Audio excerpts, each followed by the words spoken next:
5, 4, 3, 2, 1. Check, check, check.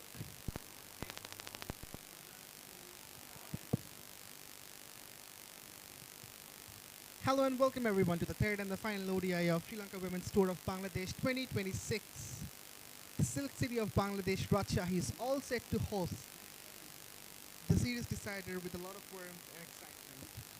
The first ODI of this series was won by Bangladesh, and in the second ODI, the Lankans showed a lot of resilience and leveled the series. Now it's time to see who comes out victorious and clinches the trophy. A toss happened earlier where Bangladesh has won the flip of the coin and decided to bat first in this batting-friendly track. The players are out, and we're all set to go for the ball number 1. Straight away, some swing, first runs of the bat. As I welcome 𝗬𝗏𝗂𝗃𝗃 to the combo.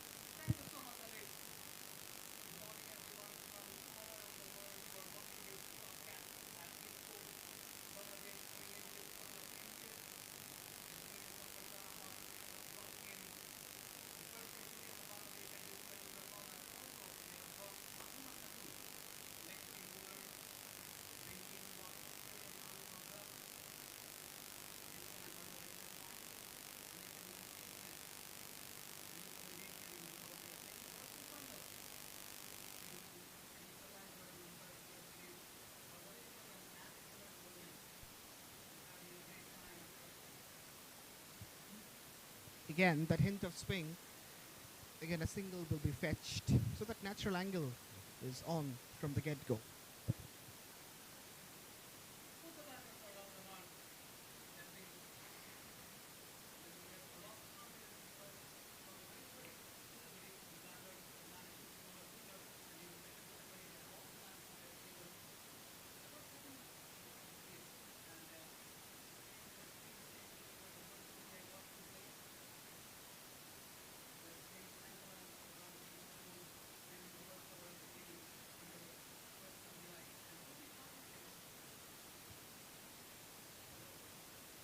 Again, the ball swings in to the right-hander.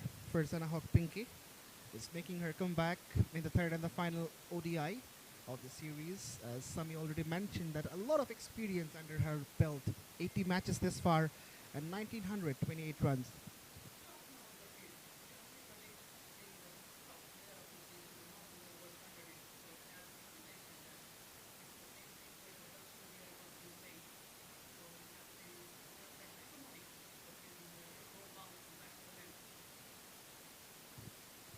That's wide. A wayward delivery.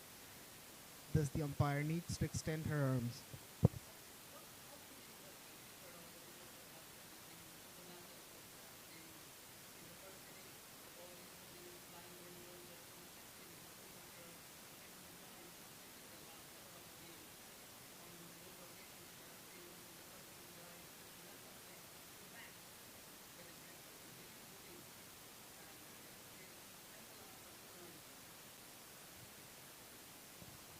Short and wide, but that's good fielding from the fielder. Certainly has saved 4 for the sake of her side. Bangladesh have made one particular change at the top. 𝗿𝗏𝗃𝗃, the debutant in this particular series, is left out, and they are now relying on 𝗿𝗏𝗃𝗃, the experienced fielder. And what we have seen that she's been very much sensitive. 𝗿𝗏𝗃𝗃, not playing her short fielding, and also the experience matters at this level. On the legs yet again. Clip of the pads, another single fetch. So it's good to see that runs are flowing for Bangladesh from the very first over. Both the openers are looking confident and fluent. That has been a good tactic for the Sri Lankan. 𝗏𝗏𝗃𝗃 has been batting the length very well, and we know on this kind of surface at the initial stage, the ball actually holds its line. The previous delivery ball to 𝗿𝗏𝗃𝗃, it was that short quite outside of stump, forcing the batter to fetch. Definitely there is a protection inside the 30-yard circle at the offside, featuring the backward point and also the traditional point 𝗂𝗶𝗱𝗄𝗏. Nicely defended. So that's the end of the first over. It's 4-0.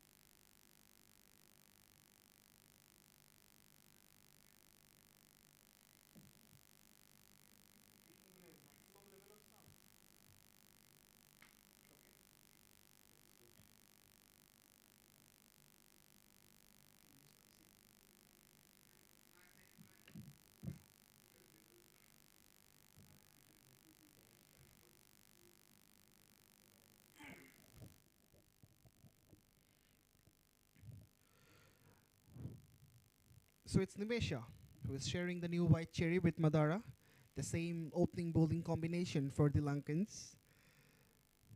𝗃𝗀𝗃𝗃𝗃 will be facing the first one of the second over from the other end. And interestingly, there is a slip in position for 𝗃𝗃 in a pitch where the ball won't be receiving a lot of turn.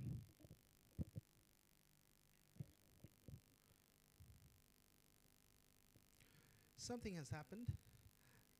The umpire is having a little look, and 𝗬𝗵𝗂 is taking a bit of time.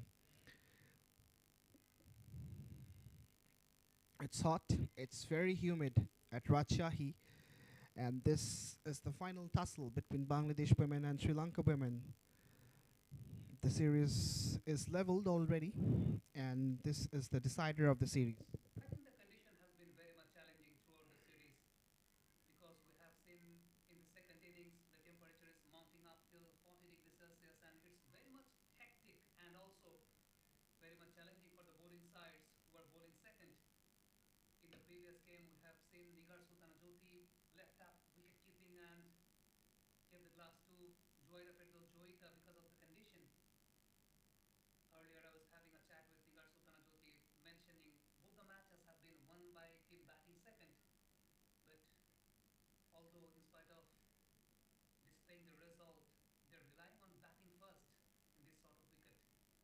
But the matter of concern has been for both the teams that in this sort of wickets, you need to have quality fast bowlers. And both the teams are very much well lagged behind of having ample amount of fast bowlers in the lineup. Sri Lanka, they have Madara. Bangladesh, they have 𝗂𝗏𝗂.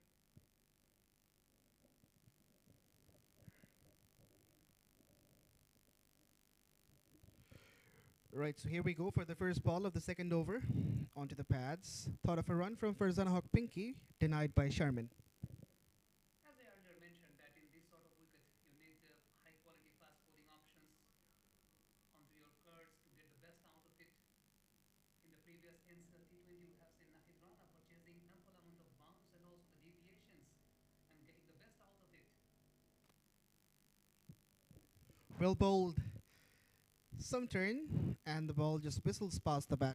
I think that has been the matter of concern for the Bangladeshi batters at the upfront because all the time they have been just poking at it, being very much tentative, not playing the shots freely.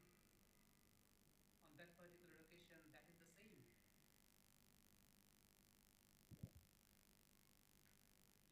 Caution applied once again by the batters. Whenever you are playing on this kind of surface, you have won the toss and decided to bat first. You need to have a close look at the surface for first 3 to 4 overs, and then you may have the license to accelerate. Again, 𝗃𝗀𝗃𝗃𝗃 trying to be circumspect. She's made the comeback to the 11, and she knows that the first few overs will be challenging to understand how the surface is going to behave. So she's trying to be cautious, as Sami mentioned. Backs away, but will fetch a single, does 𝗃𝗃.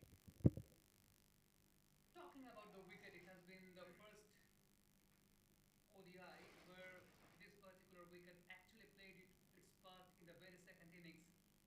In the first innings, we have seen the ball was holding its line, but during the second innings, they were getting the movements, they were getting the deviations, and the spinners were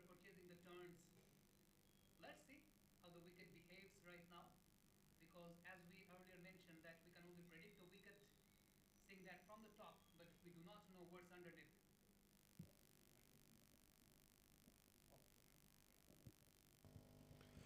Straight to the fielder. So that's the completion of the second over. Only a single from it after 2 hits, 5 for none.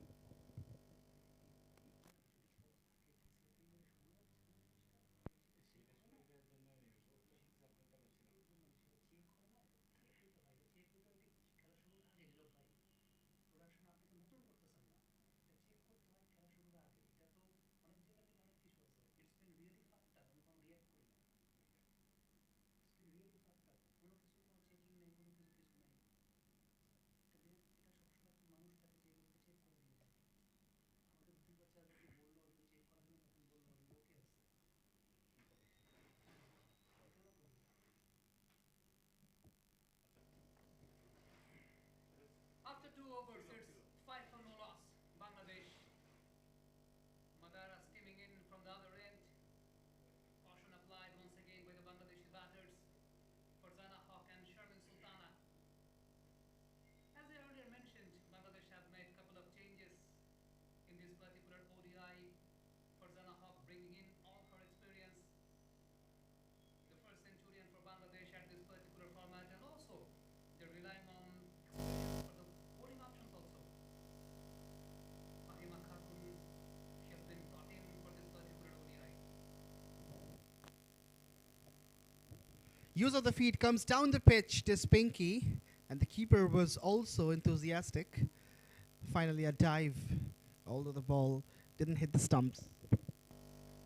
I think the condition is going to be very much challenging for both the sides because, as the temperature says, before the start of the game it was 32 degrees Celsius, and the forecast suggests that it's going to climb up to 40 degrees Celsius.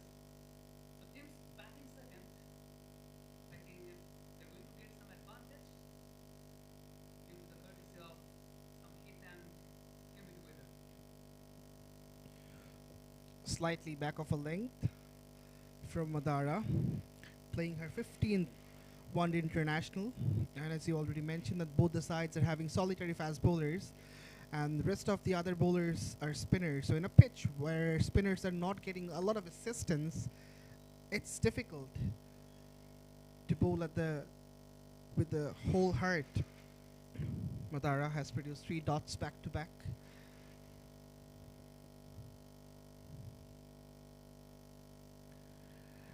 Will be some runs, attempt of a run, but sent back by Sharmin Sultan. Swings towards the cover, and there are ample amount of protection inside the 30-yard circle for Farzana Haq. On the offside, there is a backward point, traditional point, cover, and also mid-off. Every time Madara has been changing her lengths very well, not letting the batter to guess which length the ball is going to come. They have been mentioning about the fact both the teams have single first bowler each. Well bowled, very well bowled. Past the outside edge, and there was a hint of shape. The ball was shaping in to Farzana Haq. I think the culture needs to be brought up. In men's cricket, we have seen a very good pace bowling culture has been introduced since the inclusion of 𝗃𝗵𝗃𝗃𝗃, the development pace bowling coach. He started himself back in 2013, and he actually ensured to make a core group of fast bowlers for Bangladesh. After that, that was being carried by 𝗃𝗵𝗃𝗃, Alan Donald, Otis Gibson, and now it's been very well shaped under the supervision of Sean Tate. 𝗃𝗏𝗃𝗃 finished the over. It's 5 for no loss.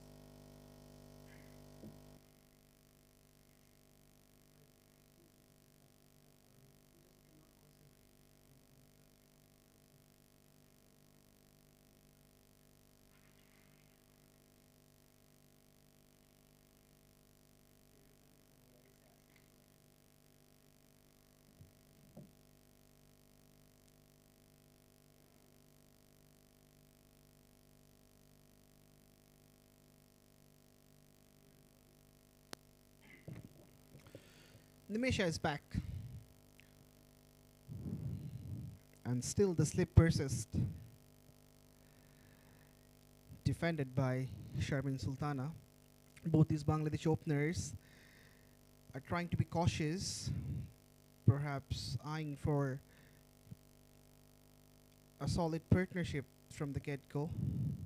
Again, Samir, but defended. Caution applied by both the batters as it's the initial stage of the game and they need to have a close look on the surface because it's very much hard from the top but can be soft underneath. Again, straight to the short mid-wicket fielder. Sharmin Sultana is yet to find the gap and take a single from this Nimisha over. The pressure is on the batter now.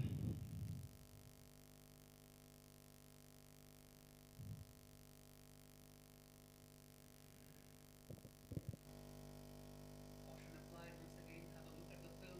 Two fielders are outside the 30-yard circle. One is installed at deep fine leg. Another one is at deep mid-wicket. Maybe trying to force the batter to play the go-on sweep shots. Off the inside edge, will fetch a single. The first run from this Nimisha over, and this gives 𝗿𝗏𝗂𝗃𝗃𝗃 the strike one more time. The batters have to be very much cautious about working on their footwork because every time the bowler has been changing the length, sometimes they're forcing the batter to come forward, sometimes forcing to rock back, this time rocking towards her back, placing the ball towards beyond for chasing a single. Another over comes to an end, only two from it. After 4, it's 7 for no loss Bangladesh.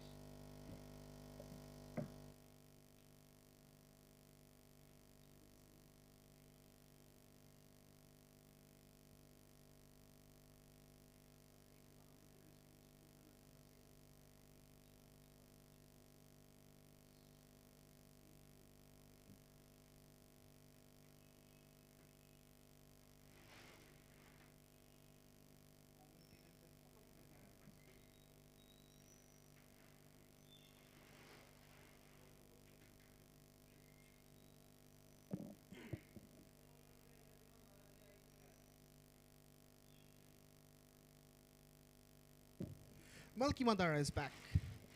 Bowls it wide outside the off stump. Pinky doesn't even try to throw her bat at it. And the umpire signals wide.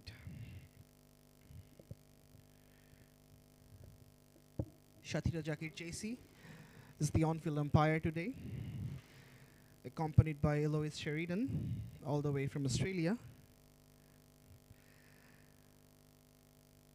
Rukia Sultana is the TV umpire.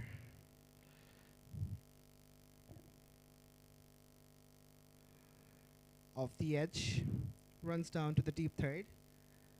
Another single for Bangladesh and 𝗿𝗏𝗂𝗃𝗃𝗃.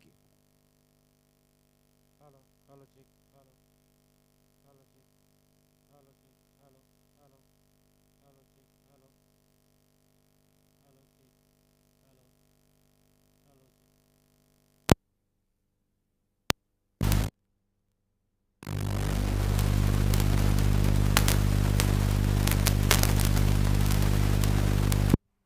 Hello, hello, check, hello, hello, check, hello, hello.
After 7 long years. On the other hand, 𝗿𝗏𝗂𝗃𝗃 coming back to the national side after October 2025. The last match she played, it was against Sri Lanka during the World Cup.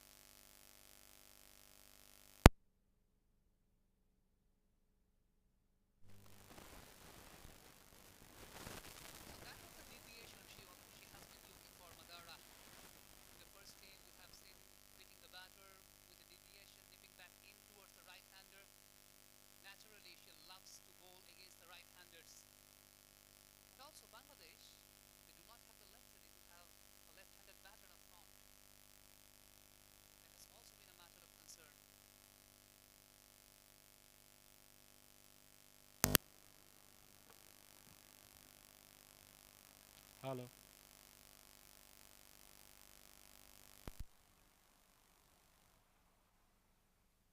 hello, check, hello, hello, 1 2 3 4 5, hello, hello, hello, hello, check, hello. Because we do not know how the pitch is going to behave. It's a new cricket, mind it. The first game was being played in this particular wicket, and Bangladesh managed to have a clinical victory for Sri Lanka. It's a narrow escape, by the way.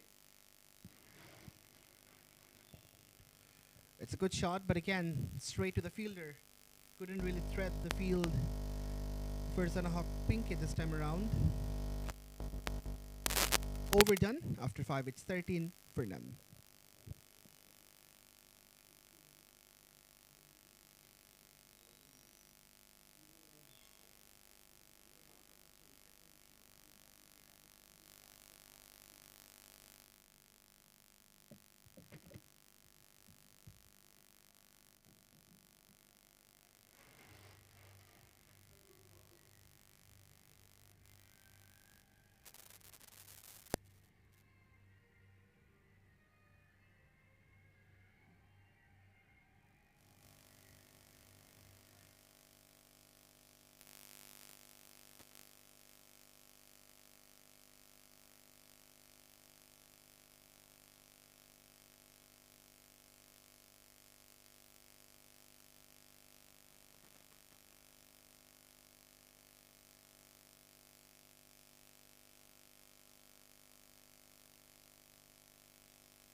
Nimisha.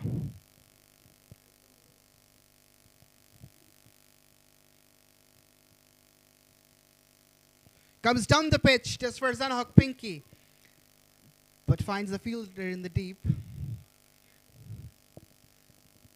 Big shot for a single on that particular occasion by 𝗃𝗃𝗃𝗃, making a comeback into the side after 7 long months. The last time she was being featured by the Bangladeshi national side, it was back in 2025, October, during the World Cup. It was against Sri Lanka. Driven, but straight to the fielder. It's good to see that both the Bangladesh openers are trying to be aggressive all of a sudden. Definitely, they had a very close look onto the surface for the first 3 to 4 overs. Right now, they have changed the decision, trying to switch the gear. That's in the gap. Will fetch a boundary for Sharmin Sultana. I think that has been deliberately played. As soon as she realized the line of the ball, it was very much away from her body. She just tried to stretch forward and getting the edge. On that particular occasion, it just raced away towards the boundary. Second boundary picked up by Sharmin Sultana. She moves on to 10 of 15. Bangladesh moves on to 18 for no loss. And now a bit of conversation with the bowler. Right now the Bangladesh batters are on top. The bowlers will be eyeing to find a way to apply the pressure. Sharmin Sultana has moved on to 10. It's good cricket. Right after the boundary, she is being circumspect and playing a defensive stroke. Not for choosing the expected turn, the spinners. Nimisha coming from around the wicket, trying to bowl wicket. On some occasions, she's trying to forcing the batter to stretch. Right now, very well played with soft hands, racing over towards the boundary. The fielder gave up the chase. Another boundary being purchased by the batter. This is the second time she played the shot, and this time even better. Waited for it, played it very late, and she knew that there is a vacant zone, so that'll be the go-to shot for her. Sharmin Sultana gets another boundary. 9 runs from this Nimisha over, still a ball to be bowled, and she is under tremendous pressure. That's good cricket. Just using the pace of the ball, closing the face of the bat, just guiding it towards third man. That's a brilliant shot played by Sharmin Sultana. She moves on to 14.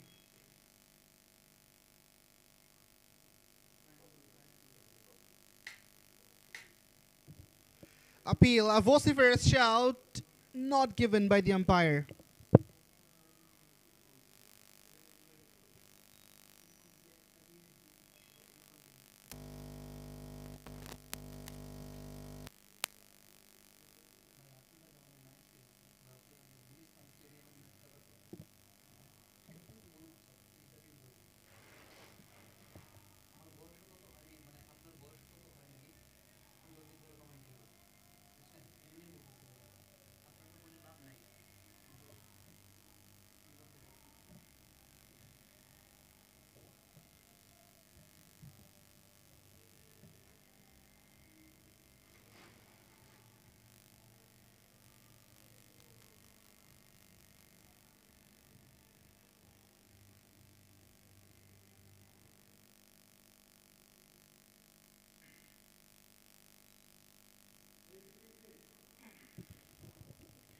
𝗏𝗲𝗃 is back, driving on the up for 𝗃𝗃𝗃𝗃. Both the Bangladesh batters are confident and trying to be aggressive whenever any opportunity.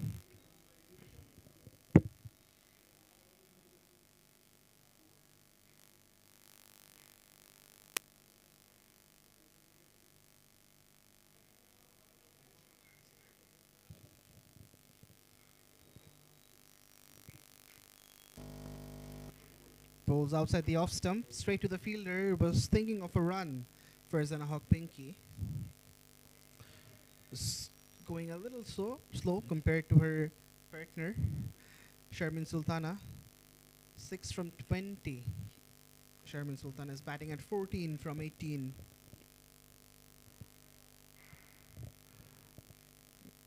In the first match, it was another Sharmin who showed up and played a stellar knock. Again, pitching it up, making it difficult for the batter to go for the shot. 3 dots.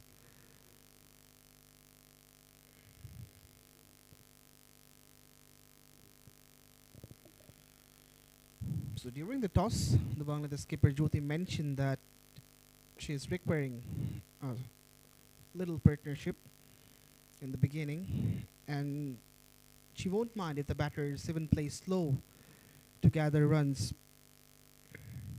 Comes down the pitch. It's a lovely shot from 𝗃𝗃𝗃𝗃. Goes over the top for a boundary.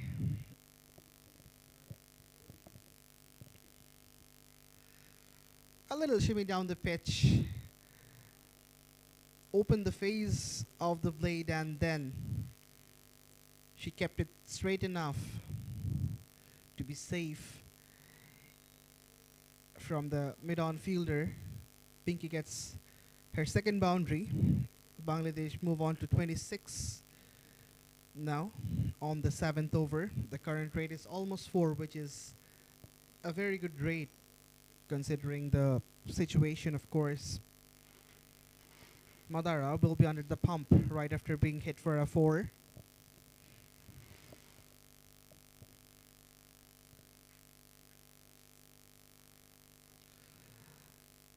Sliding down the leg, flick of the wrist to take a single. Now the running between the wickets is also appreciable from these Bangladesh batters. They seem to be very much proactive. The communication is very effective, and they understand that what the other partner needs. The current partnership is 27 from 41, which is good if we compare the opening stand from the last matches. Again, goes for the drive, but can't beat the fielder. A single will be fetched instead. So this completes the 7th over. It's 28 for none.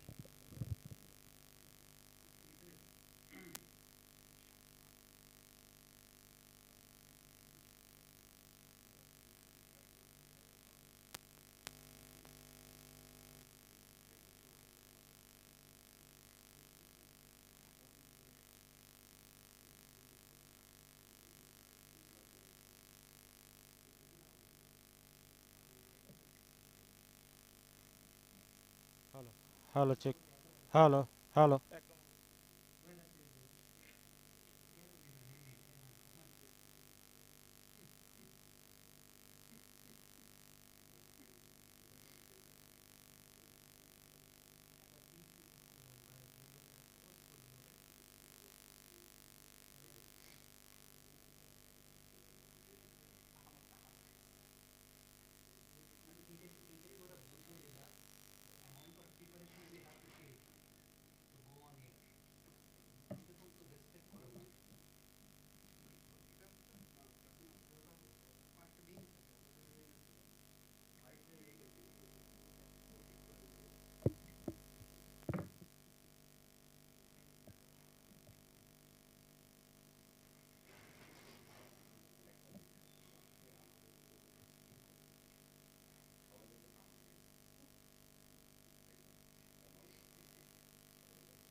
আলামিন চলে গেছে hello hello check না ভাইয়া current যায় না ভাইয়া current যায় না তুমি একটু লড়াচড়া বেশি করো ভাইয়া বুঝছো এই যে আসে যাওয়া আসতেছে মেজাজ এখন গরম হবে এখন বালের মেজাজ গরম হবে হ্যাঁ এখন আসতো কিভাবে আমরা কিছু করি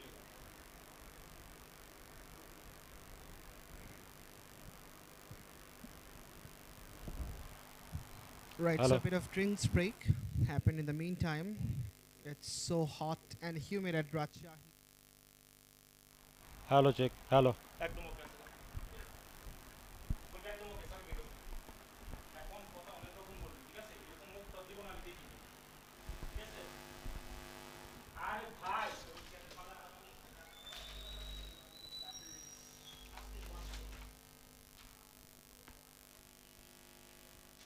Backs away. Straight to the field.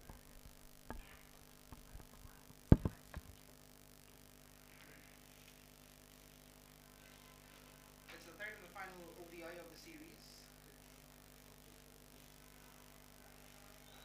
This far, this has been an intriguing tour for the Lankans in Bangladesh. Ball coming back in with the arm, straight to the fielder at backward square leg.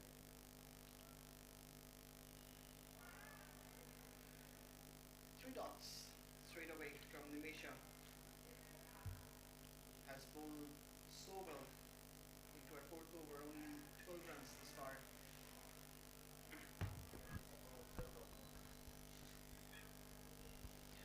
I think that has been brilliant by both the Bangladeshi batters, winning the toss, deciding to bat first. Caution start by Bangladeshi batters. It's a mixture of caution and aggression. Comes down the track. Using the pace of the ball, just place the ball towards short third man. 5-dot delivery is on the trot, but they won't mind. They have made a very good start in this particular ODI. Sharmin Sultana batting at 15 of 24. Farzana batting at 11 of 23. A bit of wrist work to purchase the single. Not really.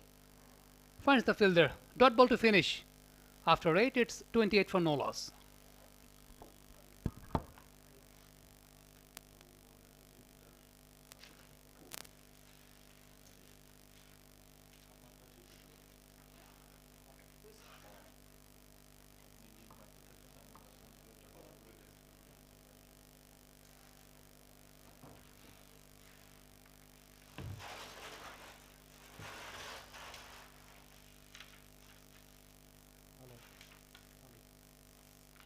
Hello hello Now, spin is going to be introduced from both the sides. Bowler with the golden arm, 𝗂 picked up 3 important wickets in the previous game. And also, whenever she finds Bangladesh with the ball, she just dominates. We can remember during the World Cups, 𝗂 picked up 4 important wickets. Opening the face of the bat, played with the soft hands. And once again, welcome back, Mr. 𝗂𝗻𝗵𝗺𝗏. You did the toss. Yes. The toss, there was a lot of discussion regarding what should be a good decision. In the end, Bangladesh so far they've made a very good start. I think the team management, the camp will be very happy with the start that they've made. Right through the gate. I think it just hit the timber. 𝗂𝗻𝗵𝗺 strikes. First wicket goes down for Bangladesh. It's the deviation, the movement. And once again, the bowler with the magical arm strikes. In the very third delivery, it's 28 for 1 Bangladesh. Farzana Haq Pinky gone for 11 of 25. Made a decent enough start. The experienced Farzana Haq, her first match in the series, will be feeling dejected. Caught her start, played those deliveries, but in the end, beaten by Turn. And who else but Chamari Atapattu to pick up the first wicket? Just when Sri Lanka needs some inspiration, in comes their inspirational captain. The toss mentioned about how she trusts this Sri Lankan bowling setup, and the ground fielding has been good as well from them. I have a question to you, Pervez. Does she know magic? And the magic only applies when her counterpart is Bangladesh. Yes, the player of the match from the previous game with an all-round performance, Chamari Atapattu. And the only match she was missing in this series, that was the game which Bangladesh won. So she has been the telling factor that divides the two teams at the moment. I was having a conversation with a team analyst of Bangladesh, and they mentioned during the team meeting they spent 70% of their times to analyze Chamari Atapattu's batting. But right now it's Chamari Atapattu's bowling which has been a very big deceiving factor for the Bangladeshi batters. We can remember during the World Cups, while Bangladesh was chasing 205 and they were going good. But by the grace of some brilliant bowling by Chamari Atapattu, picking up 4 important wickets, Bangladesh were way short, way behind. And in the second ODI, while Bangladesh was going good, the bowler with the magical arm came in, picking up 3 important wickets. Right now, caution applied by Sharmin Shupta, rooting onto her back, placing the ball towards square leg. Bangladesh had problems of their own at the top of the order. The first 2 matches, if you can recall, 5 for 2, 4 for 2. This was a better start. Right now, rocking back, finds the gap, races away towards the boundary. That's a cracking shot. Excellent footwork from Sharmin Akhtar Shupta, a woman in form. Top scorer for Bangladesh in the first game, scored 86.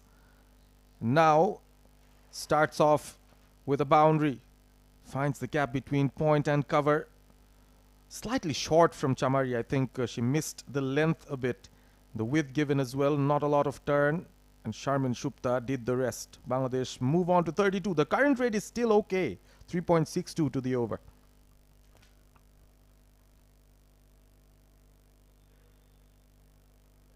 Very good batting, caution applied, dot ball to finish. After 9, it's 32 for 1 Bangladesh.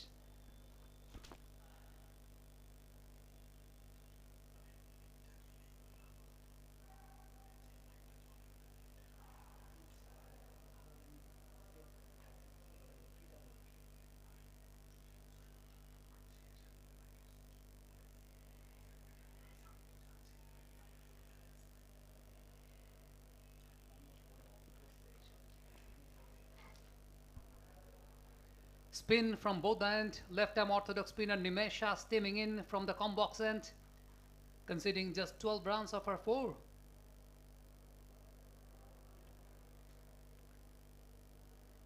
Shimmy down the wicket, but at the end, caution applied by Sharmin Sultana. That's a brilliant start by the Bangladeshi batters. The combination of caution and aggression.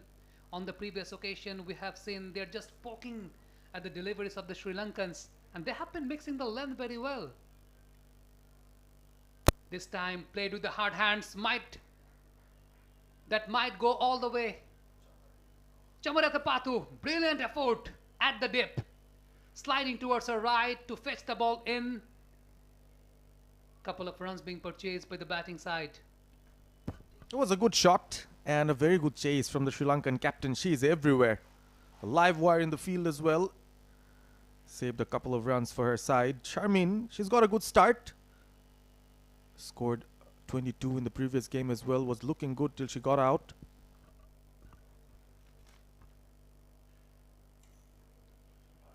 Very well footwork. Very, very well. They have been maintaining the footworks very well, Sharmin Sultana and also Sharmin Akhtar Shupta. We have seen on various number of occasions when Sri Lankan bowlers are varying the length, When it's time to go forward, they're going forward. When it's time to rock back, they're rocking back. They have been brilliant today.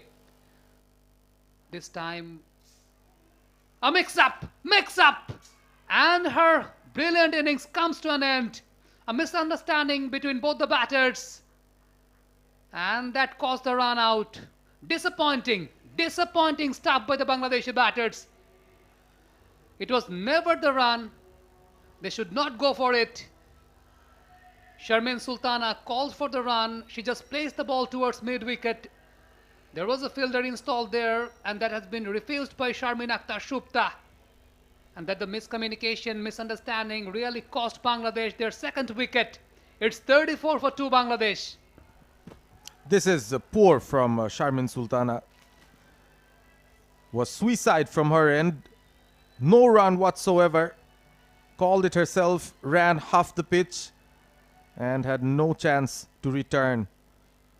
Nigar Sultana Jyoti, the captain, walking in at number 4 as Sharmin departs for 17 of 28. Another promising start that comes to an end, and she will be disappointed with herself. Bangladesh lose a couple of wickets in quick succession. 34 for 2 in terms of runs. I think they'll still be okay.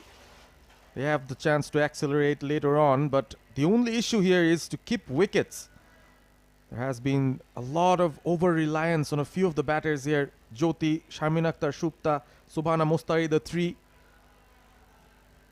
If either 2 of them click, that's the only time we see Bangladesh scoring a good total on the board. And if that doesn't happen, we seldom see the others stepping up in recent times. So this has been a concern for Bangladesh. They've made some changes in this game. They've brought in Pinky, who's already gone, replaced Joita. They have Fahima down the order, a very handy all-rounder for Bangladesh, very experienced.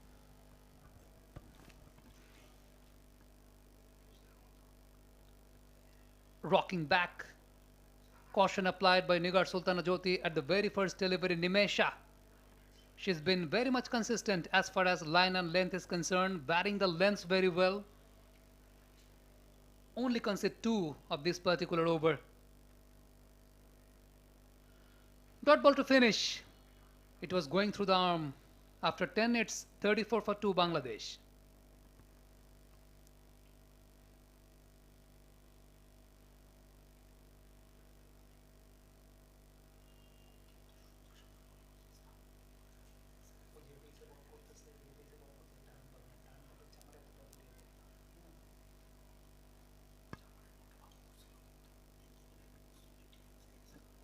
After 10, it's 34 for 2. 𝗂𝗏𝗃𝗏 from the other end, steaming in, conceding 4 runs for her lone wicket. We have been talking about purchasing the turn of 𝗂𝗏𝗃𝗏. It's been the trajectory, what she has been maintaining.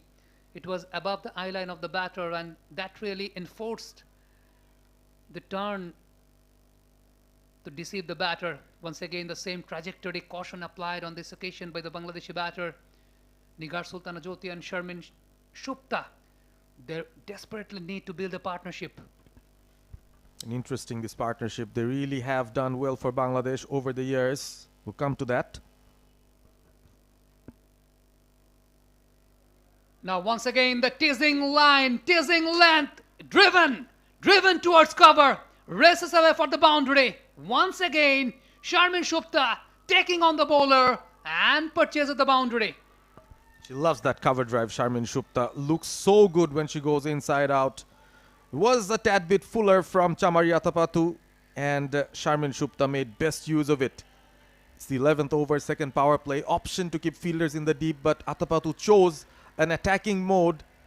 Right now we see a fielder pushed deep into the offside in the cover region. Very good bowling, just changing the trajectory and the pace of the ball. 𝗂𝗏𝗃𝗏𝗏 that came out of surprise to the batter. Lucky to survive.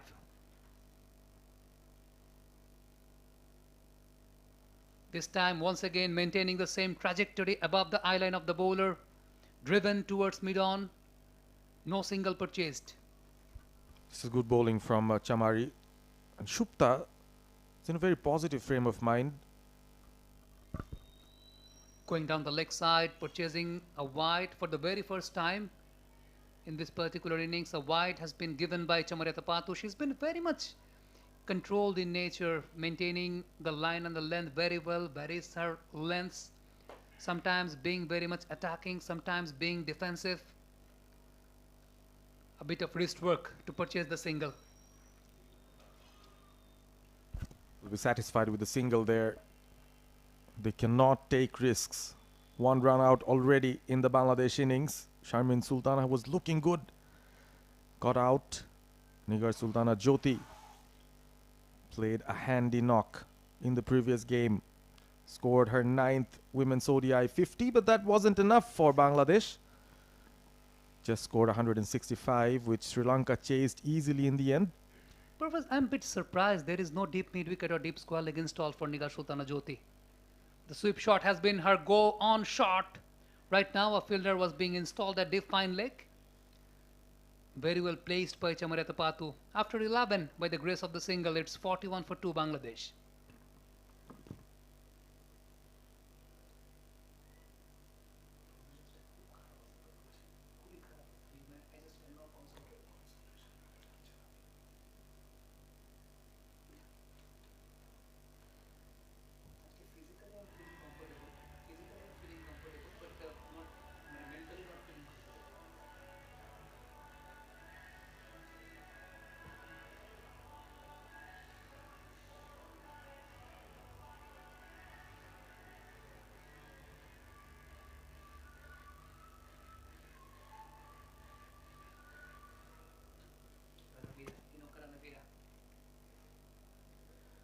Bowling change for Sri Lankans from the com box end. It's 𝗂𝗏𝗃𝗃, another left-arm orthodox spinner, bringing in with a lot of experience under her belt. A slip has been in place for the right-hander. Sharmin Akhtar Shupta scored a blistering 76 in the very first ODI, ensuring the victory of Bangladesh over Sri Lankans. And they had a very good partnership in the middle, Sharmin Shupta and Shobhana Mushtari, but unfortunately Shobhana Mushtari, she had to left out because of an injury.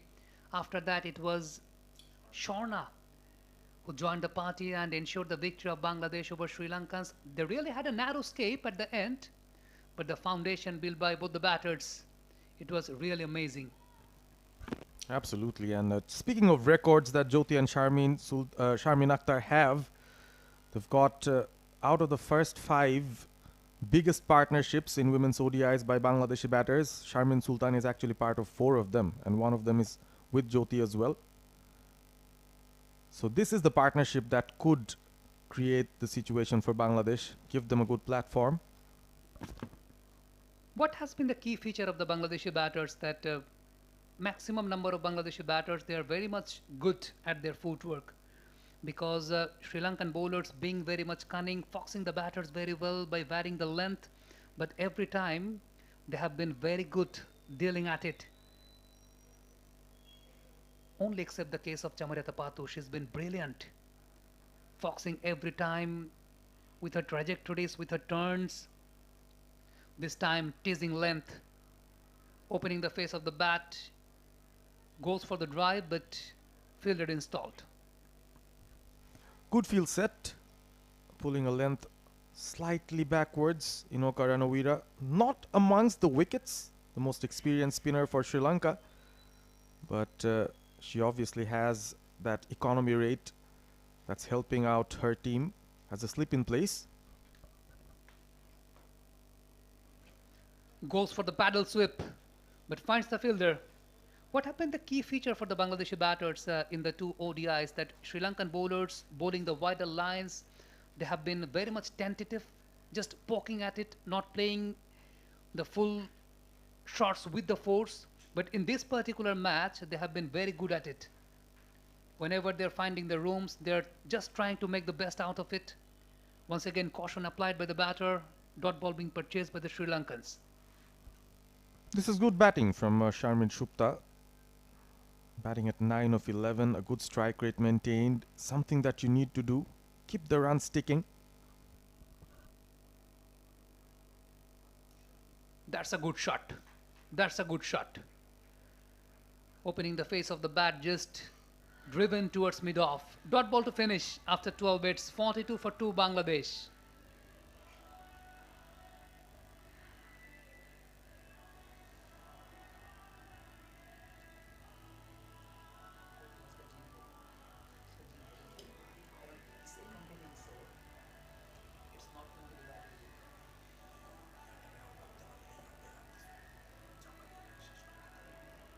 After 12 hits, 42 for 2. Off air, we have been talking about the nature of the wicket. It's wicket number 3 at Ranchi Divisional Cricket Stadium, where the first ODI was being played, and in both the ODIs we have seen wicket starts breaking up at the second innings. Spinners purchasing ample amount of turns. 𝗬𝗏𝗃𝗃𝗃 flighted one, the deviation, caution applied by the batter. It's a battle between the captains here. Chamari going against Jyoti. Jyoti would be wary of that sweep shot. Probably Chamari wants her to play that. Seen her getting trapped in front on a couple of occasions already. I think that might be the ploy by 𝗬𝗏𝗃𝗃𝗃, being very clever. There is no deep mid-wicket or deep square leg in place. Maybe inviting the batter to go for the sweep shot to purchase a wicket. This time Jyoti, just a flick of the wrist, finds the fielder at mid-wicket. Once again, very much cautious and trying to hold her nerves. This time rocking back, a bit of wrist work, fumble by the fielder ensures the single. She moves on to 3 of 9 deliveries. This is good from Jyoti. It's not easy to restrain your instinct and try to play according to the condition, but she's the captain and she knows she has to stay in the middle for as long as possible. A little chit chat between the two batters there, Shupta and Jyoti, the two most experienced ones, as the fielder is on the ground while trying to field, made that dive. It's very dry, the outfield, so it's not easy for the fielders to make those dives without a scratch. It's 𝗃𝗃𝗃𝗃𝗃𝗃. She's down. Previous wicket, Sharmin Sultana, 17 of 29. It was a better opening stand from Bangladesh as we have a look at the two 11s. Sri Lanka going with the unchanged 11. Bangladesh make 2 changes. Farzana Haq-Pinky and Fahima Khatun, the 2 inclusions in place of Joita and Rabia Khan. To me, which came as a bit of a surprise because we have not seen Rabia not feature in the starting 11 in white ball cricket for Bangladesh for I don't know how long. She's always been there. But the other surprise was Fahima not making it to the starting 11 in the first 2 matches as well. So it's a replacement, like for like. Leg spinning all-rounder being included in the Bangladesh side. But Sri Lanka, they really look good and solid, especially after Chamari Atapattu came back into the 11. We've got some very inspirational cricketers, some new cricketers who've come in. This is the batting card. The opening stand went well. Farzana Pinky gone for 11, beaten by turn, and Sharmin Sultana, I think she'll blame herself for that run out. That was a brain fade moment from her. You have been talking about the inclusion of Bangladesh national cricket side. Left out Rabia Khan, and she's been left out after a very long time in the white ball format, bringing in the experience of Fahima Khatun. I think the condition and the pitch that really enforced the team management to take such kind of decision, because that is an used wicket and we have seen spinners bowling from that trajectory which is above the eye line of the bowler, eye line of the batter. In fact, the roll of the wrist is very much important while you are bowling on that kind of surface. Once again a very good delivery, defended back to the bowler. We'll continue with our discussion after 13. It's 43 for 2 Bangladesh.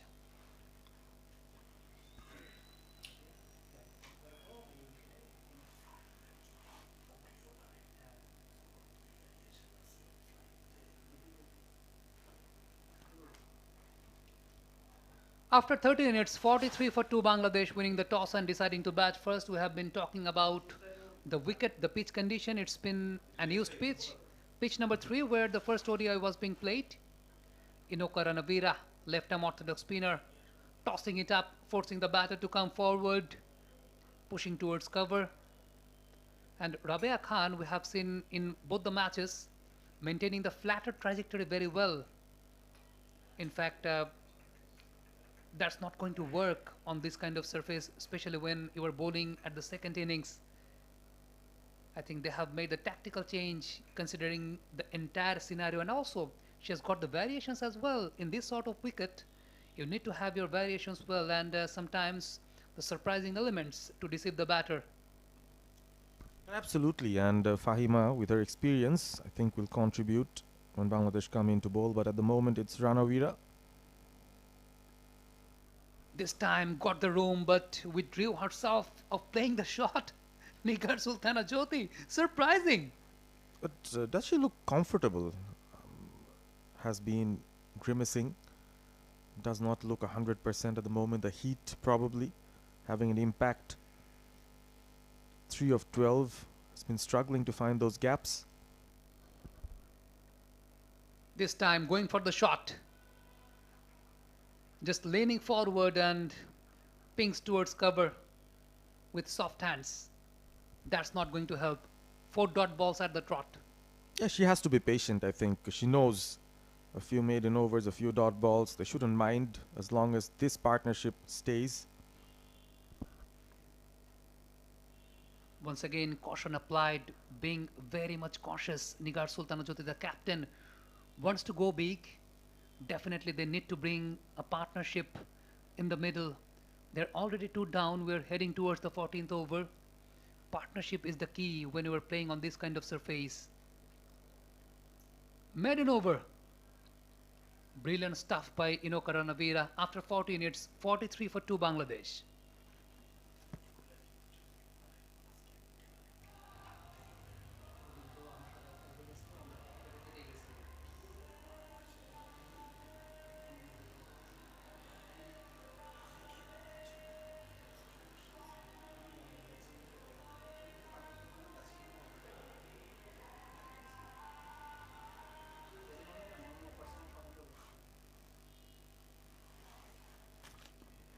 𝗂𝗵𝗃𝗂𝗃 steaming in from the other end. Right arm off break bowler going down the leg side.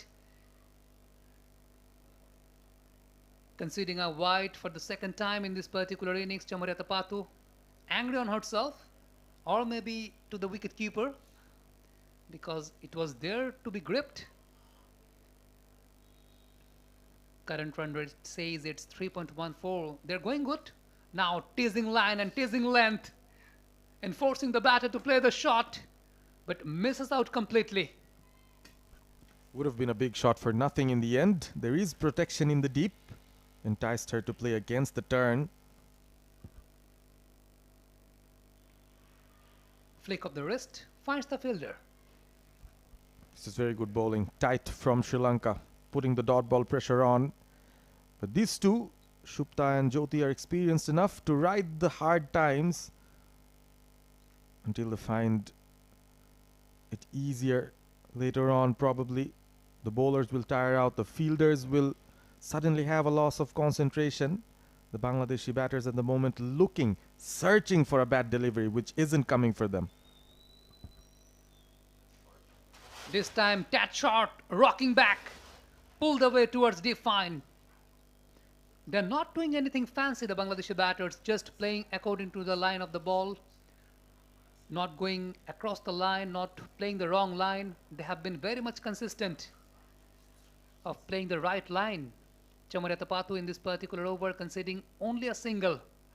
Caution being applied by both the batters. Nigar Sultana Jyoti batting at 3, conceding 15 deliveries. On the other hand, Sharmin Shupta trying to make a statement, conceding 18 for her 10. This time coming across, just using the pace of the ball, played with the soft hand. Dot ball to finish. No, I guess another one left. 𝗂𝗵𝗃𝗂𝗃 has been varying the length very well and also the line, not letting the batter what is coming next. Narrow escape by Nigar Sultana Jyoti. She was just poking at it, a bit tentative. After 15, it's 45 for 2 Bangladesh.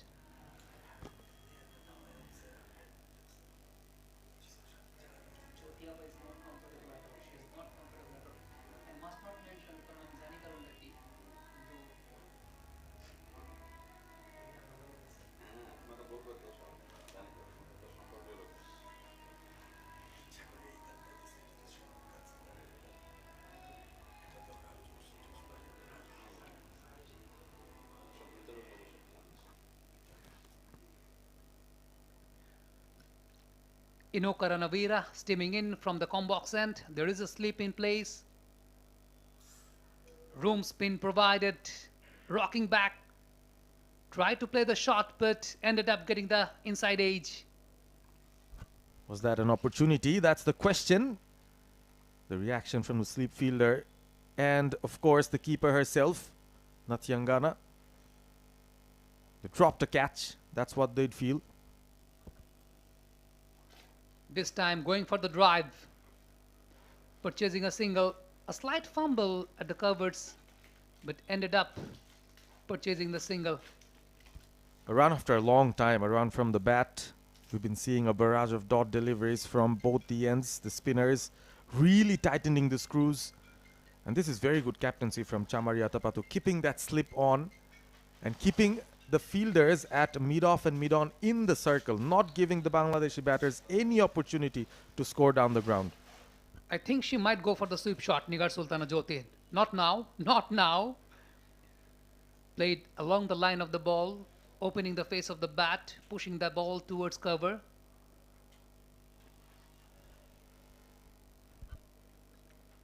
There is a vacant place at deep mid-wicket and also at deep square leg. Right now goes for the sweep shot. Purchasing a single. Maybe the angle was not right. We were mentioning about the fact that against Nigar Sultana Jyoti, they have kept two vacant places. One at the deep square leg and one at the deep mid-wicket, forcing the batter to play the sweep shot. Maybe that's a ploy to purchase a wicket. Cracking shot! But for a single, a fielder was being installed at deep cover. Nimesha was the fielder. Sounded very good off the bat from Sharmin Shupta. She loves that cover drive. Mostly in control of it. This has been a much better over from Bangladesh. 3 runs coming of it. But 𝗂𝗚𝗃𝗃 Ranavira has been at her miserly best. Just the 4 runs conceded into her 3rd over. This time going for the sweep shot. Finds the fielder at short fine leg, Nigar Sultana Jyoti. In fact, that was Sharmin Shupta. No, Nigar Sultana Jyoti, yes. Conceding 20 deliveries for her 4, struggling a bit. Bangladesh, they have a very good start up front. Opening the bat, it was the experienced campaigner Farzana Haq coming back to the national side after 7 long months with Sharmin Sultana. She has also made a comeback in the national side for 7 long years. Both the openers are into the pavilion by the grace of some brilliant bowling by Chamariatapatu. And right now, Nigar Sultana Jyoti, the captain, and Sharmin Shupta, they're having a partnership. They need to build up a solid partnership in the middle, because during the first ODI in this very wicket, we have seen a couple of big partnerships being purchased by both the sides. Right now, the projected score says if Bangladesh can progress with this scoring rate, they may lead up to 150. A bit of adjustment in the field. Just look at the field setup. Outside the 30-yard circle, it's deep fine leg, deep mid-wicket, deep cover. 𝗂𝗃𝗃, the new bowler, has been brought into the attack from the other end. She's replaced Chamariatapatu, the captain. The bowler with the magical arm, tossing it up, forcing the batter to come forward, and caution applied by Sharmin Shupta. Sri Lankans have defied the rule of matchups. They've got 2 off spinners who are bowling against right-handed batters and have been very successful. She's been very much impressive, 𝗂𝗃𝗃, with her long run-ups and the variation of the trajectories, which actually allows her to get ample amount of turn, and whenever there is little or no purchase from the wicket, but the speed what she got from her run-up and the entire bowling biomechanics, that has been very much prominent. She's bowled well, and due to her height, gets some extra bounce as well. Even in the front foot defense, you could see the ball hitting it higher up on the bat. Just using the pace of the ball. That's a brilliant shot played by Sharmin Akhtar. Races away towards the boundary. Welcome one after a very, very, very long time. Very, very, very. You're so right. The Bangladesh fans have been waiting for a shackle-breaking shot from someone. That was a very deft touch from Sharmin Akhtar Shupta. We've seen her in her previous innings of 86 in the first women's ODI. Scored heavily from the sweep and also from those late cuts. And as a result, the fielder at short third comes a bit finer to cut off those opportunities by Sharmin Shupta. The 50 comes up for Bangladesh. Very good batting. A boundary followed by caution applied by Sharmin Shupta played a brilliant knock in the very first ODI, scoring 76 runs to ensure the victory of Bangladesh. Right now batting at 16. 𝗂𝗵𝗂 conceding a single boundary in this particular over. Once again, very good bowling, tight line, tight length, forcing the batter to respect. Respect earned by Kavisha Dilhari. Very handy all-rounder. Still couldn't shine with the bat in hand, but has that potential. We all know that. Just a flick of the wrist to end the over. Single being purchased at the very last delivery after 17. It's 53 for 2 Bangladesh. They're going good.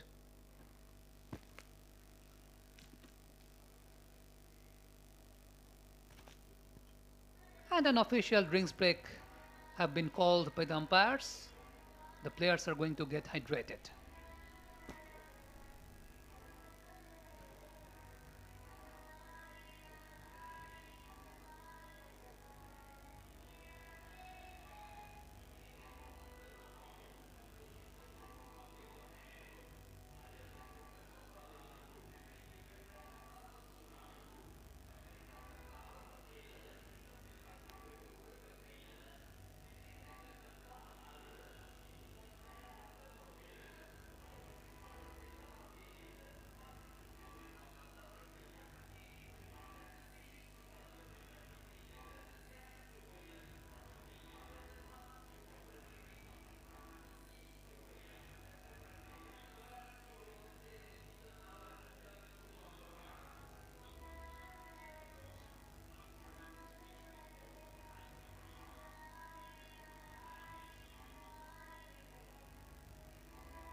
Straight from the cricket board. Yeah. That's it. That's it. Quality.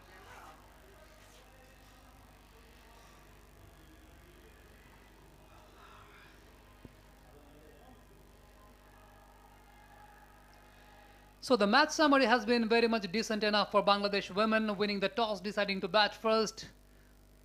After 17, they have put up 53 by the loss of 2 wickets.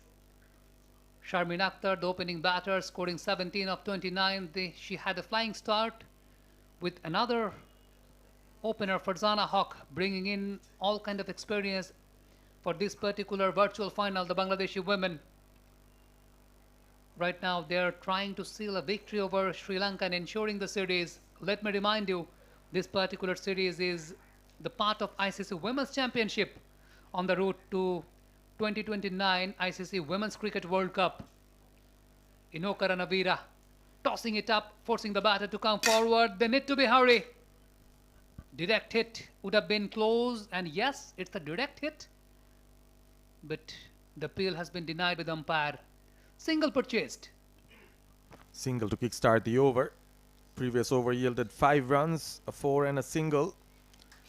Spinners from both ends. Inokar and Navira with her tight lines and lengths, a slip in place as well. 19 deliveries bowled, just a 5 conceded.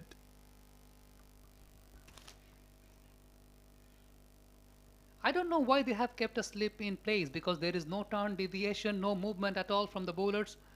In fact, when the spinners are bowling from around the wicket, the ball is holding its line very well. So why to take a slip? Is it just a psychological factor for the batter? I think so. I think so. This time going down the leg side and forcing the batter to play the sweep shot, but purchasing a single. No, not the single, it's the white, the extra. In fact, Nigar Sultana Jyoti, the bowlers are enforcing her to play the sweep shots, although there is a fielder at the deep square leg, a vacant space in between wideish long on and deep mid wicket. This time changing the length, varying the length very well. Nigar Sultana Jyoti changed her decision, rocking back for the defense. Still finding it hard to find the gaps here. Jyoti, 4 of 22. It's a bit unnatural for her to go at such a strike rate. Once again, the teasing line and the teasing length, opening the face of the bat, purchasing the single, driven towards mid-off. I was expecting Nigar Sultana Jyoti play the sweep shot on that particular occasion, when the bowler just tossing it up, bowling on a decent length to play the sweep shots well. But on the other hand, Nigar is not taking any kind of risk. Very well played. Goes down the ground. A slight fumble, allowing the single for the batters. Quick single taken. Good decision making from both the batters. The call was clear, and Shupta ran nicely to the danger end. It was good fielding as well from the fielder at mid-on. Desperate dive, no one behind, saved a few runs for her side. Once again, driven towards mid-off, opening the face of the bat, dot ball to finish. After 18th, it's 57 for 2. I think there will be a slight change in the com box. In the place of me, let me welcome Mr. Alif Tasneem. I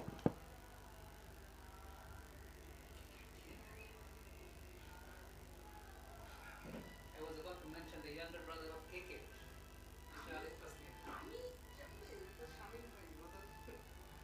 Look, Alif, I have seen a lot of pictures. Both of you have commented on a lot of matches. Yeah, you are KK.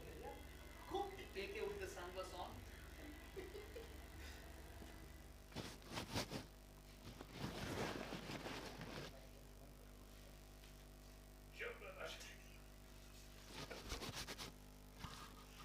Kavisha Dilhari to continue. Makes some room, goes through the covers. There is a chase for the fielder.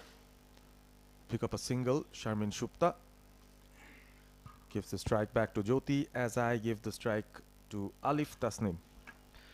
Thank you so much, Purvis.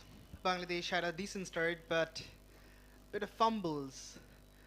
Both the openers went back to the hut, and now the skipper 𝗂𝗚𝗚𝗃𝗀𝗃𝗀𝗃 and 𝗃𝗵𝗃𝗃, the star batter from the first one day, is trying to repair this innings.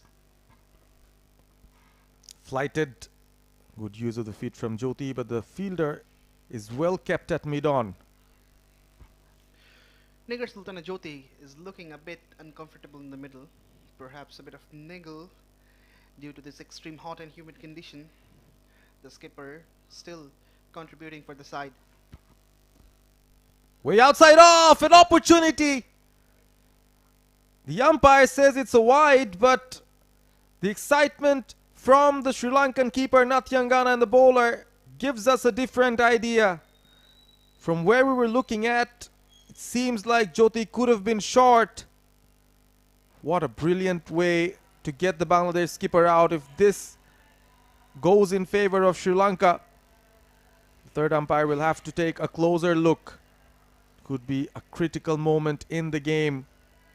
Jyoti was dragged out, missed the line completely. Was that intentional? Looked like it. The third umpire, Ruqyah Sultana, will be in operation for the first time.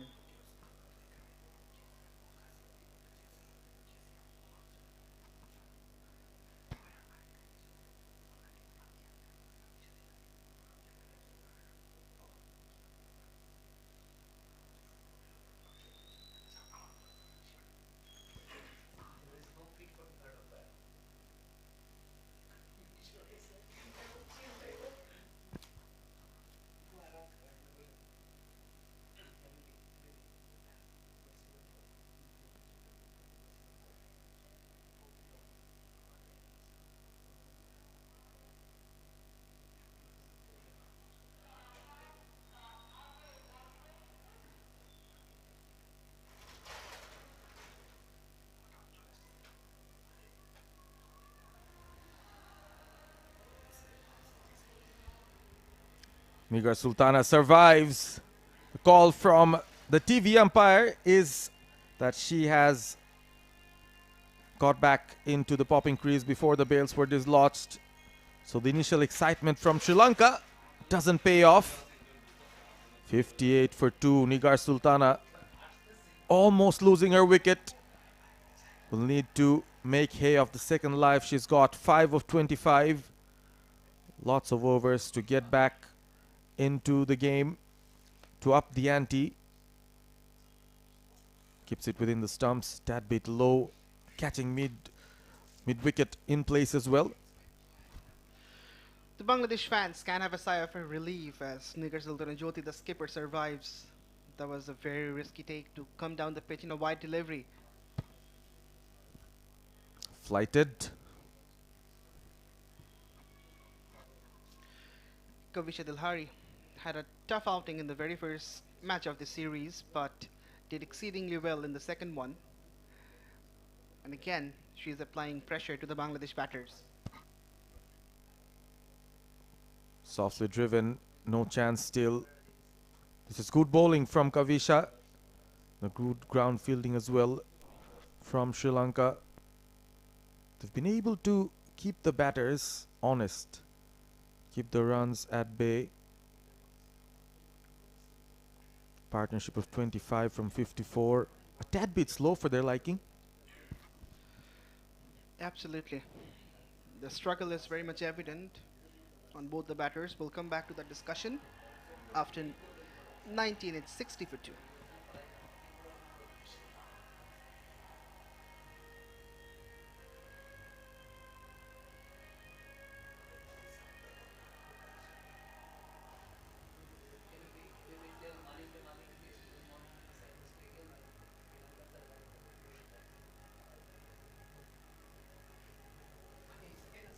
Inoka Ranavira for her 5th over. Facing Jyoti, who has a women's ODI century to her name, 101 not out. That came in good circumstances. Jyoti has a 50 to her name in this series as well. Projected total of 157. Alif, where do you think Bangladesh could go from here on?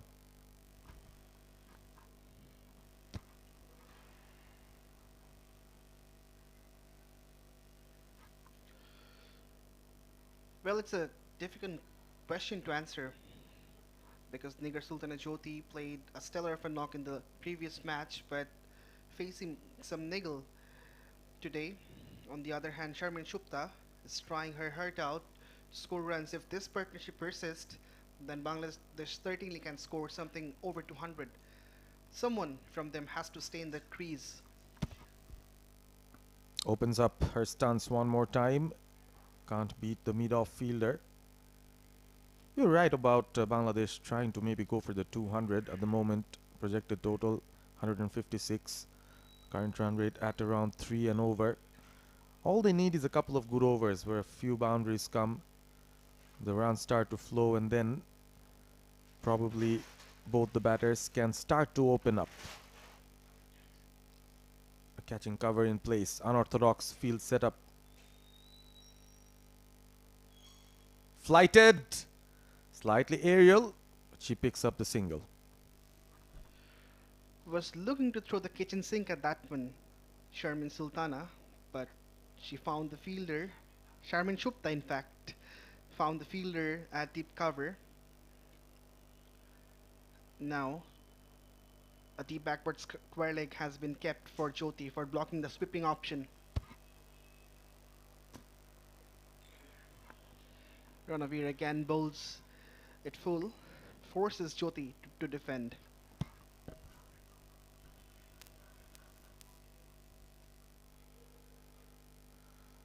.13, still sticking to that 3 and over. Goes for the sweep one more time. This is a bit finer. A chase for Chamari. She'll cut that off, but the batters will just be taking a single. So again, a 3-run over for Bangladesh. After 20, it's 63 for 2.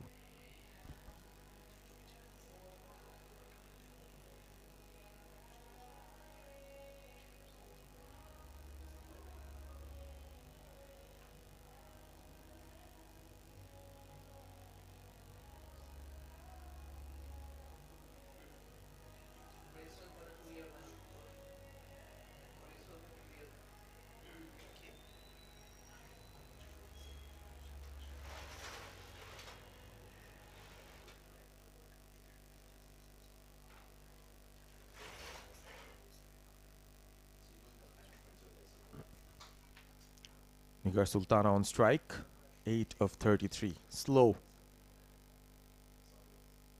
Off the back foot, not the best of timing.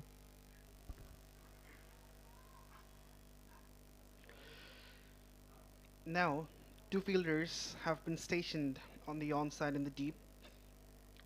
Deep fine leg and deep mid wicket in place, and deep point as well on the offside, as 𝗃𝗃𝗃𝗃 Jyoti prefers playing the sweep shot and goes to the onside again. She picks up a single. Gradually easing into her innings, Nigar Sultana. Kavisha varying her lengths well. That was a bit full. She can also hold her length back for on a few occasions. Seen turn on offer. The finger spinners for Sri Lanka doing the job. That beats the infield. And will that beat the outfield as well? No. Good fielding. Nicely blocked. A couple of runs to Sharmin Akhtar-Shupta. She's looking good. Indeed, she is looking good. As we previously mentioned, that has already got a 50 in the series, 86 from 127 deliveries, and it's unbelievable that she's batted for 188 minutes, more than 3 hours under this hot and humid condition. And what made that innings even better was it was when Bangladesh were chasing. Makes the innings even more special, but this time with the responsibility of setting a total here. Shupta loves playing the grounded shots, hasn't attempted any sixes. In fact, in that very innings, where she's scored a 50, and she's someone who can carry this innings in her shoulder. Now Bangladesh will be expecting that service from her to absorb the pressure and assist the skipper as much as possible. Absolutely. Jyoti needs some support at the moment. 𝗃𝗃 leading the way. Again, very full, not a lot of turn. Good effort from the fielder. Just couldn't stop it. Another single. So a good over from Bangladesh's perspective. Quite a few runs coming off it. After 21, it's 69 for 2.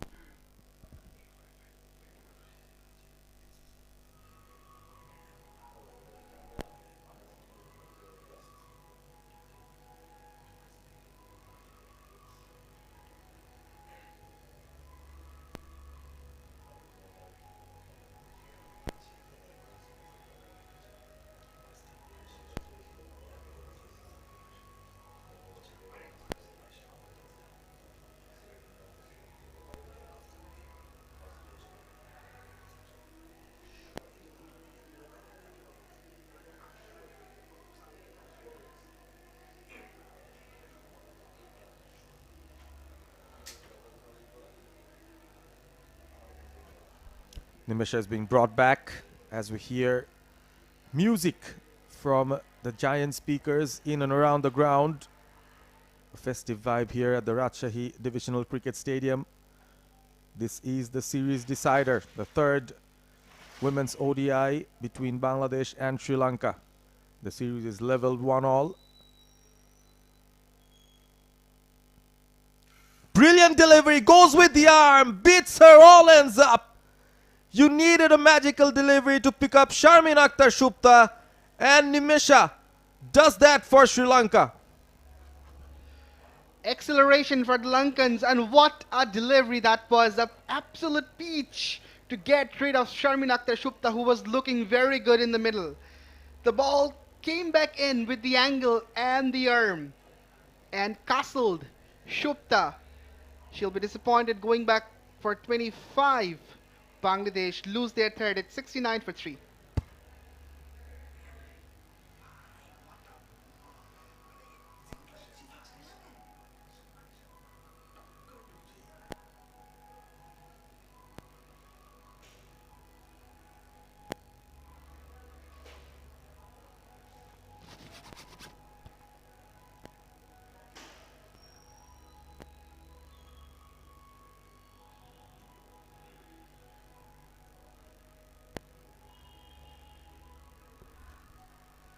Bangladesh almost halfway into their batting innings.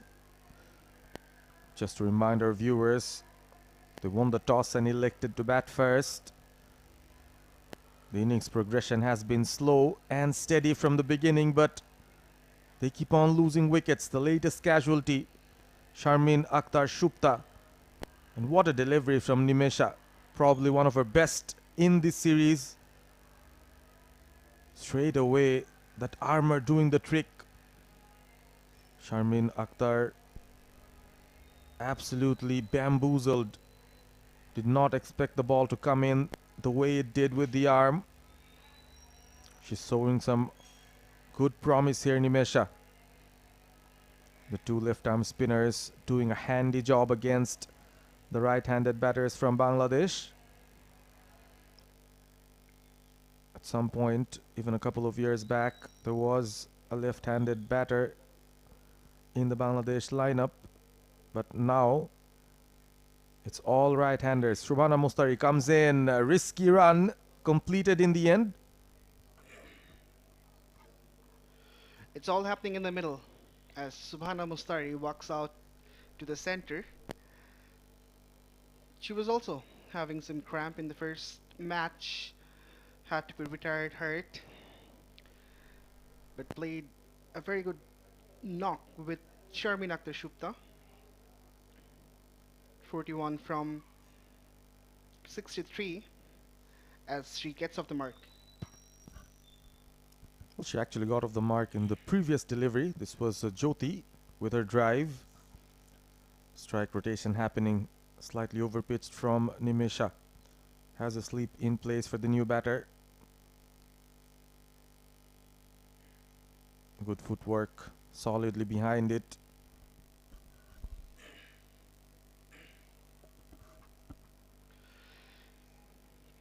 𝗃𝗵𝗂 has been exemplary. Has bowled well throughout the series. and gave a tough time to the Bangladesh batters. And the last delivery where she got Sharmin Shupta was absolutely a gem of a delivery. Probably one of the best balls of the series we've seen so far. We've seen quite a few good ones from both the teams. That was a perfect arm delivery. Something that you show the children who want to learn the trade. Again, flighted outside off. Jyoti will walk for a single, and that will be the end of a successful over from Nimesha. Picked up Sharmin Akhtar Shupta in that over. After 22, it's 73 for 3.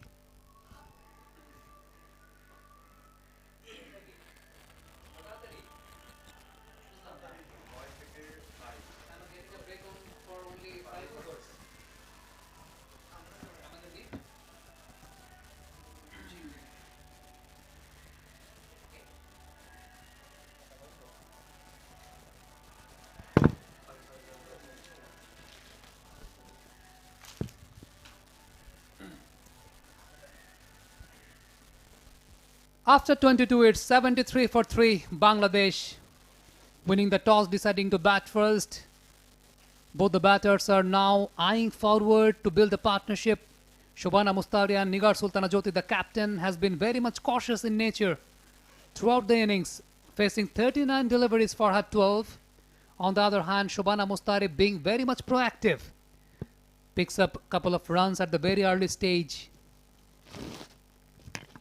Once again, the teasing line and length, opening the face of the bat. Nigar Sultana Jyoti just drive the ball towards the bowler. A slight deflection with the bat of the non-strike end, and then it was a chance to take a single, but being very much sportive, Nigar Sultana Jyoti withdrew herself of taking that.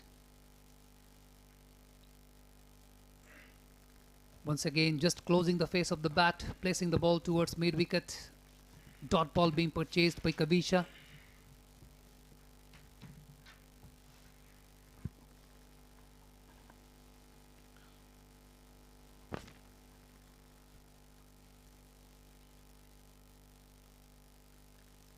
Four dot balls at the trot.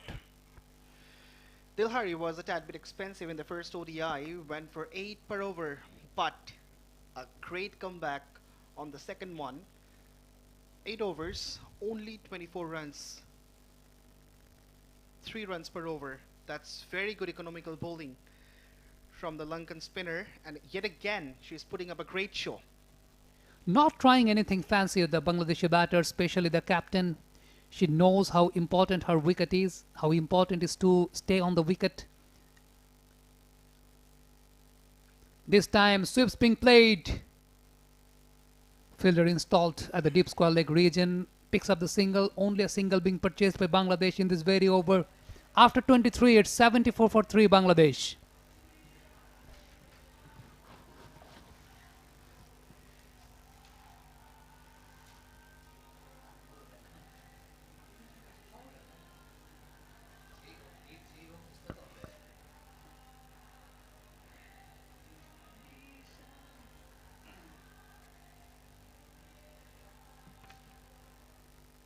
It's very hot and humid condition going here on Rajshahi Divisional Cricket Stadium. We know the northern part of Bangladesh is the hottest one.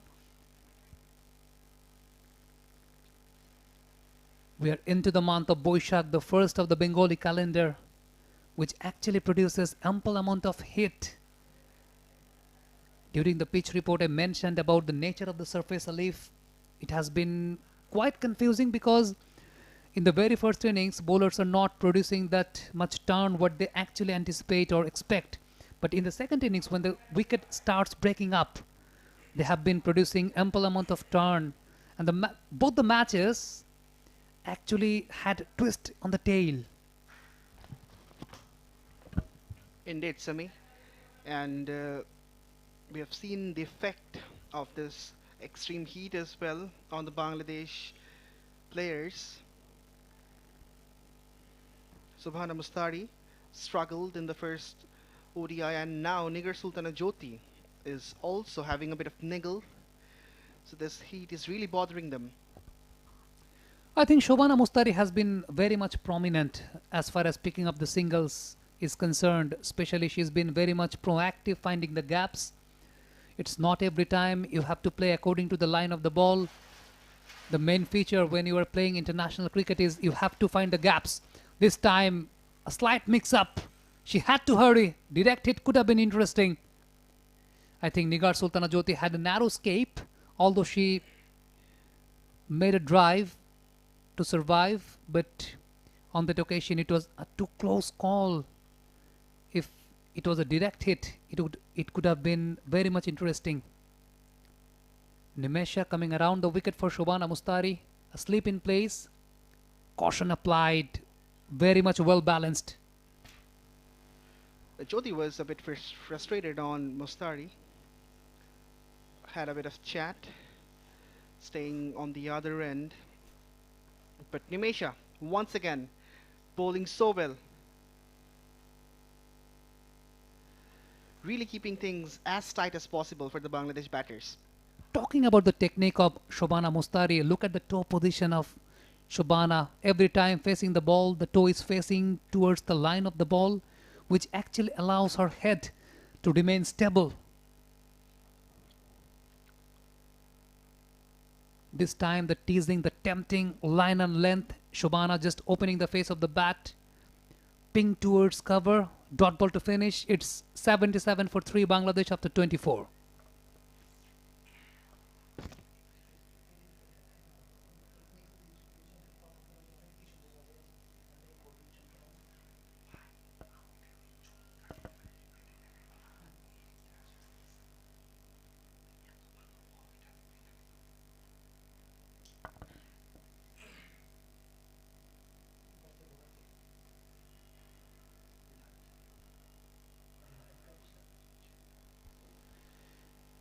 𝗂𝗃𝗃𝗃 from the other end, spin from both the end right now. A bit of wrist work by Jyoti. Fielder installed, finds the fielder.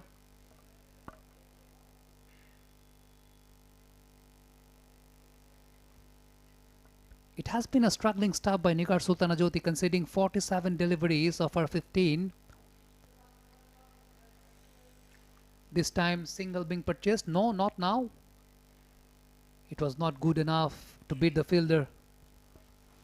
Straight to the fielder in no time, thus Jyoti didn't get enough time to cross over. But again, it's a very good outing for 𝗃𝗃𝗃, going with the giving away runs, in fact, 3.4 per over on an average. And as we previously talked about, she went expensive in the first match, but already made the adjustments which were needed, and now she is delivering so well for her side.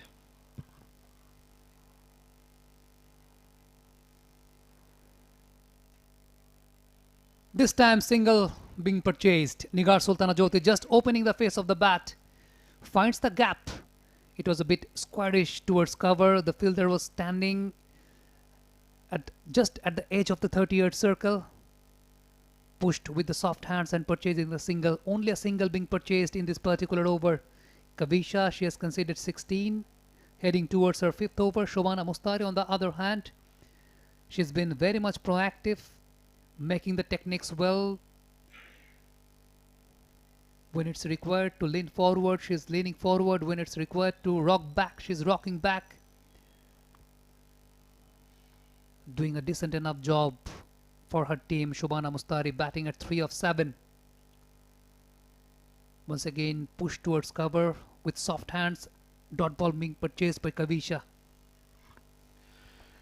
Both the Lankan spinners are bowling very frugally. Nimesha is going with the rate of 3 per over. And again now 𝗃𝗃𝗃𝗃 is bowling frugally. Only a couple of runs from this 𝗃𝗃𝗃𝗃 over. After 25, it's 79 for 3.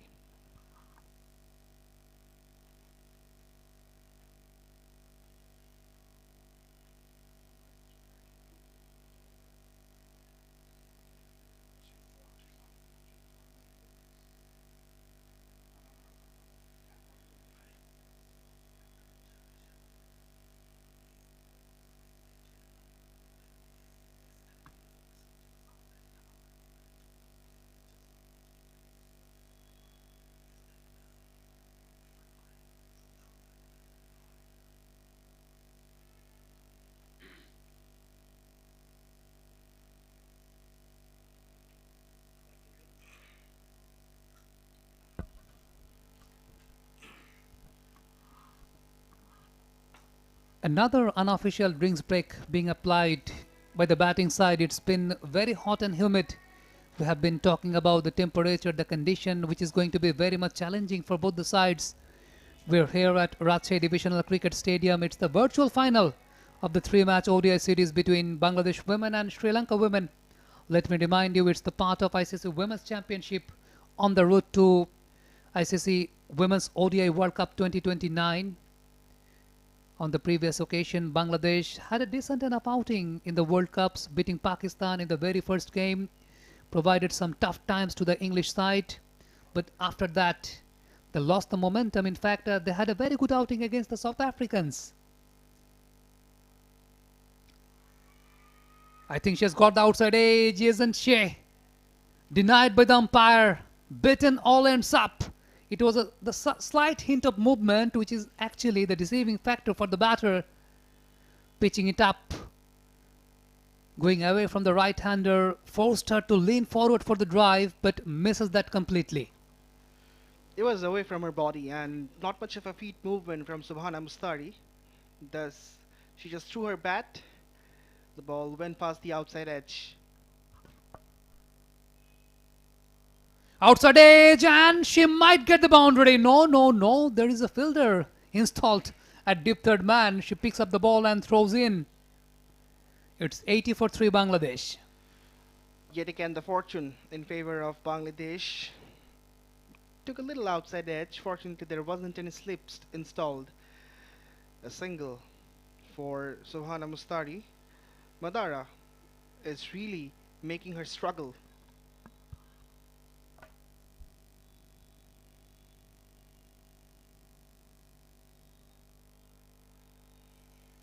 A slight fumble allows the batters to purchase a single. I think that is the crucial moment.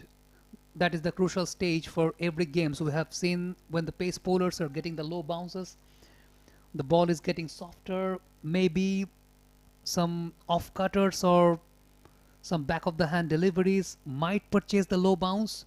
We have seen Ritu Moni in the very first game bowling on 25th or 26th overs, purchasing the wickets, bowling back of a length and purchasing the low bounces, and also the cross seamers has been very much prominent at this particular stage.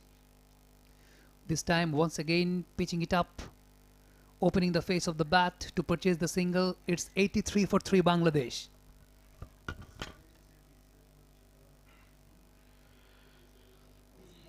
Singles are coming against Malki Madara. Bangladesh batters are looking more comfortable in picking up singles against her, as gaps are being found by Jyoti and Subhana Mustari both.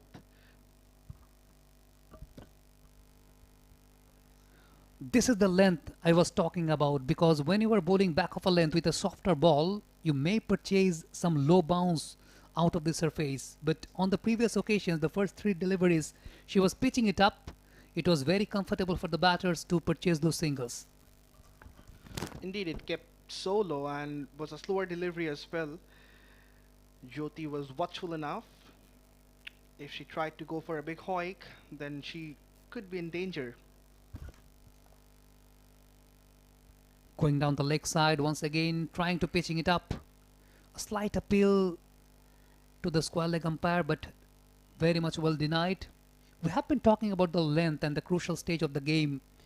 We have seen on the previous occasion both Madara and on the case of Bangladesh it was Ritu Moni purchasing the low bounce.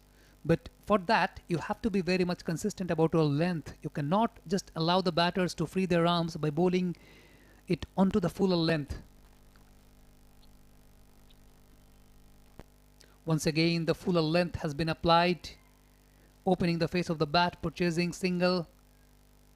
4 runs, 4 singles and a wide coming out of this over. After 26, it's 84 for 3 Bangladesh.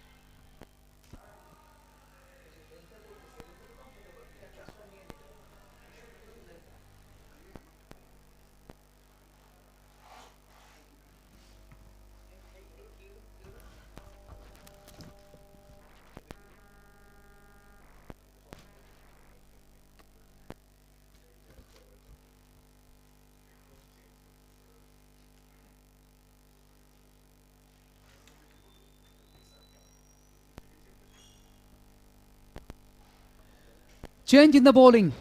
The captain has brought herself up into the action. 𝗬𝗏𝗃𝗧, the bowler with the golden arm, purchasing 3 wickets in the previous game.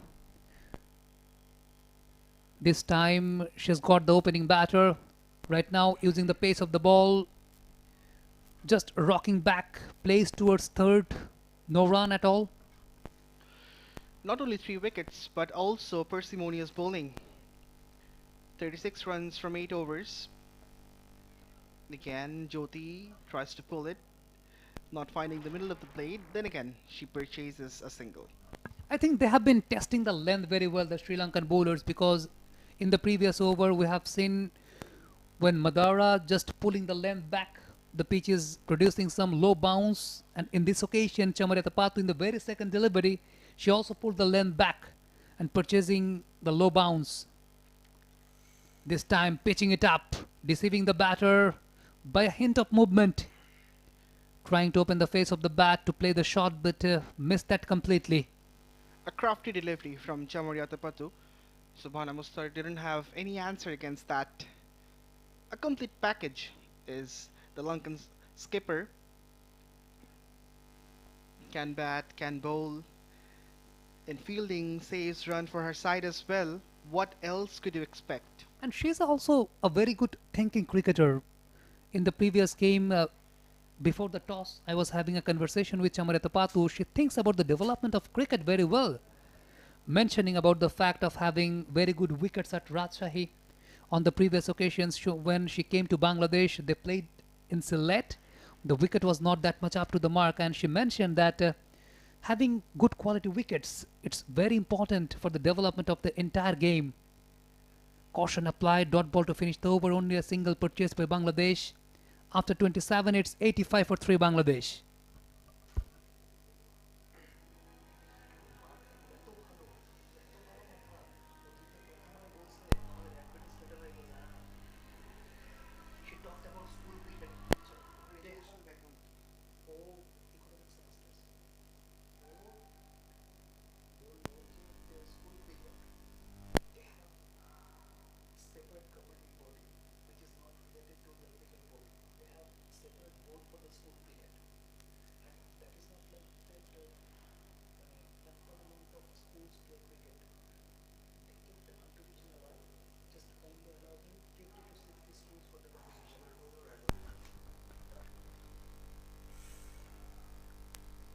Bitten, all ends up. I think the ball was holding a bit from the length. Nigar Sultana Jyoti. The reaction says it all. Madara, right now, they have tested the length very well. They have realized that from that particular length, they may purchase the low bounce, and also the ball can hold its line.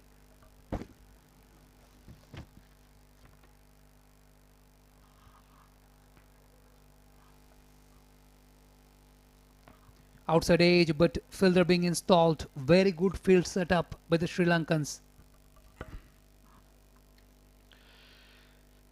Bangladesh skipper Nigar Sultana Jyoti is going very slow. 20 runs from 57 deliveries with a rate of 35.09, which is not a Jyoti-like innings. I reckon she needs to accelerate. On the other hand, Subhana Mustari is trying to provide as much support as she can to the skipper. This time going for the drive, finds the gap.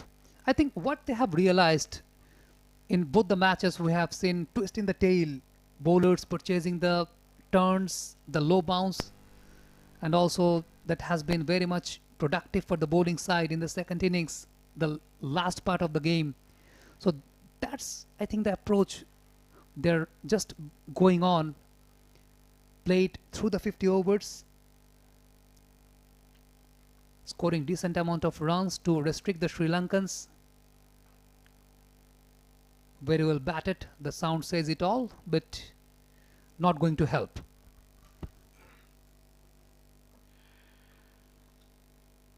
Melky Madara is one of the bowling changes from the visitors. And now Jyoti is also struggling to find the right shot to play against her. She's pitching it up, trying to bowl it wide against the Bangladesh skipper. Once again playing with the soft hands, opening the face of the bat, purchasing a single. It has been a long since we see a boundary. Team Bangladesh, they have been very steady, but as well as they need to pick up those boundaries to keep pressure on the Sri Lankans.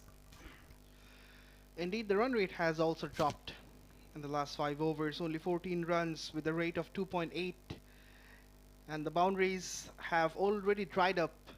Someone needs to break the shackles. That's a cracking shot! Finds the gap! First boundary after a very long time, and it's been produced by Shobhana Mustari. That's a brilliant shot to end the over. After 28, it's 92 for 3 Bangladesh.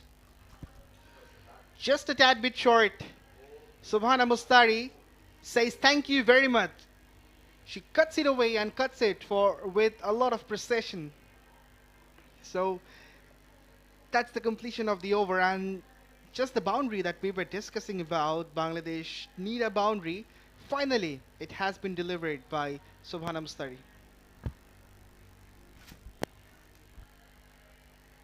She had been seeking for those Rashamalai kind of delivery, which has been produced by the pace bowler on that particular occasion. Got ample amount of room to execute the shot, and she played that with perfection. This time Chamariyatapathu rock back, played with hard hands, a slight fumble. Single not being purchased. Jyoti still struggling to find the gaps. A lot of air time down the leg, and no wide given. Perhaps it pressed the pads. I think they have been very much well set in, both the batters. Nigar Sultana Jyoti, she's been here for quite a long time. On the other hand, Shobhana Mustari being very much proactive, very much well set in. The partnership is going on. This time, that's a gem of a delivery. Picks up the quick single, direct hit. Might be interesting. No signal for the umpire, but very well purchased by the batting side. Just pushing it towards cover, enforcing the fielder to come forward, and at the end of the day ended up getting the single. A quicker run from Chamariyatapathu. Slight change of pace. And speaking of Jyoti, the interesting fact, no boundaries this far from the Bangladesh skipper. 22 runs from 62, and all the runs came from singles.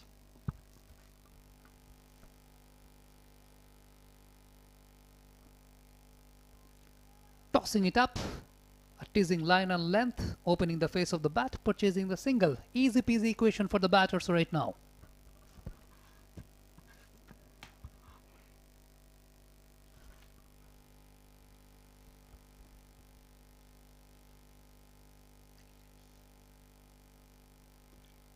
This time rocking back, using the pace of the ball, just placed it towards short third. Dot ball to finish.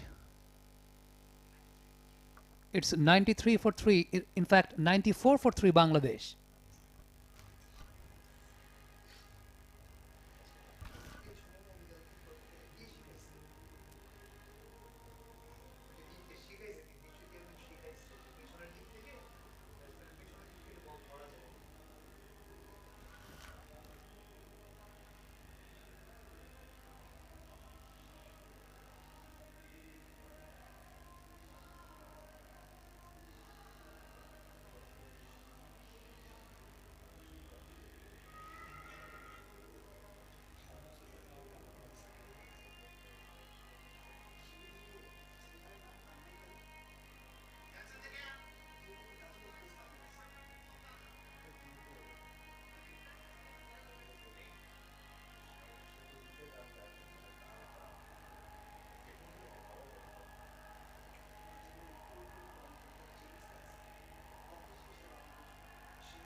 Pace bowler Madara steaming in from the combox end, eyeing for those hard length deliveries.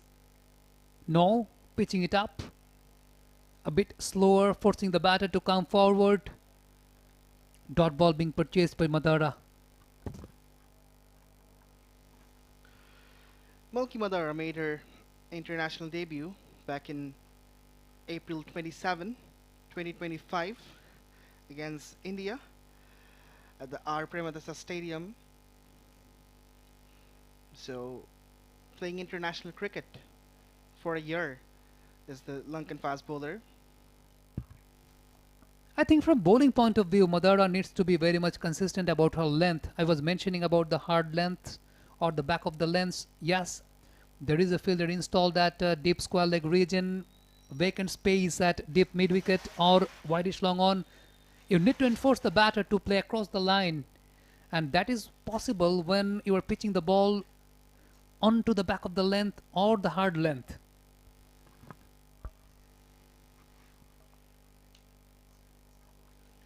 Again, took off the pace, a quick single purchased. I think that has been the easy equation for the batters when you are pitching the ball up for the batters, just pushing it towards cover or mid off. They have vacant spaces over there, and they're trying to purchase the singles every time against Madara. But you need to be very much consistent, and you need to be very much calculative when you are bowling on that kind of surface, especially when the ball is a bit older. Wide delivery signal by the umpire. Slightly losing her line, 𝗂𝗚𝗃𝗬𝗓, ill-directed, going wayward outside the off stump.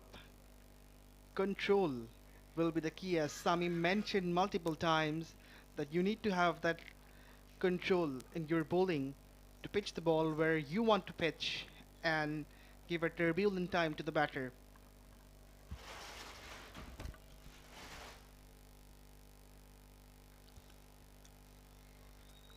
Once again trying to find the gap. A slight fumble allowing the batter to purchase the single. The length has been good, but the line, it was a bit wider, enforcing the batter to free her arms, allowing her to purchase the singles.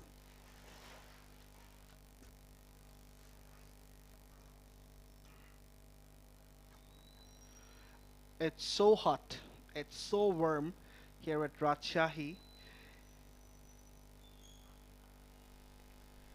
Down the leg, wide, but going back to the discussion, it takes a lot from a fast bowler under this condition, and also the sweat sometimes disturb to maintain the teasing line.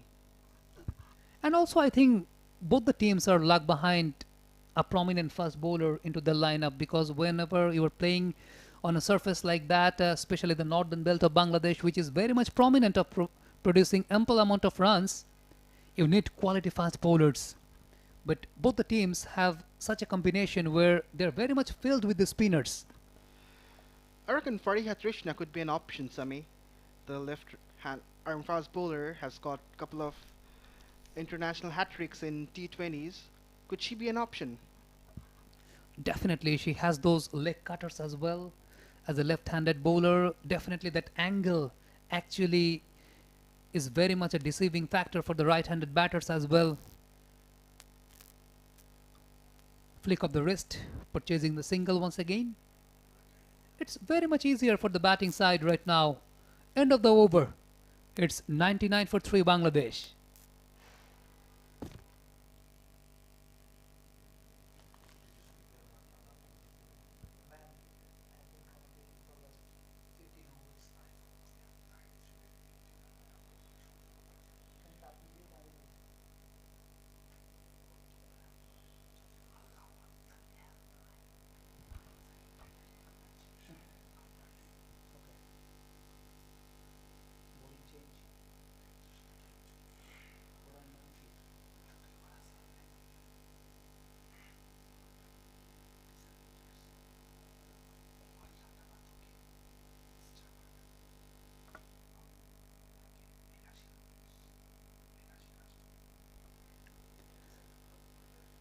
Change in the bowling. Another pace bowler on the card, 𝗂𝗚𝗃𝗃𝗬𝗓. 𝗂𝗚𝗃𝗃𝗬𝗓 Silva, the right arm pace bowler. definitely she needs to purchase that low bounce from back of a length, which is really the Sri Lankans are eyeing to, especially when the ball is a bit older. Those cross seamers, those off cutters might be the key to deceive the batters. Nigar Sultana Jyoti and Shobhana Mustari, they're having a good time. Starting off, pitching it up to the right-hander, opening the face of the bat. Dot balls are not going to help the Bangladeshi batters. 𝗂𝗚cie H𝗂𝗃 has bowled 4 overs in the first one day of this series. 17 runs from her 4 with a rate of 4.25. Not a very bad figure, that must be said. Caution applied once again, bowling it tight, bowling it very much containing 𝗂𝗚cie.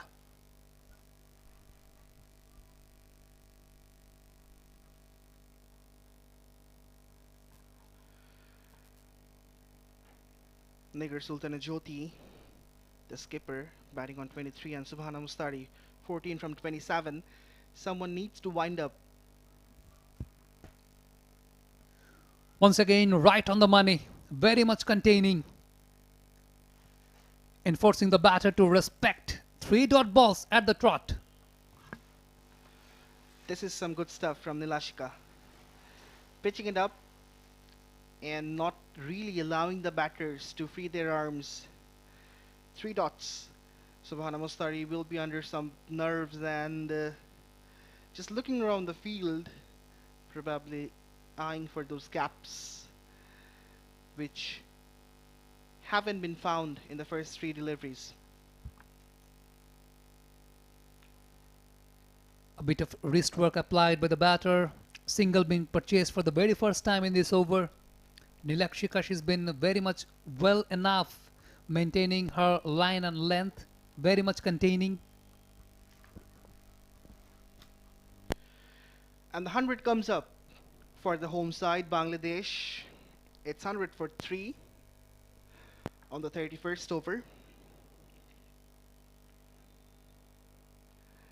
Again, pitching it up, appeal from the keeper. The fielder at cover was also interested, but denied by the umpire.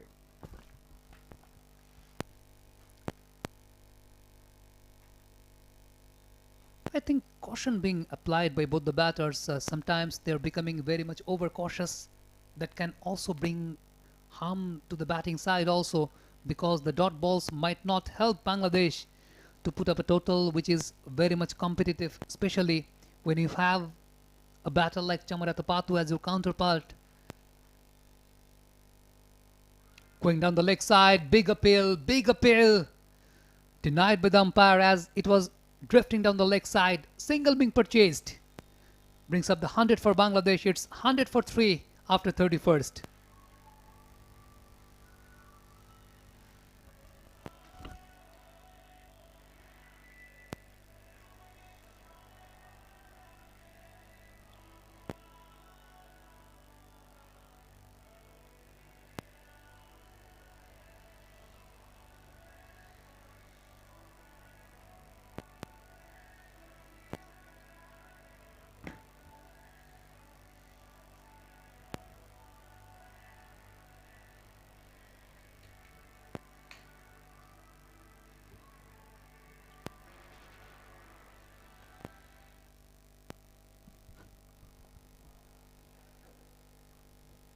Another bowling change, I guess. Inokaranavira.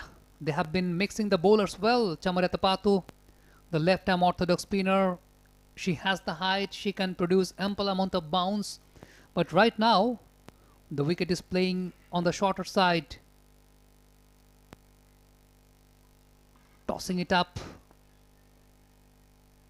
Enforcing the batter to open the face of the bat. But no run at all.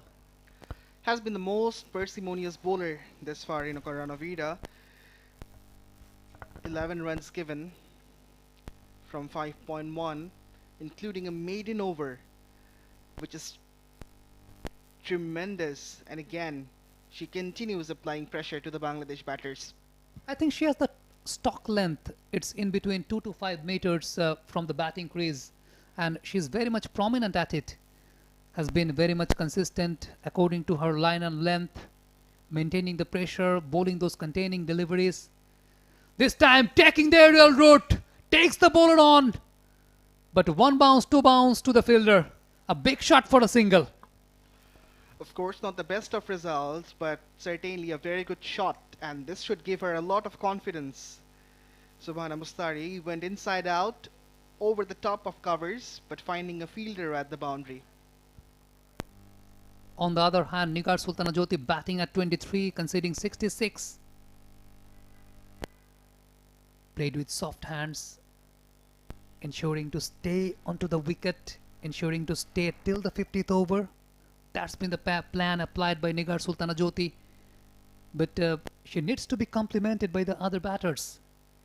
Shobhana Mustari on the previous occasion we have seen taking on the bowler, taking the aerial route. This time a fielder being installed at deep mid-wicket for 𝗃𝗚𝗓𝗄𝗃 𝗠𝗏𝗃. Going down the leg side, just a flick of the wrist to purchase the single. That's a good shot from Jyoti. Still dealing in singles. No boundary this far from her 68 ball innings. Subhana Mustari is trying to be a little aggressive, seeing the boundaries have dried up.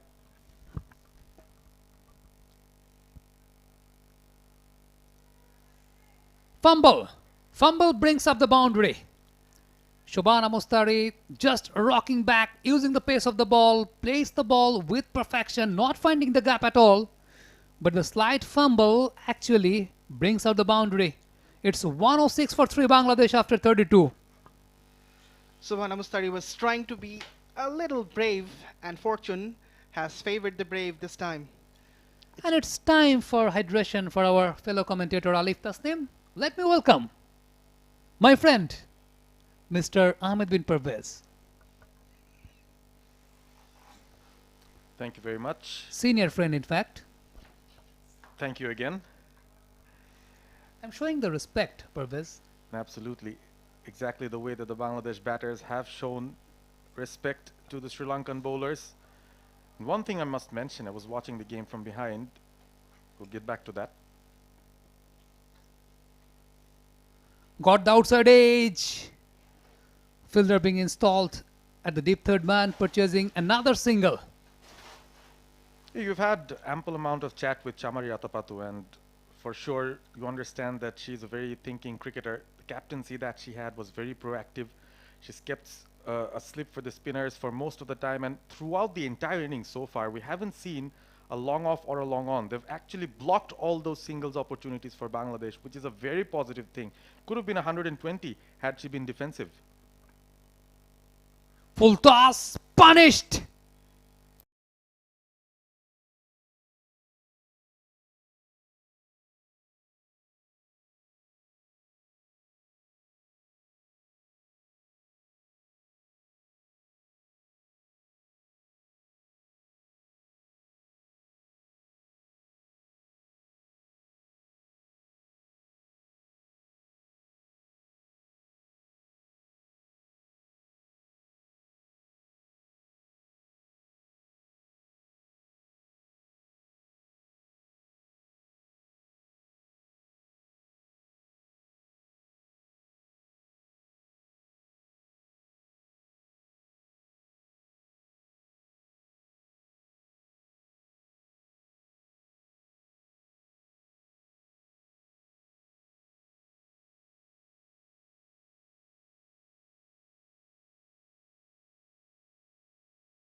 Ball and throw in couple of runs being purchased by the Bangladeshi batters.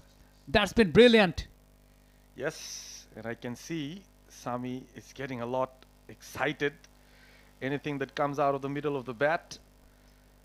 Of course, the Bangladesh fans who are in and around in a few numbers at the Rajshahi Divisional Stadium, they're expecting a boundary. Once again finds the gap. Chase on for both the fielders. Single being purchased. You mentioned a very good point, a very valid one for Wiz.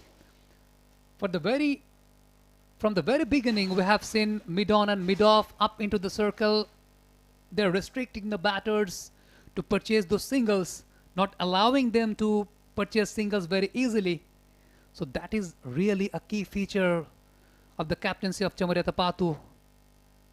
Bangladesh right now heading towards a decent enough total because they're having a partnership in the middle by the grace of Captain 𝗃𝗺𝗃𝗃𝗃 and Shobhana Mustari, pulling the length back, forcing the batter to defend back pass to the bowler. Another over completed. It's 115 for 3 Bangladesh.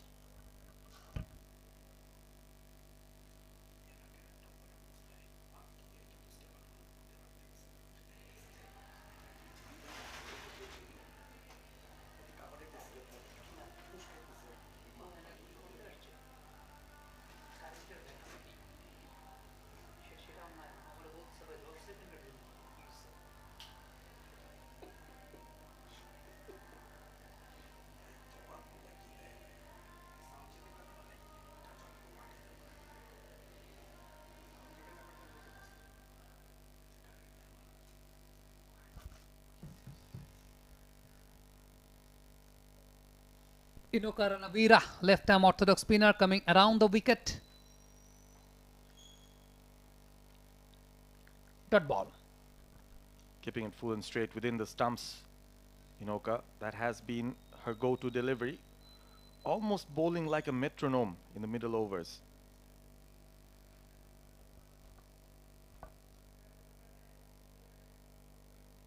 Going for the shot, but once again finding the fielder. Dot deliveries are not going to help Bangladesh, but they've made a very good start, a decent enough. Nigar Sultanajoti just ensuring to stay at the wicket till the very end, not doing anything fancy. 3-dot balls on the trot. It's almost deja vu. Same fielder in action at the covers. One thing that has impressed me about Nigar Sultana in this hard-fought innings is that she has restrained the sweep shots. She's trying to survive, which is a good thing for Bangladesh. I think she's going to bowl the wider run. Not really, not really. Nigar Sultanajoti just went across. Maybe she was anticipating the same line, and seeing the approach of the batter, the bowler just changed the line. That's good cricket all around. This is good cricket. A single taken as well in the process, so the strike rotation has happened. Shobhana Mustari loves to play square of the wicket. Anything short, she'll punish it.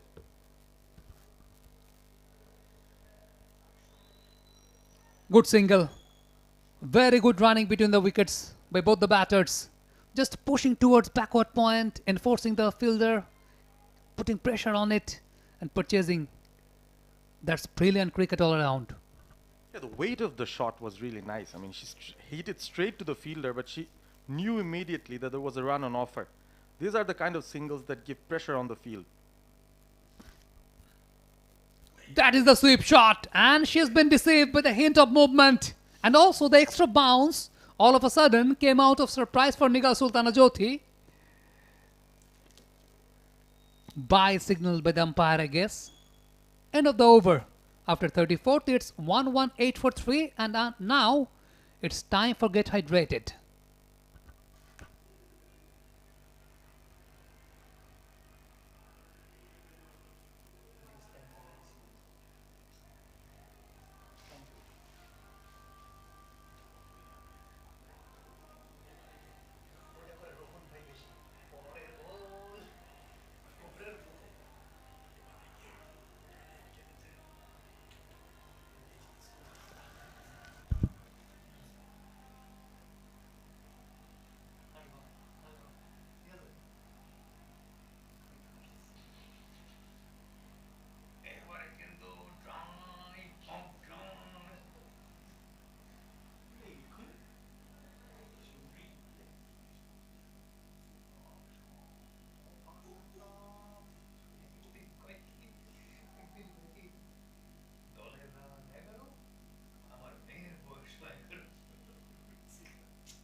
We're almost at the end of the drinks break, and play will resume. The final 16 overs of the Bangladesh innings, who won the toss, elected to bat first in this series decider at the Rajshahi Divisional Cricket Stadium. Some crowd building up here. It's a Saturday. It's very hot. Not a lot of shade across. Still then, there are a few people who are coming in to watch this game.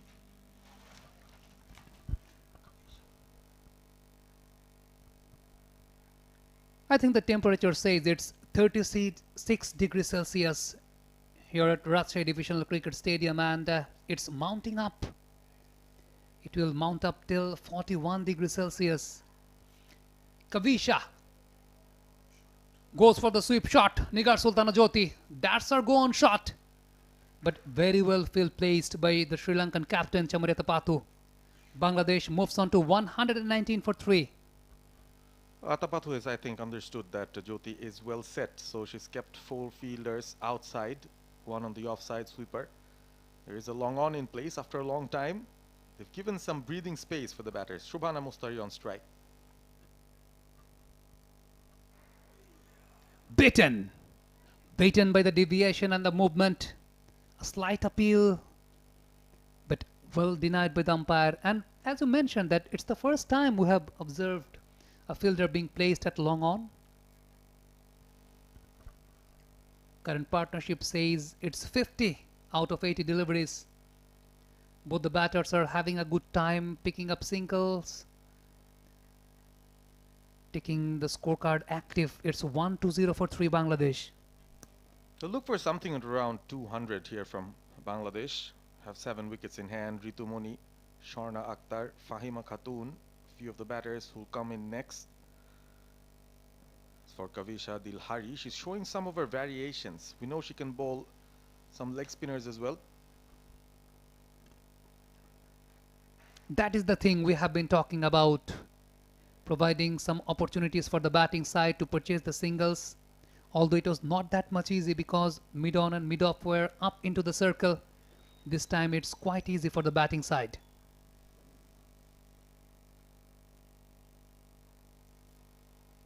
Goes for it, Shobhana Mustari. But once again finds the fielder. Single to finish. 4 runs coming out of this over after 35. It's 1-2 for 3 Bangladesh.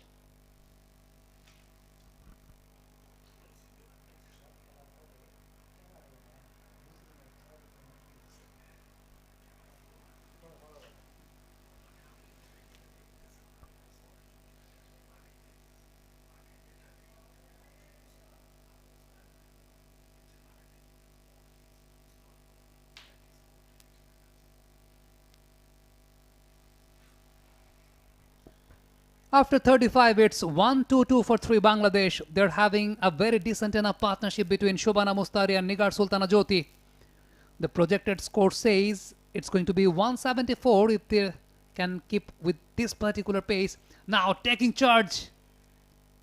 Once again finds the fielder. Some intent shown by Shobhana Mustari.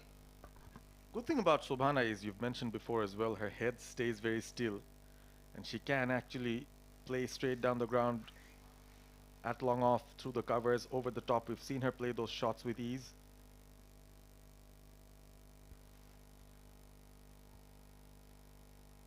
I think the entire batting biomechanics has been very much prominent of Shobhana Mustari. You can have a look at her batting setup. She has a open stance, and every time whenever she's facing the delivery, her feet position, the toe position is following the line of the ball. This time taking on the bowler, not finding the gap at all. Mid-on up into the circle, trying to take the aerial route. Ended up conceding the dot ball. Yeah, she stroked 1, hit the mid-off fielder, and then the other goes to mid-on. Now Tapathu pushes the mid-off fielder to a deeper position. Doesn't mind allowing the single. Quite a few dots created already. Caution applied. An awkward bounce came out of surprise for the batter, but to purchase a single. She moves on to 25. Shobhana Mustari, Bangladesh moves on to 123 for 3, winning the toss, deciding to bat first. It's interesting, the scorecard. Every batter getting double digits, but none of them making it big.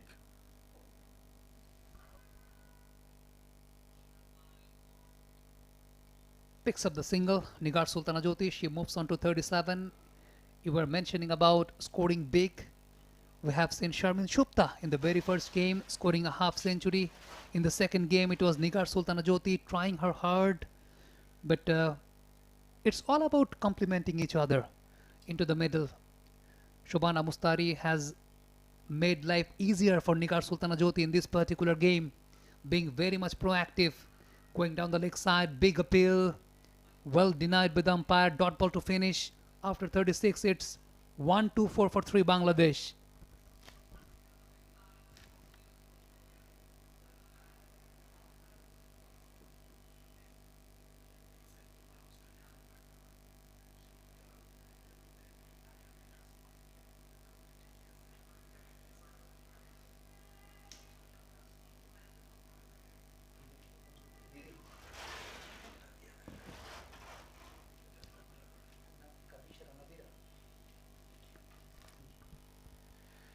𝗂𝗵𝗃𝗃𝗃 from other end has bowling so well, containing the batter.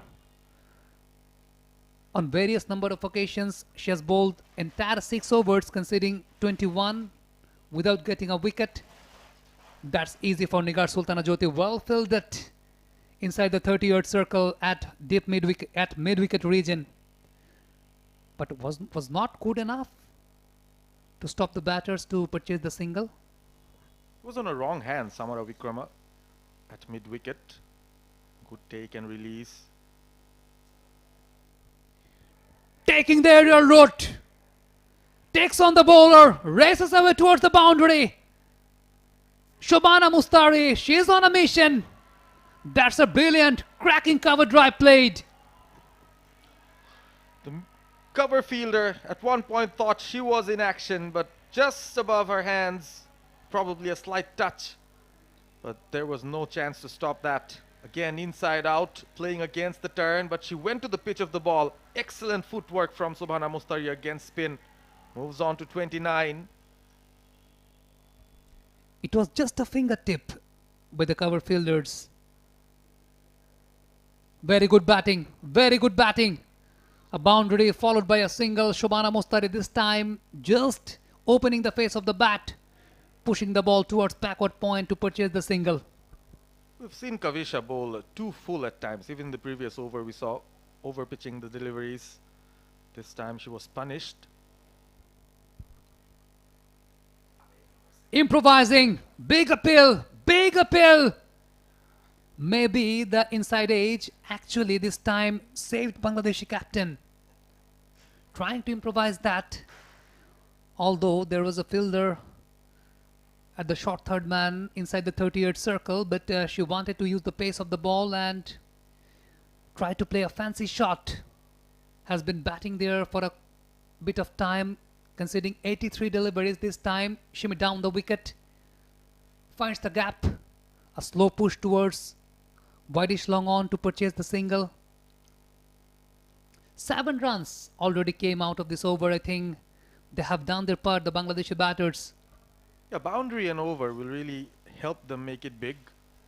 And from here on, if they want to target any score of 200 or above, they need a few of these overs. Some changes in the field. The offside being packed even more. 4 fielders within the circle. But on the leg side, acres of spaces. Long on and deep mid-wicket and deep backward square leg, all in the fence. Rocking back, using the pace of the ball, bisecting between 2 fielders, chase on.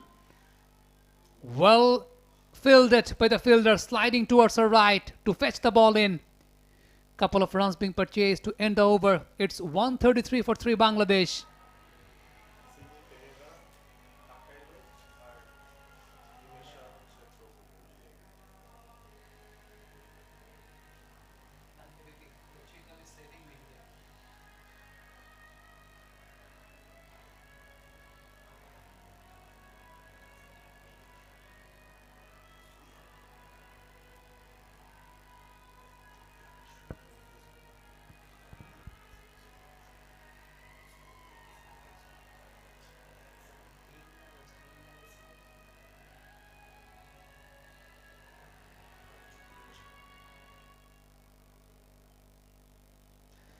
couple of overs where Bangladesh were able to manage to score some runs, and that really brings up 𝗃𝗵𝗃𝗃𝗃.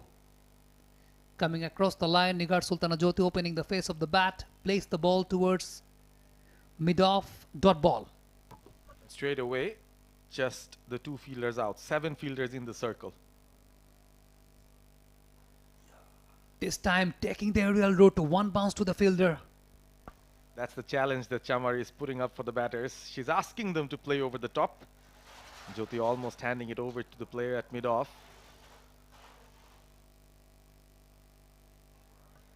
That's a cracking shot, but for a single. Very good field placement by 𝗃𝗃𝗃𝗃, enforcing the batter to come forward, but just only for a single. This is good bowling. This is very aggressive field set as well. Finally for Sobhana Mustari, she sends the fielder back to long on. There are a lot of spaces in the mid-wicket region as well. The ball is within the stumps. That's very good bowling, very good bowling. Varying the length very well. Sobhana Mustari was anticipating the ball might pitch up, but on that occasion it was flatter, pulling the length back. Brilliant effort by 𝗃𝗃𝗃𝗃𝗃.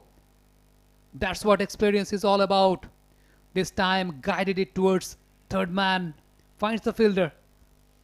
She's been so good. Sends out another fielder in the deep now. She understands the Bangladesh batters would try to go for those big shots, so she's minimizing any risk. Will allow a single.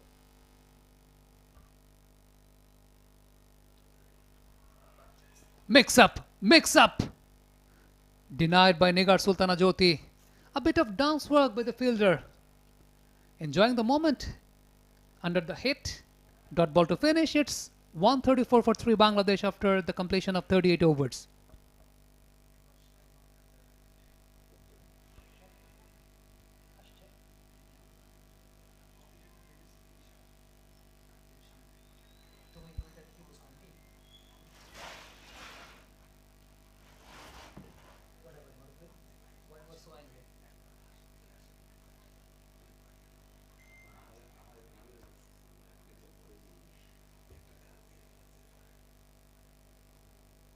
We have seen the anger. Yes, the anger. What Sobhana Mustari shown over Nigar Sultana Jyoti, denying to purchase the single on that particular occasion. Right now, 𝗂𝗵𝗄 coming around the wicket, maybe trying to bowl an attacking line.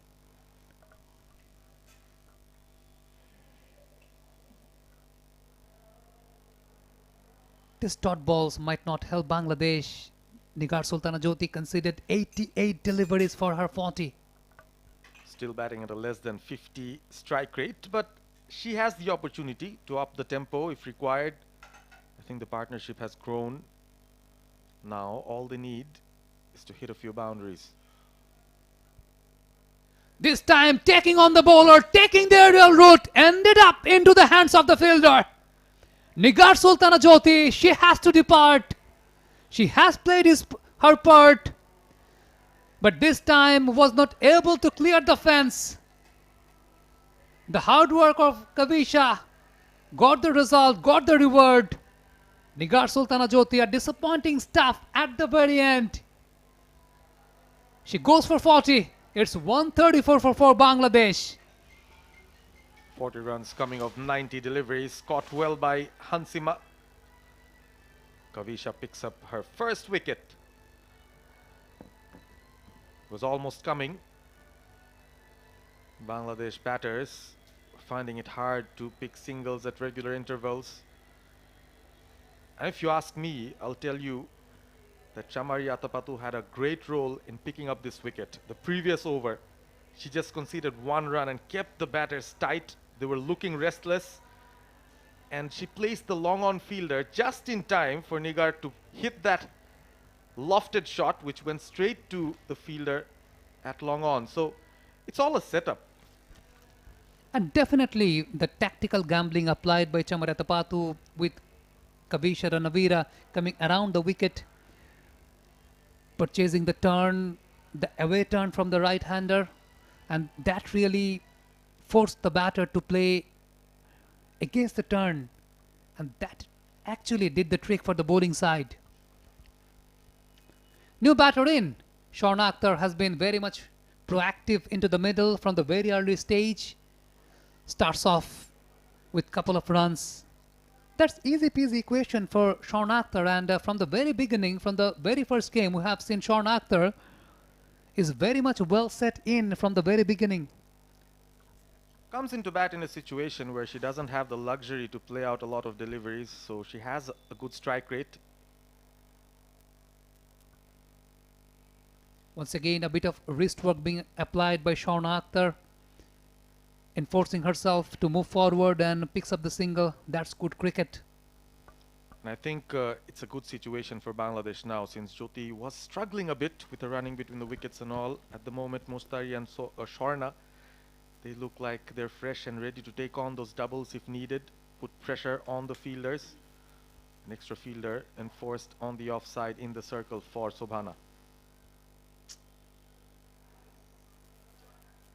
Very good running between the wickets. Fresh legs coming together brings up the single. 4 runs from this particular over. After 39, it's 138 for Bangladesh.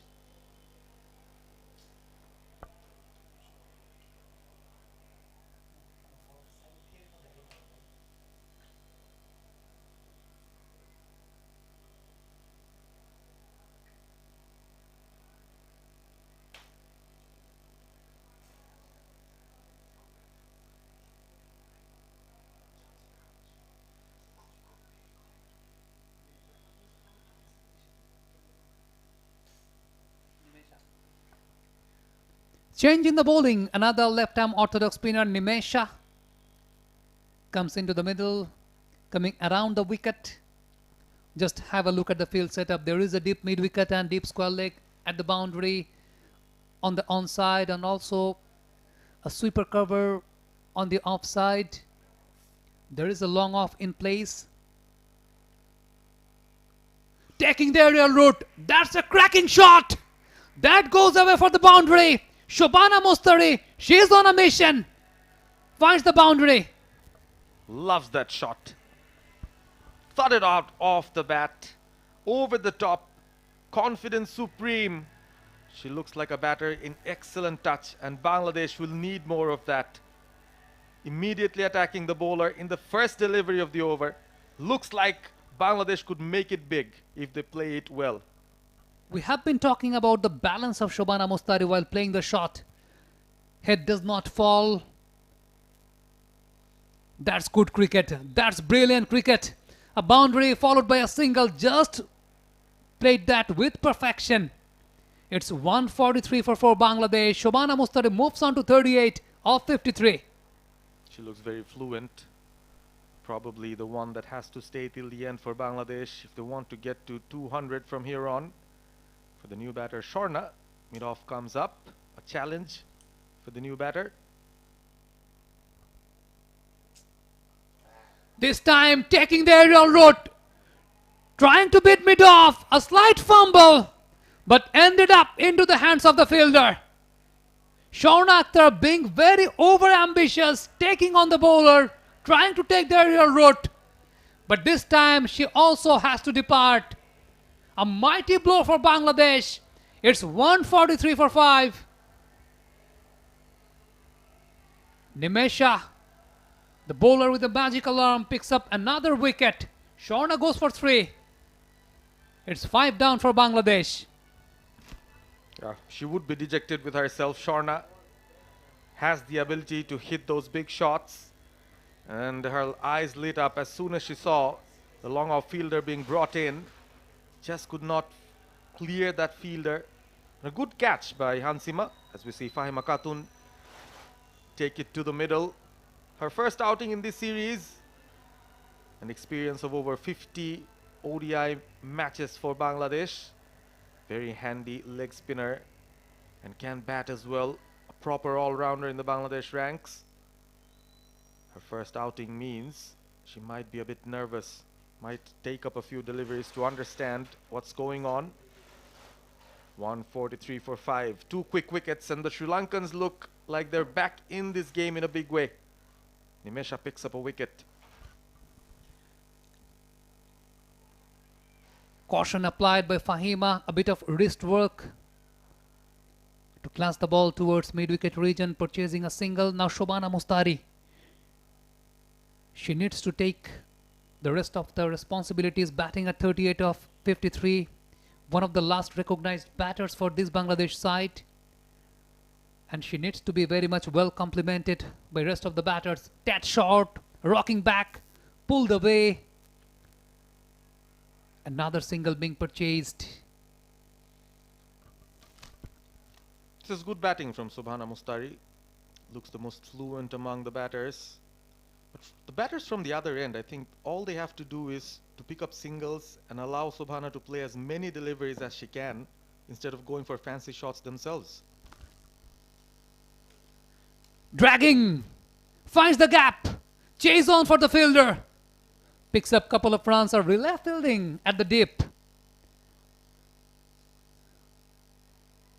By the grace of these 2 runs, it's 147 for 5 Bangladesh after the completion of 40 overs.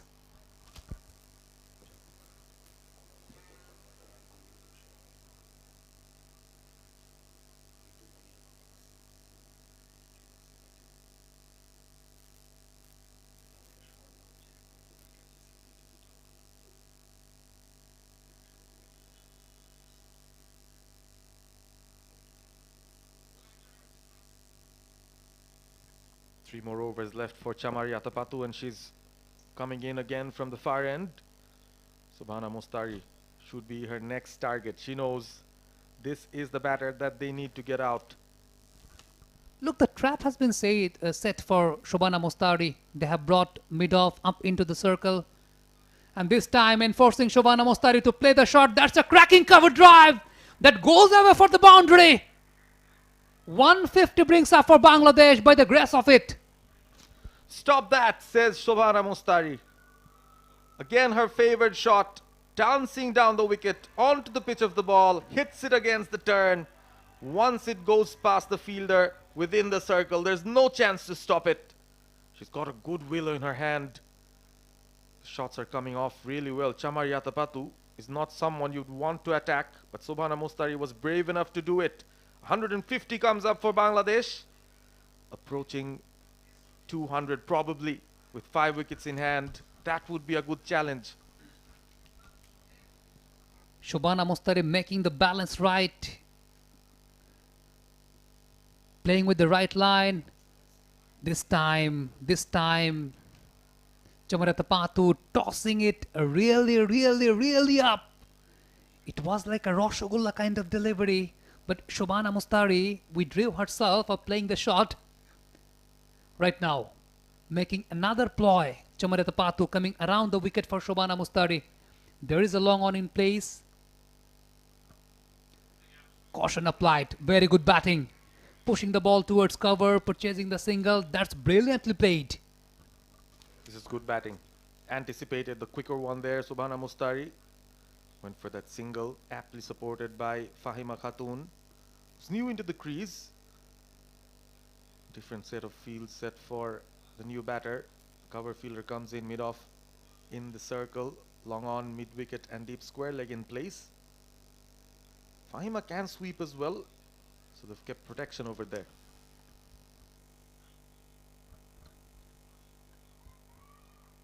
Nipping the ball back in towards the right-hander. Fahima Khatun just crouching a bit and trying to see the ball at the very last stage. Then decided to play the ball towards mid-wicket. This time going for the sweep shot, bitten, all ends up by the deviation and the movement. I was just waiting for when she'd go for that shot. Always her go-to shot here, Fahima Khatun. Scores a lot of runs through that area, but that just wasn't the ball to pick up. I think the crouching at the very first stage, that really suggests that she's going to play the sweep shot, or that is her favorite shot to play. 5 runs come out of this Chamari Atapatu over along with a wide. It's 153 for 5 Bangladesh.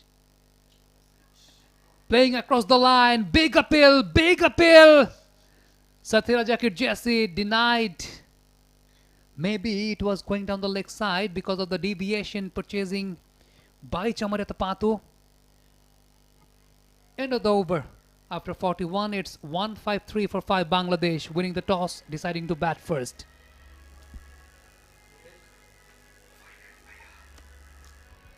So now it's time for me to get hydrated. I'd like to welcome my fellow commentator Alec Tasnim in place of me. And by hydration, I think Sami means he wants to go and have some Rosogullas himself. As Ranawira comes back, Ranawira won't mind not picking up wickets. 8 overs bowled, 22 runs conceded. Sami? Purpose, if it was in Bogura, I think we could have some Mishti Doi in the com box. Unfortunately, it's not. Unfortunately for Sri Lanka, they've got some good bowling options over here. They're having their sweet time, picking up 5 wickets. The last couple of wickets really pushing Bangladesh back a little bit. Hinoka Ranawira will try to keep it tight. Again, a slip in place for the new batter, Fahima Khatun. Short fine leg, backward point in place as well. She's got a little bit wrong run up here. Again, finds the single, will run for the 2. There is a gap to be found. This is good running. Welcome back, Alif. Thank you so much, Purvis. It has been a roller coaster ride for the Bangladesh batters. As soon as they got the hold of the match, something has happened. A strike from the Lankan bowlers and everything has been puzzled yet again. Now Sobhana Mostari is the one who's carrying the flag along with Fahima. Went for the sweep, picks up a single there.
It's been a tough ride. Sri Lanka, they've stuck to it, kept on picking up wickets, but the Bangladesh batters as well. This match, or this innings, has particularly been a situation where a lot of tiny little dots has been added. Some small partnerships all throughout. It was just Shorna Akhtar and Fahima, the two, who failed to get to double digits. Everyone else contributed.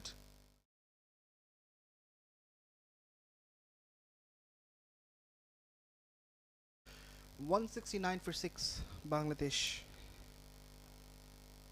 Going with the rate of 3.9. Shabana Mustari just completed her 50 from 61 balls for, in fact, 6 boundaries this far from her bat. 𝗃𝗺𝗃𝗃𝗃, the newcomer, has also struck one.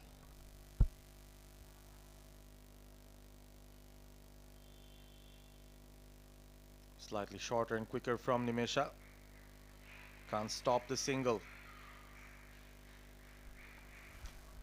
2 wickets under her belt has got Nimesha, an exchange of 32 runs. The economy rate is also good, 3.74. Again, having a good day with the ball in hand.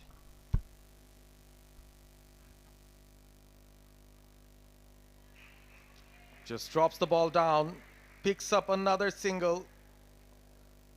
This has been a very productive over for Bangladesh. At the end of over number 44, it's 172 for 6.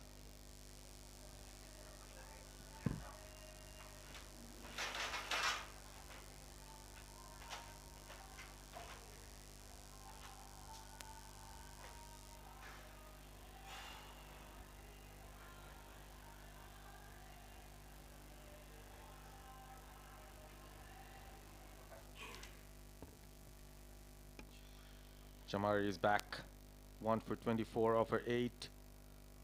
Current run rate almost touching 4. Bangladesh would want to get past 4. Fielder placed at short fine, short third, mid off in place as well. Long on, deep mid wicket, backward square leg.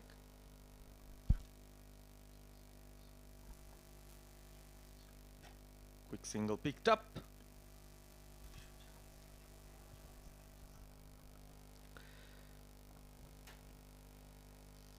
Into her 9th over, 𝗬𝗎𝗓𝗃𝗃, the Lankan skipper, 25 for 1.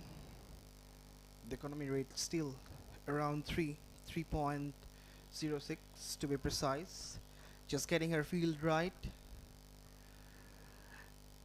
Would be loving to target the new batter 𝗃𝗺𝗃𝗃.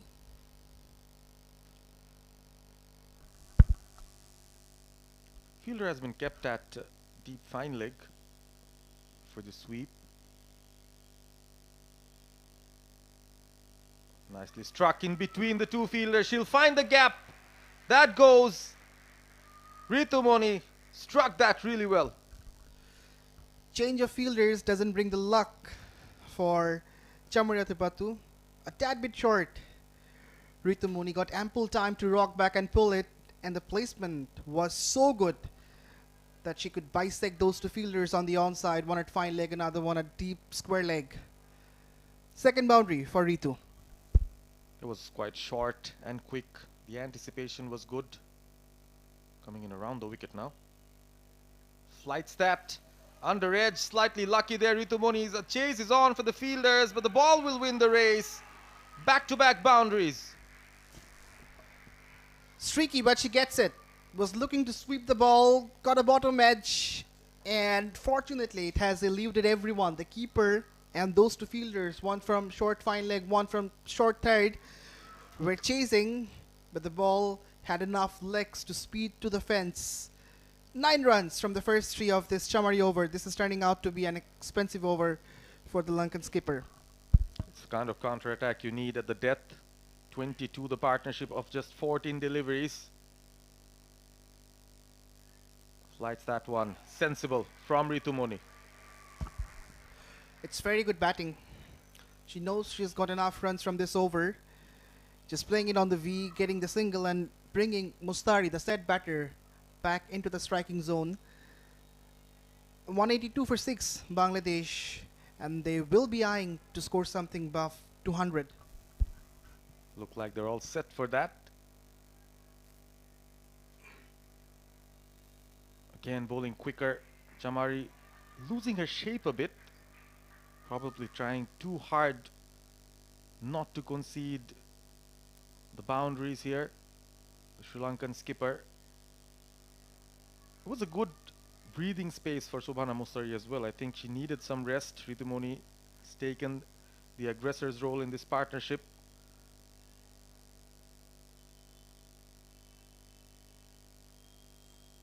Went for that on drive one more time. 𝗬𝗎𝗓𝗃, look at that. A bit frustrated.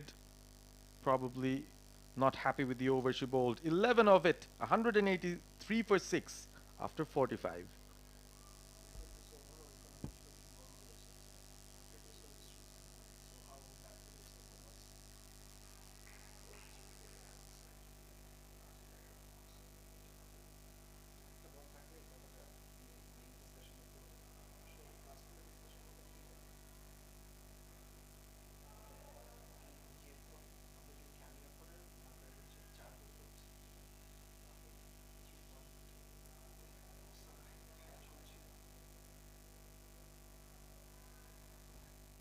Final 5 overs, very important for both sides. This match is the series decider, part of the ICC Women's ODI Championships. Sri Lanka has already started their campaign. The cycle will run for 4 years, all leading up to the 2029 Women's ODI World Cup. Sri Lanka played West Indies away in February, winning that series 2-1. So they made a good start to the cycle. Would like to get one on Bangladesh as well here. A couple of away series for them. Inoka comes in. It's got a very good action. Very accurate. Very much frugal as well. 3.1 is her economy rate. 1 maiden. Hasn't picked up a wicket, but maintained a very tight line and length. Still no foot movement from Subhana Mustari. Happy to dab and take the single. Since it's the last over from 𝗀𝗏𝗃𝗃, should the Bangladesh batters try to take her on? What do you reckon, Purvis? They can, and I think at the moment the responsibility is on 𝗃𝗺𝗠𝗧 to do that. Ample spaces on either sides of the wicket.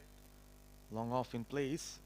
There is an area behind the mid-on fielder, but for that she'll have to go against the turn. Let's see what she decides to do. 𝗀𝗏𝗃𝗃 keeps on bowling full. Picks up the single one more time. Sensible cricket. Pushing with the soft hand.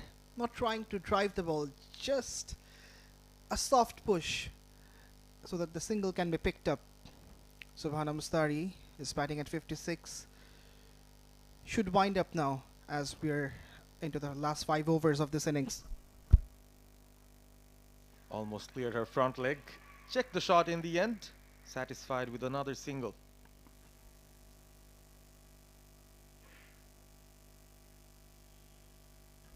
No boundaries from this over yet. 3 singles only. 𝗃𝗺𝗠𝗧 back on strike. Off the back foot. Quicker one from the bowler. Again, it's turning out to be a frugal one from 𝗀𝗏𝗃𝗃. 3 runs unless 𝗃𝗺 can pick up a boundary and turn this to be an expensive one considering the way 𝗀𝗏𝗃𝗃 has bowled throughout this innings.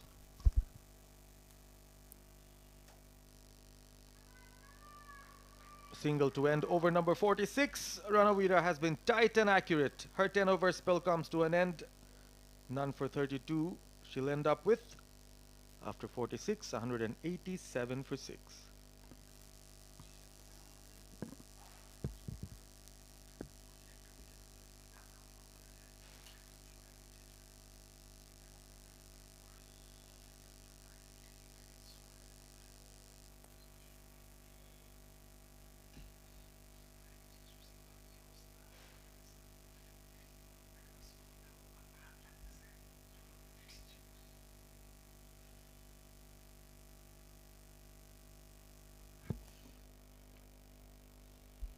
Ritu will take strike. 𝗿𝗺𝗽 around the wicket.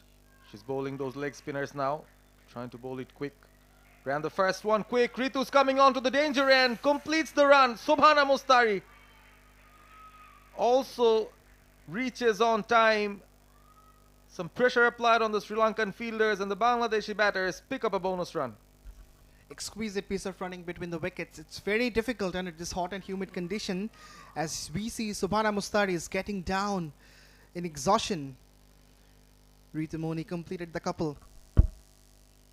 Steps out, tries to play it over the top, but only finds the fielder within the circle. Mistimed, and Kavisha 𝗿𝗺𝗽 will celebrate one more time. She's picked up her third. And Sri Lanka get another breakthrough. The dangerous looking Ritu Moni has to depart. Bangladesh were needing a boundary, and Ritu Moni tried to provide that. Used her feet, came down the pitch, and was looking to go over the covers. But on that mission, the ball went straight up and landed in the safe pair of hands in the inner ring. Ritu Moni has played an effective knock, 20 from 16, as Bangladesh lose their 7th. It's 189 for 7.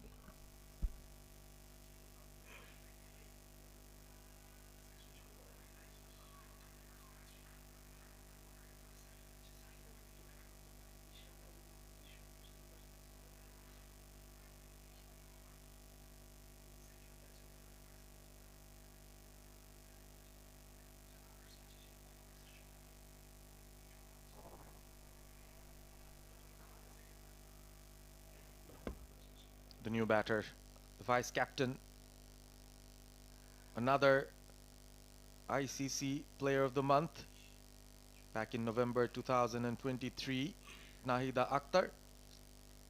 So we've got 2 ICC Player of the Month winners on both ends, Subhana Mustari and Nahida. Right hand bat, plays it nicely, will take the first run quick, putting pressure onto the fielders. From this point in time, I reckon the said batter, Subhana Mustari, should start cutting loose, because not much of a delivery is left, and she is already in some rhythm.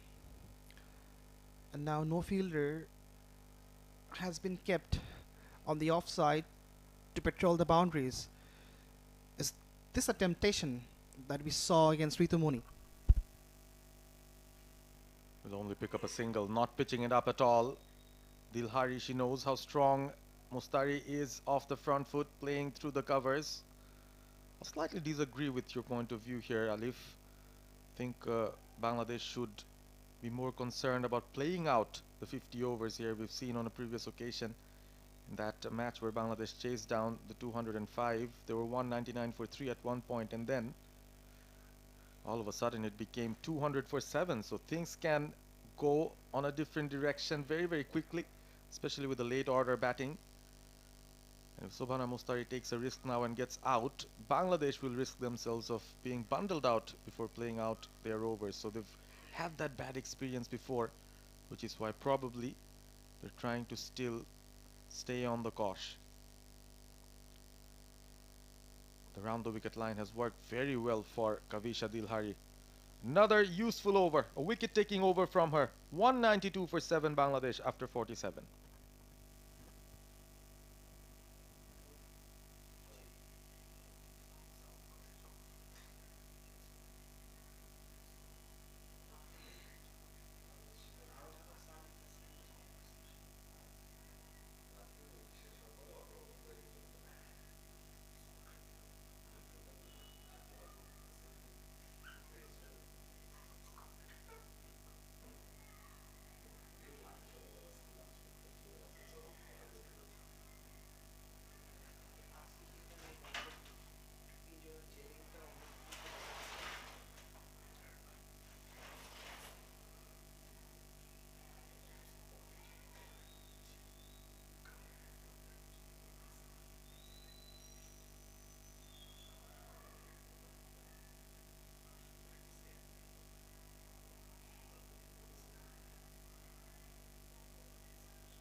Madar is back. Slower delivery again. She's had these variations. Even in her previous spell, we saw her put on those slower deliveries. Into her 8th over, Malki Madara has pulled well. A maiden as well, 34 runs from 7.1. Hasn't picked up a wicket, but was about to on a couple of occasions. This is the batter we'll be looking for. Mostari on strike. A big appeal. 1 run taken. Will they go for the second? No. The bowler goes and chases that down as well. Have to look at the umpire's signal. Did it come off the bat? No signal from the umpire, which means those runs will be added to Subhana Mostari's account. Neither is back. Scored 20 from 41 deliveries in the previous match with a boundary as well, so she can bat a bit. Support will be required from Mostari's side, and she seems to be the one who is able to provide that support. Short third, short fine in the circle. A slower delivery, slightly fuller. Can't beat the fielder at point. Madara has been doing it quite often. Change of pace, and leg cutter seems to be one of her weapons. She's got a very good leg cutter about her. With the new ball, she can move the ball in as well. So she's got all the variations to be bowling with the new ball and with the old ball at the death as well. Again, a slower one underneath the bat, beaten. We discussed about this particular topic that with the softer ball, if you pitch the ball at the back of the length zone, then the ball can't keep low, and that has transpired in this occasion as well. Tad bit short, way outside the off stump, and again the ball keeping low. And this is something that the Bangladesh bowlers will also be mindful of. They've got a couple of medium pacers as well. Again, from the bottom part of the bat, a direct hit could be interesting. Neither puts in the dive. Will complete the single. Very much fortunate was Nahida. She had to dive with all her efforts. Fortunately, it didn't hit the stumps, otherwise this could be very, very interesting. Subhana Mostari could lose her partner. Again, looking around the field. The question is, will she go for a big shot in the last delivery, or she should retain the strike? What do you reckon? I think she'll play according to the merit of the ball, but of course if there is a loose ball on offer, she'll try to go for it big. She can't trust Nahida as a batter from the other side. Another slower one, fetched it, but a fielder well placed in the deep. Subhana will retain strike. Bangladesh move on to 196 for 7.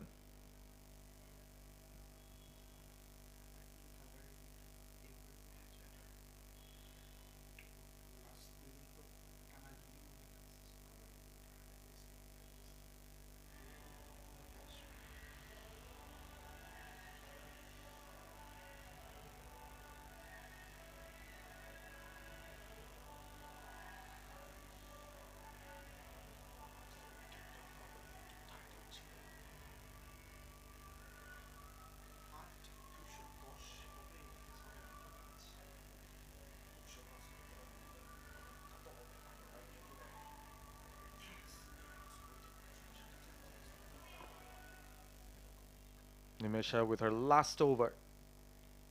Chamari Yatapatu sticking with spin. Not like she had other options. Coming in from the far end. Short. Cut away. Finds the gap. Subhana Mostari has been brilliant. Not the right delivery to bowl against Subhana Mostari. She is a very good player when she cuts the ball. Again, she pierces the gap through the offside and earns herself a boundary. A tad bit short and wide outside the off stump from Nimesha. Not the best of her deliveries.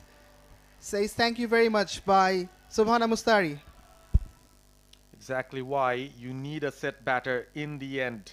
This is bearing fruit for Bangladesh. 200 comes up. 200 for 7. 11 deliveries left. Bowler under a bit of pressure now. Bowling it from wide of the crease, darting that in. 𝗂𝗏 will follow it up with a single. This has been a good start to the over. Certainly a very good start. 5 runs from the first couple of deliveries. Bangladesh are on the ascendance in this very over. Nimesha will be under some pressure, and it will rub salt into the wound if Nahida goes for a big shot and earns a boundary. Played with soft hands, a dot ball. Same kind of delivery applied for the new batter. Can't find the gap. Subhana Mustari already struggling at the non-strikers end. She's been here for such a long time. She's been the warrior that stood still and made it count.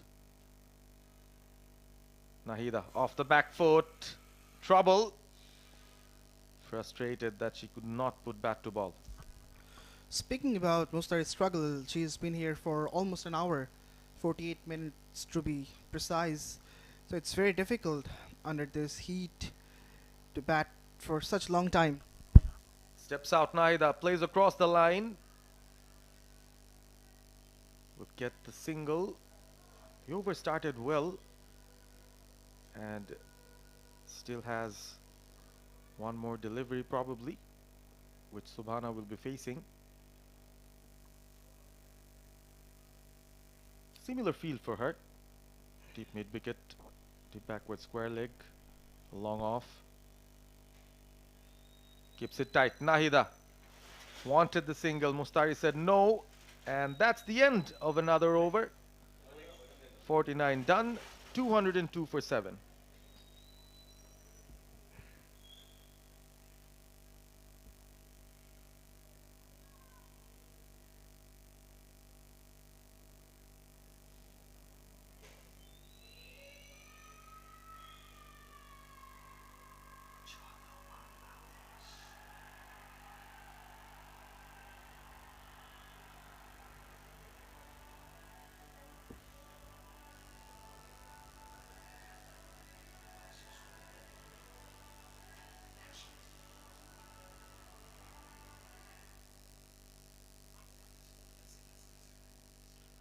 Madara with the final over of the innings.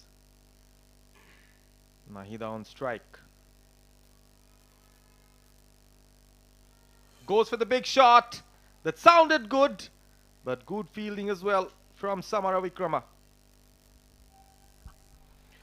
Exactly, sounded so good, and there was an awkward bounce. The fielder had to jump for preventing the boundary. Finally does well, and now Subhana Mustari is back. Final 5 deliveries are remaining. This is the right time for her to wind up 65 from 76. Big shots will be expected from her bat. And there are gaps in the offside as well. Steps out, goes past the bowler, long on fielder. Will have to take the challenge, and she fails. What a strike, solid from Subhana. It was drilled down the ground and played straight as an arrow. The fielder from long on covered a lot of ground and then made the full-fledged dive. Nonetheless, couldn't stop the boundary. Subhana Mustari has a boundary and now 5 runs from the first couple of deliveries from the Madara over. Steps out one more time, this time length, drag back. Will go for the second. Nahida is running. Subhana Mustari might be struggling. A direct hit could have been curtains for her. But that almighty dive saves her. Applause from the dugout in the Bangladesh end. What an innings it has been. No centuries to her name in women's ODI cricket for Subhana Mustari, but the kind of innings that she comes and plays in the middle order. She's really carried the innings till the end. And wherever Bangladesh have stood at the moment, a lot of credit has to go to this diminutive middle order batter. 71 not out, will take strike, will take responsibility. 3 more deliveries to go. Stands her ground, will pick up a single, not more than that. Oh, they're running for the second. They're going for the second. A weak throw. Frustration for Sri Lanka. And Mustari keeps strike. Again, a poor throw. Last time when Subhana Mustari made the dive, That wasn't the best of the throws from the fielder. Yet again, a bit of fumble and then a lazy throw has allowed the Bangladesh batters to steal one more run. The struggle is very much evident from Subhana Mustari, batting for a long time under the scorching hit. But then again, serving the team, serving the nation with the bat in hand. Comes down the pitch, swings it. Will she find the gap? No, she doesn't. There is a fielder who intercepts. Again, a couple of runs. This is turning out to be a very productive last over from Bangladesh. Yes, this is. The momentum is shifting. Exactly the kind of over you need at the death. 11 coming of it. Probably one of the most expensive overs that Sri Lanka have conceded while bowling. Madara under a bit of pressure. Chamari Yatapatu, she would have fancied anything around 200, but suddenly looking a bit different. Final ball of the innings. Goes big. It's high. Doesn't get the distance, and a nicely taken catch. Cool and composed. And Subhana Mustari's innings comes to an end. And Bangladesh end up with 213 for the loss of 8 wickets. But what an innings it has been from Subhana Mustari. She will have her head held high. And in the end, she was the one who carried Bangladesh to a fighting total, I'd say. Bangladesh have won the toss, elected to bat first. This was the kind of total that they'll feel they can be comfortable with. Easily the highest total batting first in this series. All credit goes to a certain Subhana Mustari who got out in the final delivery of this innings. 75 of 81, glorious batting. Nigar Sultana scored 40. Sharmeen Shukta with 25. The two openers contributing a bit as well. And Ritu Muni with a little cameo in the end. 20 of 16. 213 is something that the Bangladesh bowlers and fielders would feel they can defend. But Sri Lanka, they'll fancy this as well. We have a match in our hands, Alif. Indeed, we have 6 bowlers used from the Lankan side. Madara, 9 overs, 48 for 1. Nimesha has done well, all except the last over, 40 for 2. 9 overs. For Chamari Yatapatu, 35 for 1. Ranavira hasn't picked up a wicket. 32 runs from a 10 over. Kavisha Dilhari picked up 3 wickets in exchange of 48 runs. And Nilashika has bowled only a couple of overs, given away 10 runs. 10 extras from the Lankan bowlers. And that's what Bangladesh has posted, 213. And Sri Lanka will be eyeing for 214 from 300 deliveries in the second innings. Till then, stay with us. We will be right back with the drama of chasing.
Welcome back. We're here for the Sri Lanka run chase. This is women's ODI number 3, the final one of the series.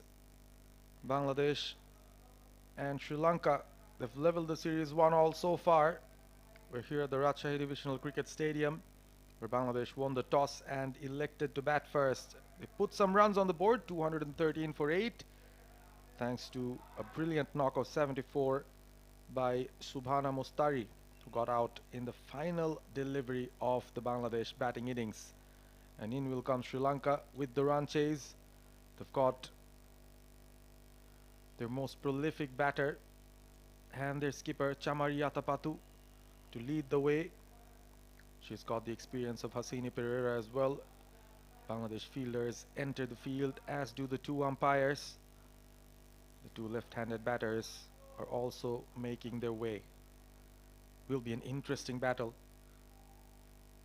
Bangladesh on previous occasions have always done well when they have got some runs on the board. They can trust their bowlers.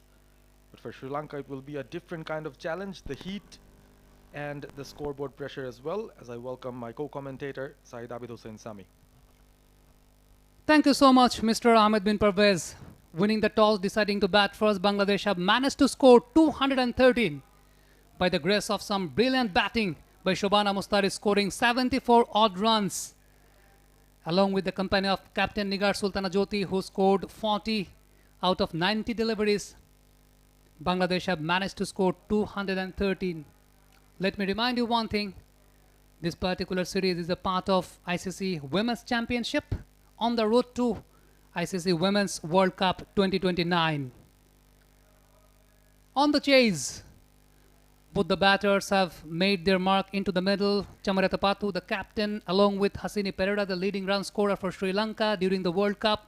Marufa Akhtar with the new ball with her hands. There is a slip in place. Inside the 30-yard circle, there is a backward point, traditional point, the conventional one, covered, mid-off, mid-on, mid-wicket. 2 fielders outside the 30-yard circles are deep third man and deep fine leg. Marufa Akhtar always seeking for the inward movement for the right-handers, but this time she has both the left-handers to contend. Steaming in Marufa Akhtar. Fumble. And that brings out the first runs for the Sri Lankans. She should curse herself for that, the cover fielder. Was Shorna Akhtar, probably a bad bounce just in front of her. Completely missed the ball on that occasion. And Hasini Pereira gets her first boundary. Was a well-timed shot. These are the kind of things that Bangladesh need to tighten up, because Sri Lanka, they'll really want to get a good start within the first power play. They really are aggressive within the first power play. Seen that before.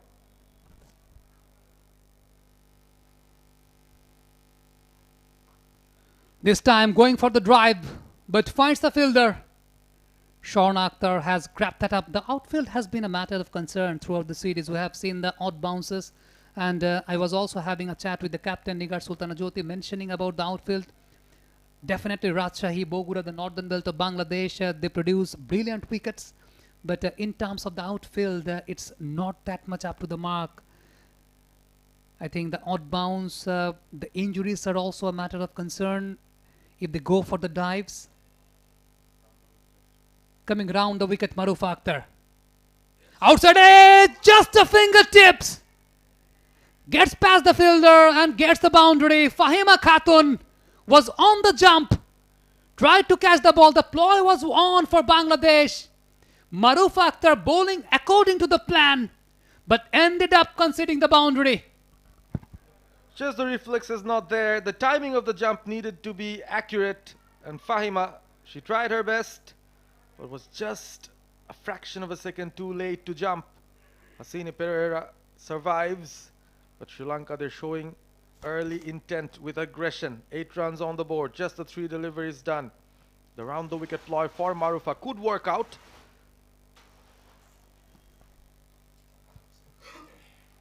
That's good bowling, right on the money. The fact is, when you are bowling on that particular line, you may bring another slip in place, Parvez. That's an option, definitely an option.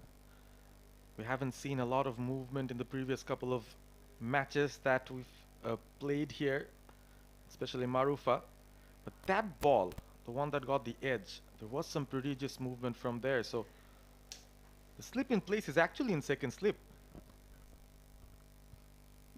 Once again going for the drive, finding the fielder once again. Marufa Akhtar coming around the wicket, finding some new route to deceive the left-handed batter.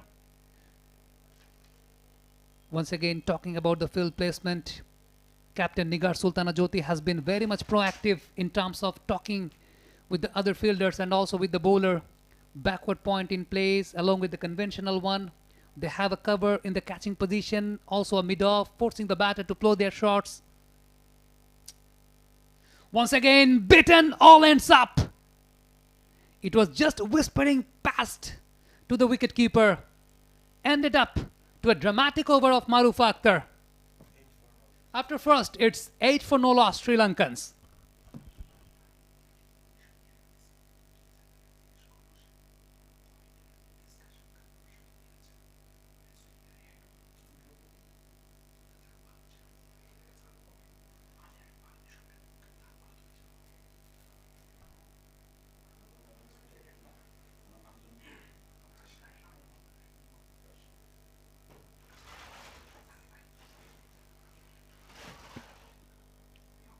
Chamaria Tapatu will be on strike for the first time, and Bangladesh bring on the right arm off spin of Sultana Khatun.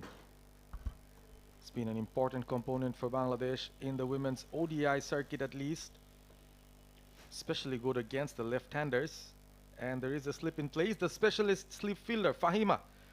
It's good to see her back in the starting 11.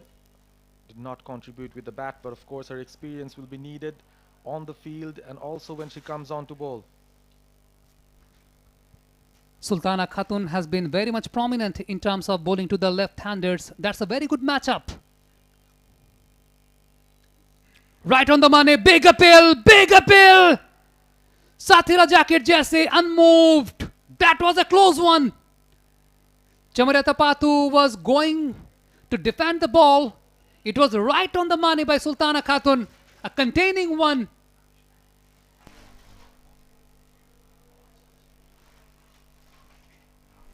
And absolutely beats the inside edge. No turn on offer whatsoever. This time driven to the bowler. Very good bowling that is by Sultana Khatun. Bangladesh had a few other off spinners. Shumona was there for a few matches. We've seen Nishita as well. Once again, the containing line at the containing length. Withdrawing Chamaria Tapatu of playing her shots. That's brilliant bowling. Yes, and someone that could be an off-spin option alongside Sultana could have helped Bangladesh. With Sri Lanka having so many left-handed batters in the top 5, specifically 3 of them, Samara Vikrama and then the 2 openers. But Bangladesh don't have another off-spinner in their squad. Slight adjustment in the field by Nigar Sultana Jyoti, captain. She's been very much proactive. Now another fielder being installed onto the offside of 38 circle. A catching position at the covers. This time the drift in the air was nearly about to deceive the batter. Brilliant bowling, brilliant display of bowling by Sultana Khatun. Chamari is being tested here. She's showing a lot of patience as well, using all her experience. That's the shorter one. A fielder being installed at the deep mid-wicket region. Shaun Akhtar grabs up the ball. End of a successful over. A brilliant one. It's 9 for no loss. Sri Lanka, they're chasing 214.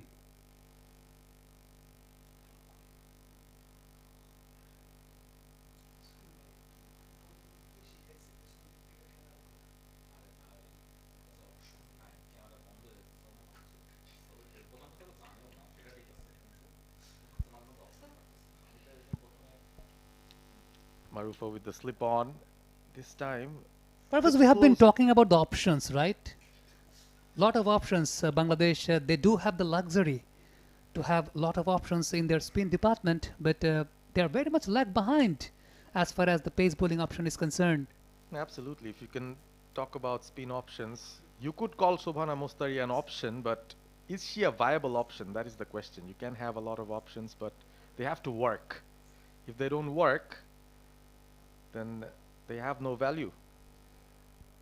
Letting the ball go, letting the ball go, that's not going to help Sri Lanka at all.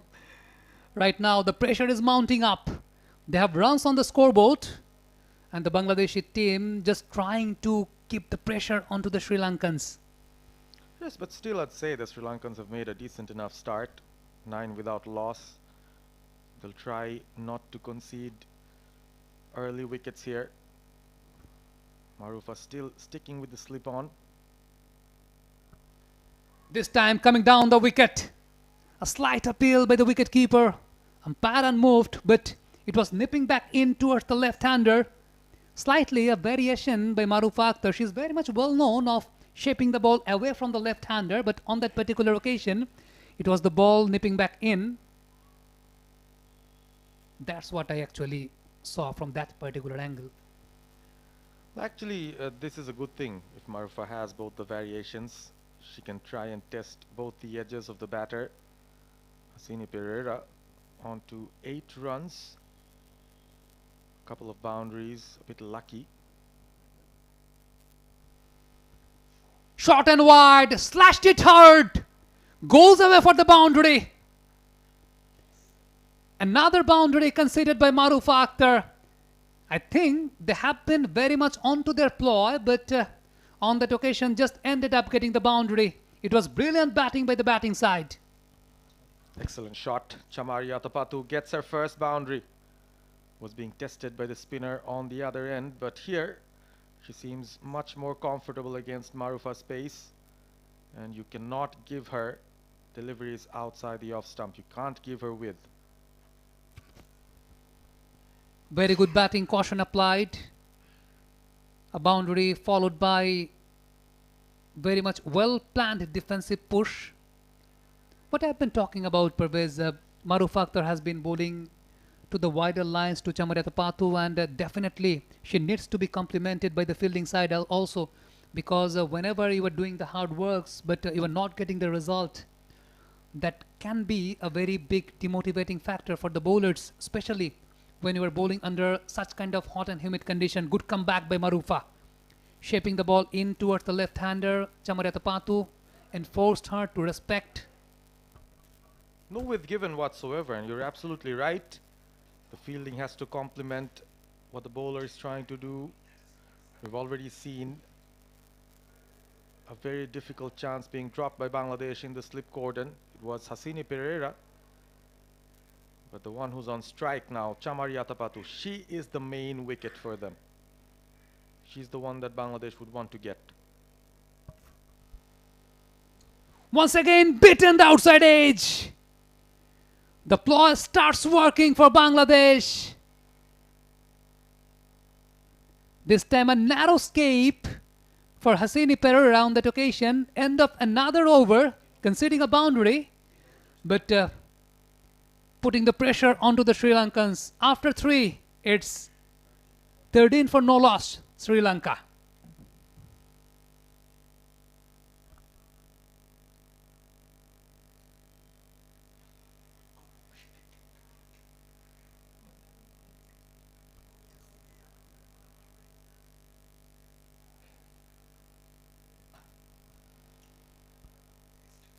Sultana Khatun has been brought into the attack from the other end. She bowled a brilliant first over. Two left-handed batters are into the middle. That's a very good matchup by the Bangladeshi captain. Definitely she has all kind of options. She has leg spinner, she has a right-arm off-break bowler, and also she has a left-arm orthodox spinner. We have been talking about Nahida Akhtar, leading wicket taker for Bangladesh. In this particular format, right now a slip has been taken.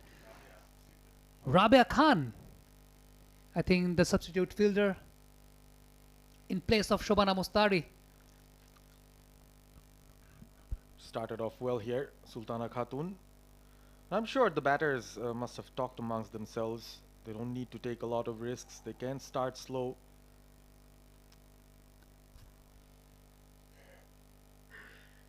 Once again, right on the money.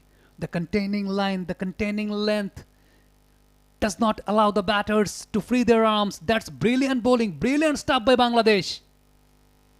They need to keep doing that. Sultana Khatun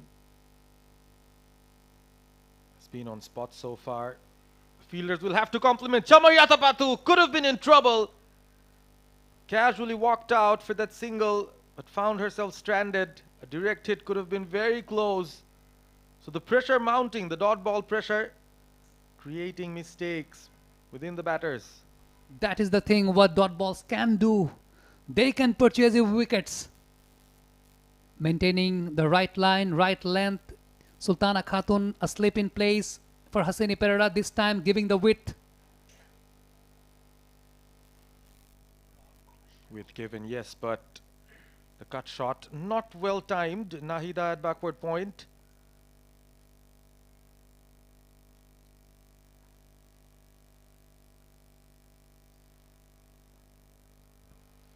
That's brilliantly bowled. Brilliant, brilliant execution by the entire fielding side. Mounting up the pressure well. Another maiden? In fact, it brings up the first maiden for Sultana Khatun. On the previous occasion, she conceded one single run. It's 14 for no loss Sri Lanka. In fact, it's 13 for no loss Sri Lanka after 4 overs. Beg your pardon.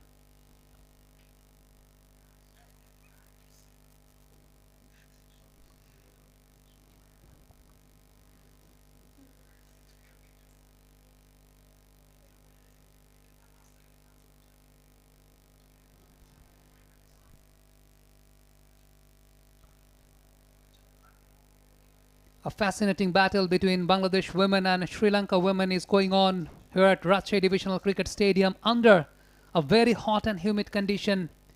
The temperature mounts up to 40 degrees Celsius.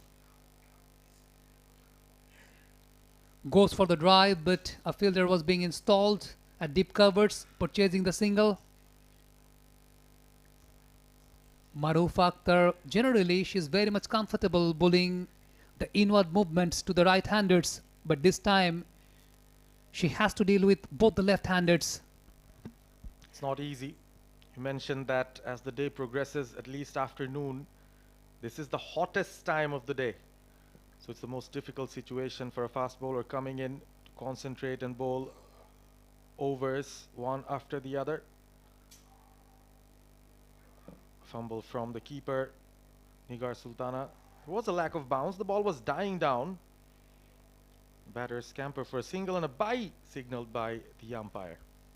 Talking about the batting approach of Nigar Sultana Jyoti, scoring 40 odd runs of 90 deliveries, scoring just a single boundary. Definitely she played the anchor role, ensuring to stay at the wicket till the very end. But when it was required to take on the bowlers, Nigar Sultana Jyoti just got herself out. But before that, I think she played a brilliant knock and very much well complimented by Sobhana Mustari, who ended up scoring a blistering 74. I think that can make the difference. Down the track, taking the aerial route, finds the gap, finds the boundary as well. Another boundary being scored by 𝗂𝗧𝗧 and Ma'roofa Akhtar. She's maintaining the ploy, but all the hard works does not bring the result. It was a brilliant shot there. Made to look easy, but it wasn't, because 𝗂𝗧𝗧 was on the move. She was actually walking into that shot. Slashed that off the front foot. Not an easy shot to play. She's got a lot of class about her. The only batter from Sri Lanka to have over 4,000 women's ODI runs. She's got a highest score of 195, so she is their main target. Once again, bitten, and the finger is up. The big fish gone. Ma'roofa Akhtar strikes. First blow for the Sri Lankans. By the grace of some brilliant planning behind the stumps by Nigar Sultana Jyoti, The ball just deviated away from the left-hander. She came down the track, beaten by the deviation, got the outside edge, and first wicket for Bangladesh. This is exceptional bowling from 𝗃𝗓𝗄.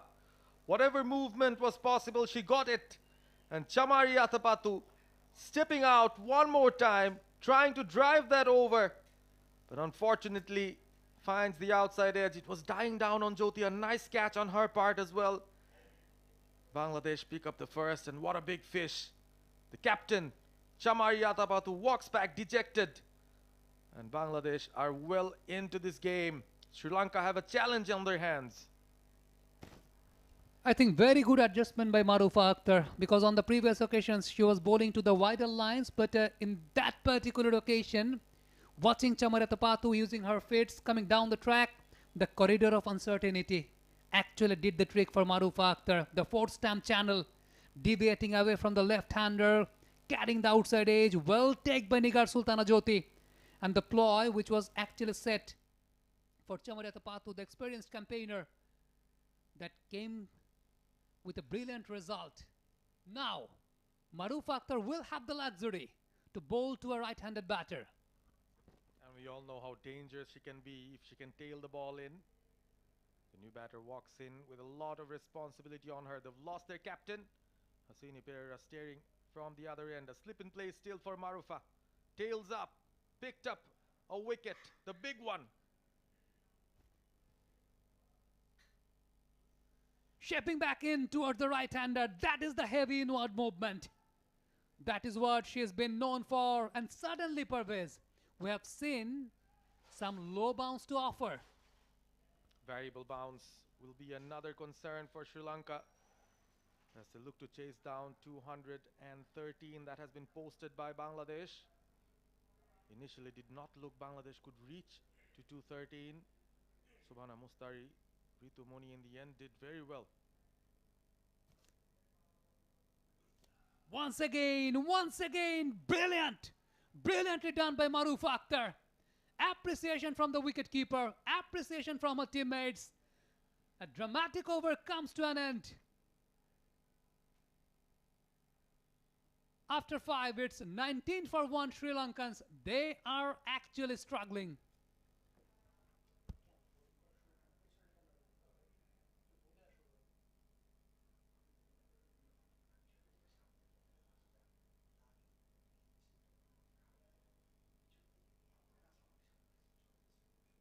Sultana Khatun will continue. They're bowling her third over. Marufa did well. Was exceptional with the ball in hand. Picked up the wicket in the previous over. Could be the game-changing one. A slip in place for Sultana.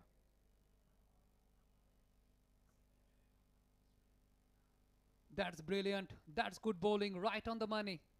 The containing line and length, not letting the batter to free her arms. That's been brilliant.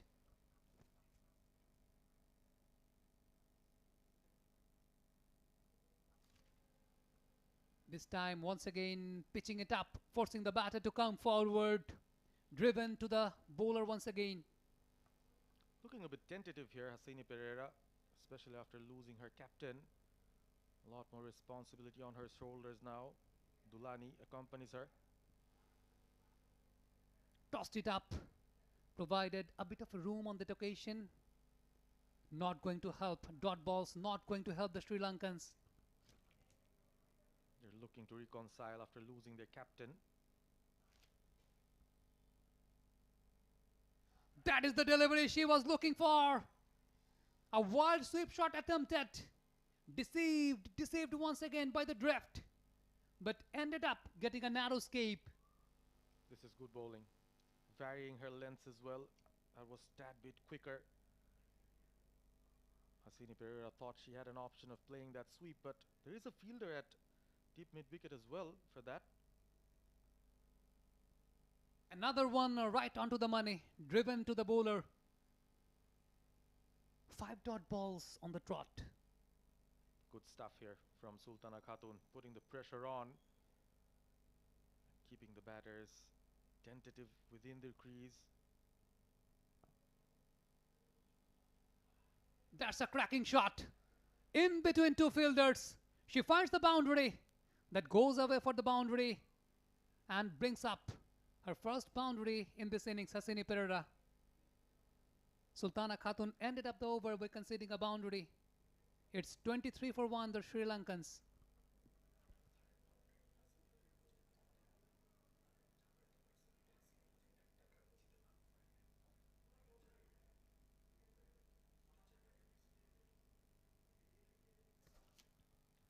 I beg your pardon, that was the third boundary scored by 𝗂𝗂𝗃𝗃.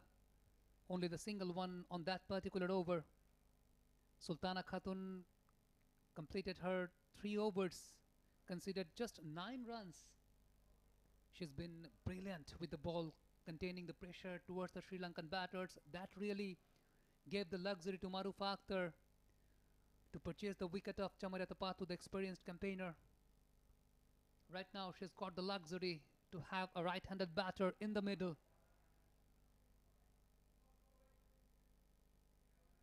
A bit of wrist work, but finds the fielder. Umesh Shadulani, new batter, onto her 7th Women's ODI. Scored her maiden 50 against Bangladesh in the first game. Sri Lanka went on to score 205, but that wasn't enough. Now she's under a bit of pressure, chasing. And she's got 𝗂𝗂𝗃𝗃𝗃, who was her partner. The two opened for Sri Lanka in the first Women's ODI. So they know each other's game. That was a tempting and teasing line and length. 𝗃𝗃𝗃𝗃 Akhtar almost tossed it up, enforcing the batter to go for the drive, although there was no slip in place. But that has been the ploy set for Umesh Shadulani. An effort by 𝗃𝗃𝗃𝗃 to try and straighten the ball after pitching. Trying her few variations. Of course, we'll have to evolve, we'll have to mature with time going. The batters will figure you out if you have only one trick. Going down the leg side, sloppy by the captain, Nigar Sultanajoti. The chase was on for the fine leg fielder. Couple of bonus runs ensured by the Sri Lankans. She's struggling a bit, Jyoti. A bit late onto that. Yes, the ball had some variable bounce about it, but we've seen a couple of occasions already where Jyoti has struggled to pick up the balls behind cleanly. Again, a left-hander comes in. 𝗂𝗂𝗃𝗃𝗃 back on strike. 𝗃𝗃𝗃𝗃 with her round the wicket angle. Fine leg in the circle. In fact, she's being pushed out and square leg is coming in. And reinforcement on the offside. Sharna Akhtar moves on to extra cover. It's a 6-3 field setup. 6 on the offside, 3 on the leg side. And that very wide slip, almost a third slip in place for 𝗃𝗃𝗃𝗃. Almost near to the gully. I was wondering that is it a slip or a short third man in place? But definitely the ploy has been set by Captain Nigar Sultanajoti. What we saw on the previous occasion when they were bowling against 𝗬𝗏𝗃𝗃𝗃, that particular ploy actually brought up the result. And 𝗃𝗃𝗃𝗃 will be looking to try and set the batter up. A few short balls probably outside off stump on the hard length, and then something a bit fuller which the batter can drive. And if she can get that away movement, she could be dangerous. On the drive, fielder installed at mid-on, another dot ball to offer. Yeah, the singles have dried up.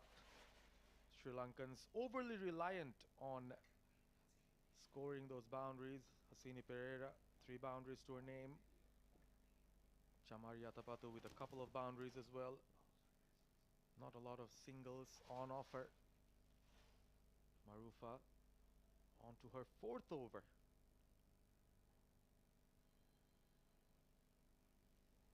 Onto the front foot. Not a lot of pace on the ball. 𝗂𝗂𝗃𝗃𝗃𝗃 have to use her experience. Has been in the international circuit for over 10 years now, so a decade in and out of the team on various different occasions. The last couple of years have been very productive. 2024, 2025 made a name for herself in the ICC Women's ODI World Cup just last year. It's the top scorer for Sri Lanka. And there she goes. A fluent drive through the carpet onto the fence for 4. That's classy from Hasini Pereira. Marufa being punished for being too full, dejected with herself as she takes back her cap at the end of the over. 29 for 1 after 7.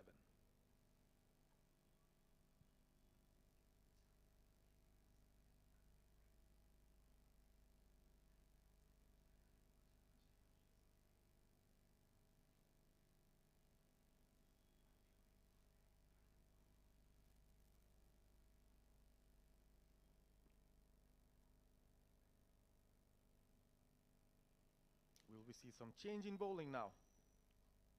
Nahida Akhtar coming in for the first time. Slow left arm orthodox. Picked up 4 wickets in the previous game. Not enough to get Bangladesh a win. She's been prolific for Bangladesh. Top wicket taker in this format. 80 wickets to her name. Probably would be the first one to reach 100 women's ODI wickets for Bangladesh. The vice captain. Dulani on strike.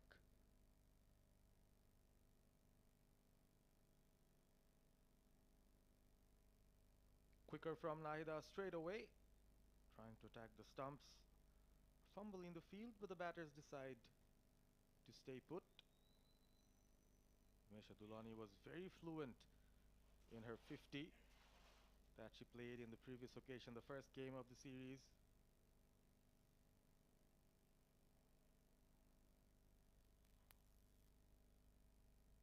Flight stat and good fielding in return. Sri Lanka won't mind going at this rate.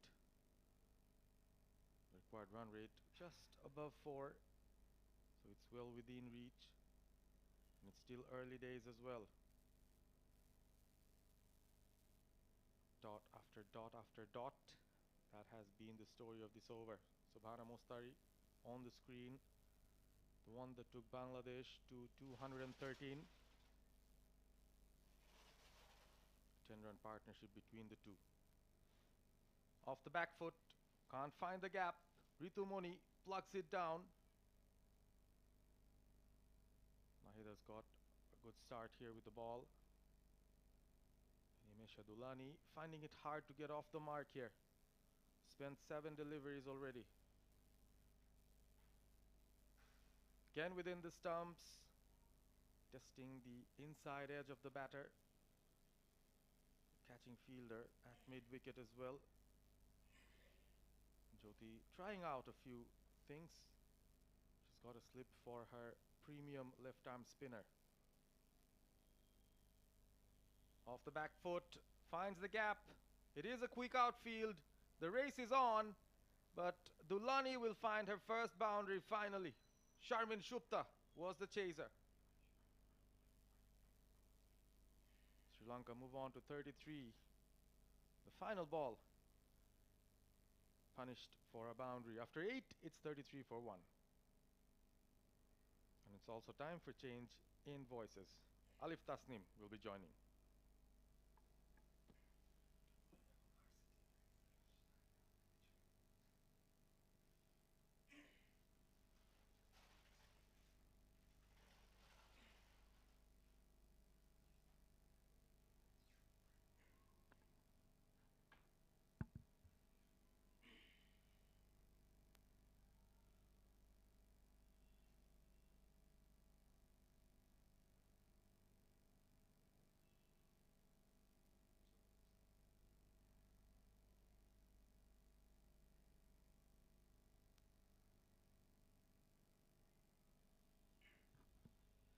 Thank you so much, Purvis. After 8, it's 33 for 1. The Lankans, as 𝗵𝗺𝗧 comes out to bowl for the first time in this match. Again, some shape in the air.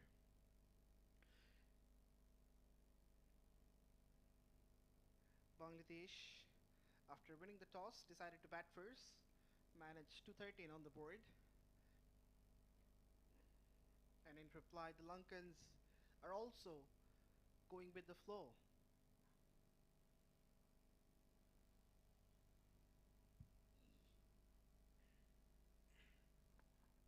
This is good tight bowling from 𝗵𝗺𝗎. Has kept things very tight for 𝗂𝗵𝗵𝗃. Was the stand-in captain in the first one day, which was missed by 𝗬𝗺𝗪𝗪𝗪. Gets a single, does 𝗂𝗂𝗪, and gets off the strike.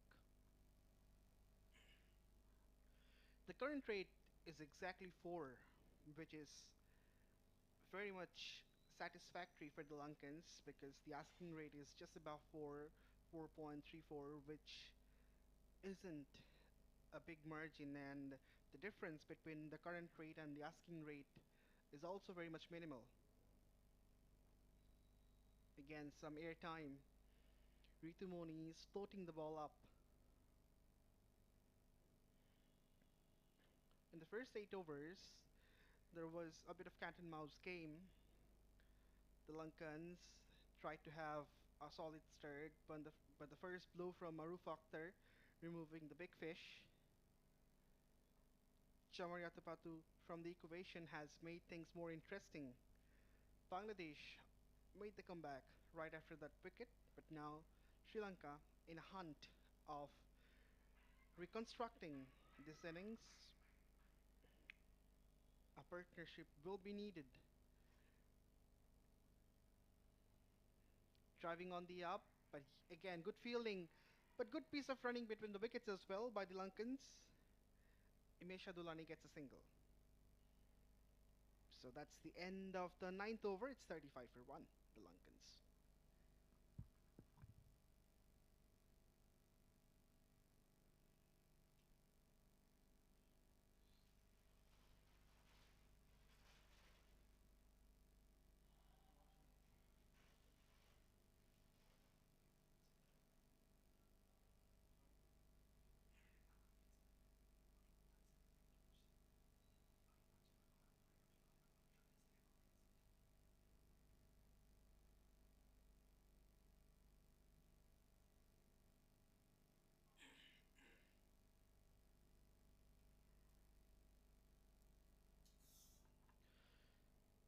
The vice captain of Bangladesh, Nahida Akhtar, continues her spell. The skipper Nigar Sultana Jyoti is making the adjustments in the field. The short third has been kept at short fine leg. Backs away, does 𝗵𝗺𝗪 Adulani, and takes a single. The power plays are still on, and the left and right hand combination is out, so Jyoti has to be more proactive about stationing her fielders. After every single, she needs to know where the fielders are, as now 2 boundary riders have gone on the onside, one at deep mid wicket, another one at deep fine leg. Nahida is coming from the far end, again keeping things tight. She's not the biggest turner of the ball, is Nahida. Rather loves tossing the ball up. All of a sudden bowls the quickers, the armors. Tight line and length is the key of her bowling. Contributed with the bat in hand as well, although she's more known for her bowling prowess. Even in the second one day international, 20 runs came from her bat. Well, a full toss. 𝗂𝗪𝗪𝗪 couldn't take the full toll of it. Straight to the fielder at mid-off. The third and the final ODI of Sri Lanka Women's Tour of Bangladesh 2026. And this has been the series decider, as Nahida is coming from round the wicket against 𝗂𝗪𝗪𝗪. Tight and accurate. That's what we can describe Nahid's spell. Only a single from the very first delivery, and then 5 dots on the trot. She has been spot on about tossing the ball up. Tries to swing, but finds the fielder. So that's the end of the power plays after 10. It's 36 for 1.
𝗃𝗵𝗃𝗃 continues. That's a lovely shot, but straight to the fielder. The fielder has been really proactive. 𝗃𝗵𝗃𝗃 was getting some inward movement against Hasini Pereira in the previous over. It will be interesting if she gets some outward against Himesh Adulani. Aerial, and in the gap as well. The chase will go in vain as the ball will speed to the fence for a boundary. A boundary after a long time for the Lankans. 𝗃𝗵𝗃𝗃 has been thrashed for 4. Again, searching for that movement. It wasn't the full-blooded shot from Himesh Adulani, but then again, it was in the gap, was in the air for a while, and the ball had enough power behind it to reach the boundary ropes. A great start to this over for the Lankans. A dot, then a boundary. But the skipper Nigar Sultan Jyoti persist with the same field.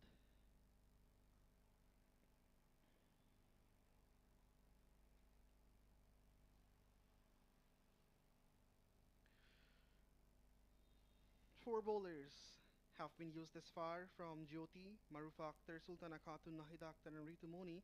Among them, Sultana Khatun has been the most frugal one. Well bowled at the block hole, and Nimesha just blocks it. Marufa Akhtar was the most expensive among the bowlers. From her 4 overs, 23 runs have been given away, but she got the big fish, the Lankan skipper Chamuriatapatu. Again, it's a very good shot. Don't bother running. It came from the sweetest part of the willow and has brought a very sweet result for Sri Lanka. The second boundary of this 𝗃𝗵𝗃𝗃 over, and she will be under a lot of pressure.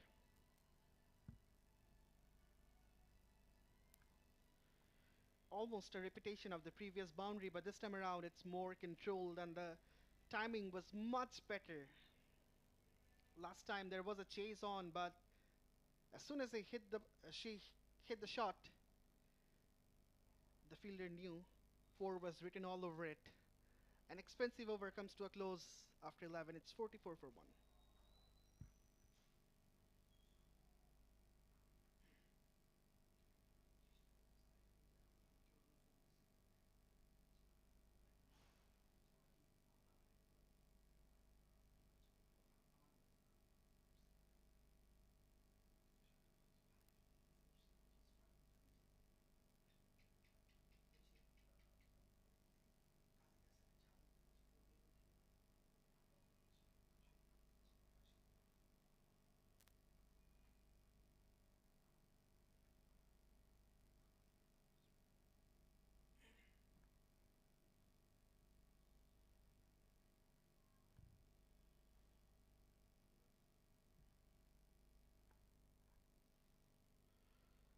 Sultana has been brought back.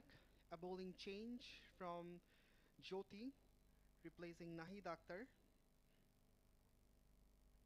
A matchup must be in the back of the mind of the skipper, as Sultana was bowling frugally.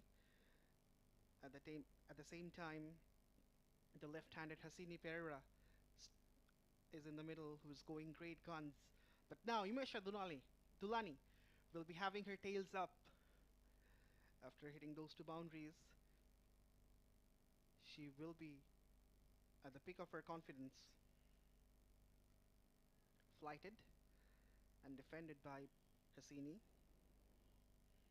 Still, the offside field is unprotected, but now Jyoti is deploying one fielder at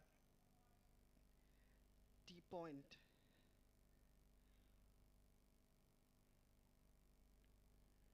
That's good fielding.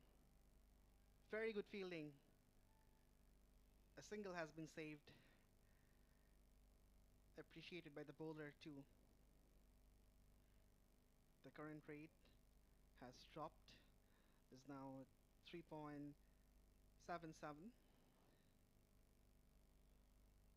Again, flighted from Sultana Khatun.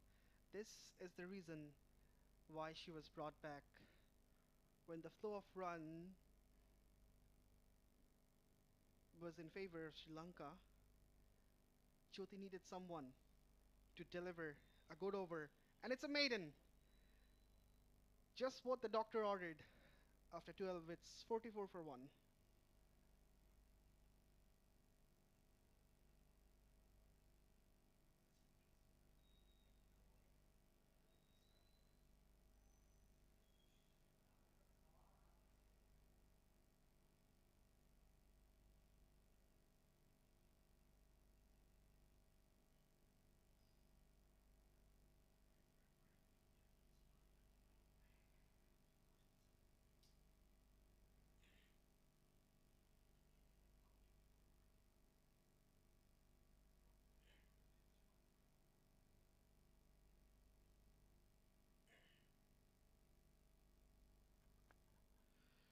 Change yet again.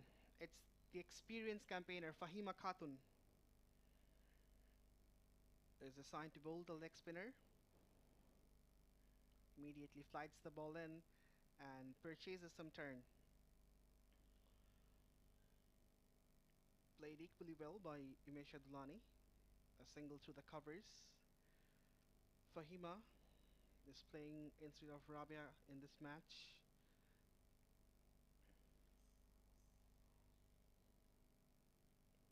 Having a packed onside field. 5 fielders on the on. 2 patrolling the boundaries. In fact, 3 patrolling the boundary and 2 fielders in the inner ring. Again, flighted and very good piece of fielding once again from the fielder inside the ring.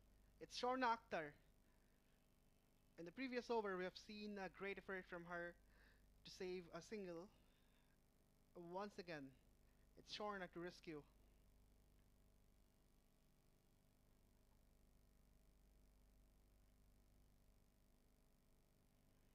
Well bowled, some turn and offer from Fahima.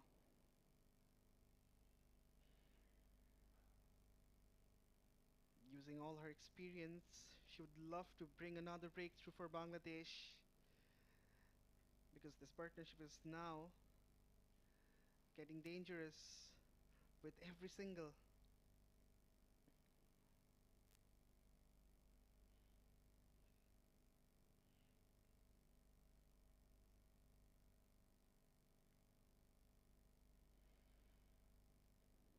Four balls from this over cost only a couple of runs. Oh, leading edge! Very, very fortunate is Himesha Dulani. If the fielder was in mid-off, then she could be in trouble. But again, well bowled, very well bowled from Fahima. It's just not shy to give the ball air, and that floaty delivery almost had done the trick. A quick single from Pereira to retain the strike for the next over. After 13, it's 48 for 1.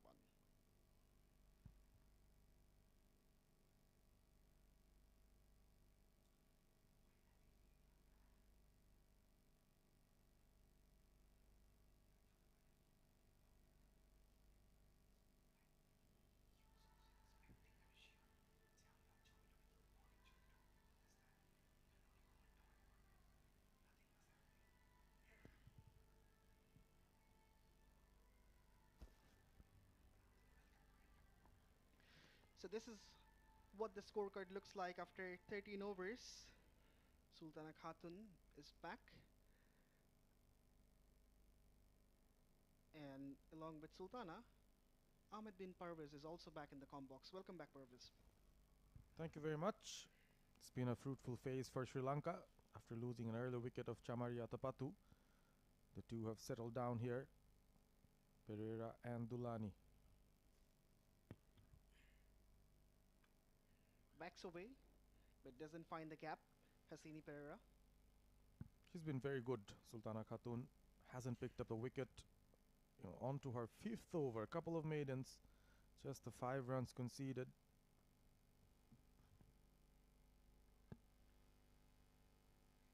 Was looking to hit hard, but again a fielder has been found. Sharmin Sultana, the fielder, in the cover region. Hassini Pereira has been very patient. He's played out 44 deliveries, but now has to continue.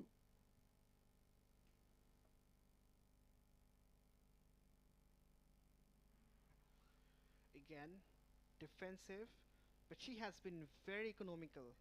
Only 5 runs conceded, and she is just about to complete her 5th over.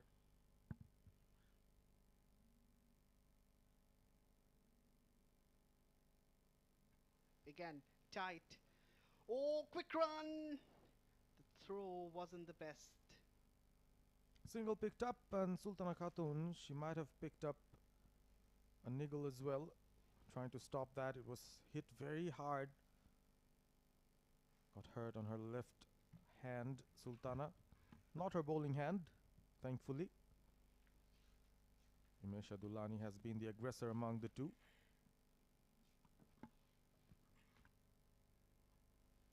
On the shorter side, a nudge to mid-wicket. And that's the team 50 for the Lankans. After 14, it's 50 for 1.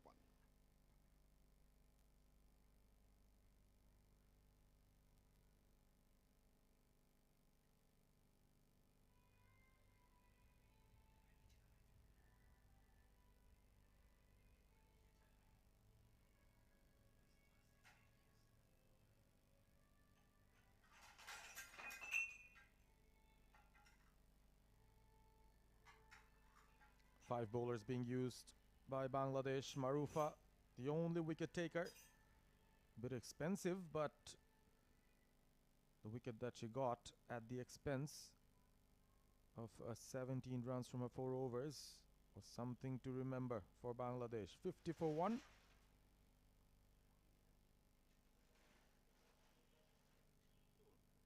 Off the back foot, walks for a single. Fahima continues. Never afraid to flight the ball, trying to extract some turn. For the left-hander, she might go for the googly even.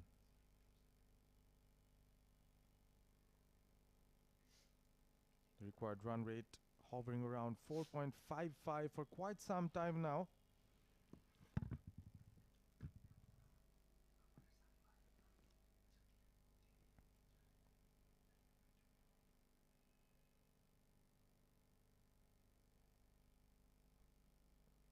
Solid.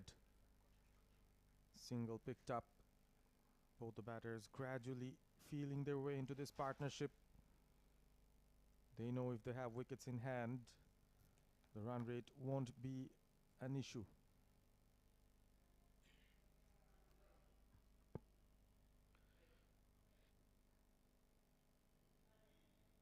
Again, well bowled.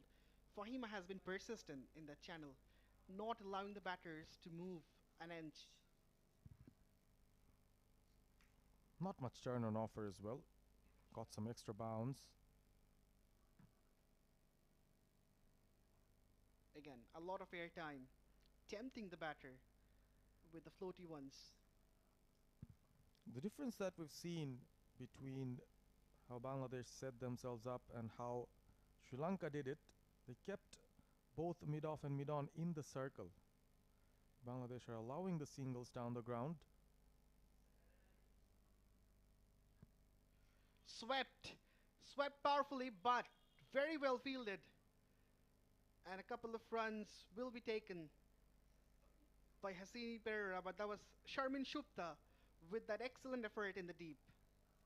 5 runs coming from the over. After 15, it's 55 for 1.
They're building a partnership, the Sri Lankans, Imesha Dulani and Hasini Pereira.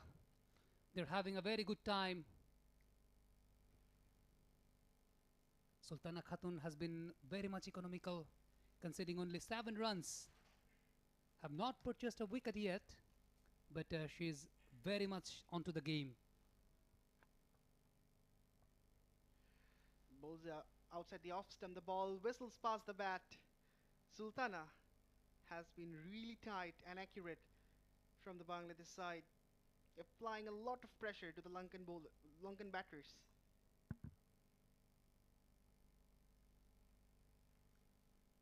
On the drive, purchasing the single. That's been very good stuff by both the batters. Left and right hand combination is going on, and they're taking the best out of it. The Sri Lankan batting lineup, they had an early blow. Chamariyatapattu got herself out by the grace of some brilliant bowling and planning by the Bangladeshi bowlers.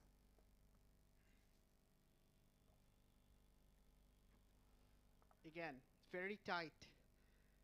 It's a very good matchup. Sultana is coming from round the wicket and kept things very tight for Hasini. I think she's not leaving the stump corridor. Every time she's been trying to deceive the batter, maintaining the containing line and length. This time onto the back foot, opening the face of the bat, purchasing a single. Only 2 runs being conceded in this particular over by Sultana Khatun. She continues to be frugal, hardly allowing the batters to take runs against her bowling. No boundaries conceded, only singles, not even doubles. Of the pads, a slight flick of her wrist. Ended up getting the single. It's 58 for 1, the Sri Lankans after 16 overs.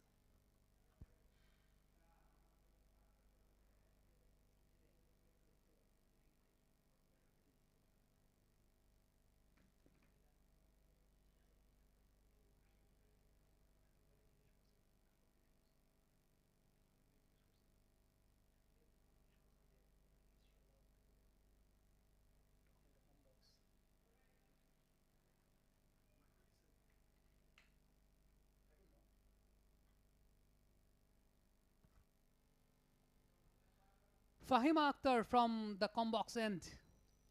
Vastly experienced. Lot of wickets under her belt. The target is now 214 for Sri Lanka. Winning the toss, deciding to bat first, Bangladesh have managed to score 213 by the grace of some brilliant batting by Shobana Mustari, scoring 74. And on the other hand, Nigar Sultana Jyoti is scoring 40 odd runs. Played the anchor role. Right now leading the side from front. She has been doing that for the last couple of years. Fahima Khatun played with the soft hands, bisecting between two fielders, purchasing a single. Speaking about Fahima's experience, she's playing her match number 55, already 41 wickets under her belt with the best bowling figure of 5 for 21. She has played more T20s than ODIs, but how effective she can be already she's proven with her tight and accurate bowling. Giving a lot of air to the ball is Fahima.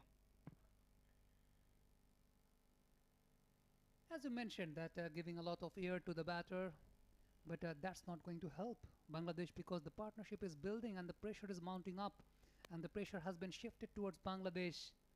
Early on it was Bangladesh who maintained the pressure over Sri Lankans. Right now the partnership says it's 41 of 70 deliveries. Both the left hand and right hand batters are having a good time into the middle. That should be the length.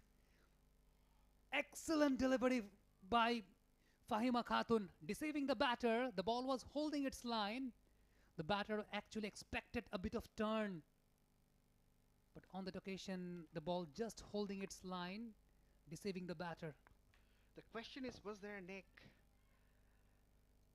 Jyoti wasn't interested though. Again, goes back to the back foot. A single will be fetched. Sloppy. That brings out another boundary for the Sri Lankans. That's really definitely a discouraging factor for the bowlers, because you have done the hard work and you are not getting the proper result. Just look at that. The ball was dribbling down towards cover. It was an easy equation for the fielder to grab up the ball. Unfortunately, the sudden bounce while receiving the ball actually did the trick. That's brilliantly bowled. Very good comeback by Fahima Khatun. Ended up with a dot ball.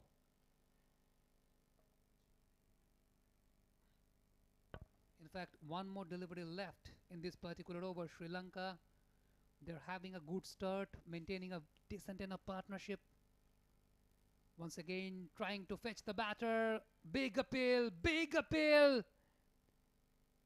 Umpire unmoved.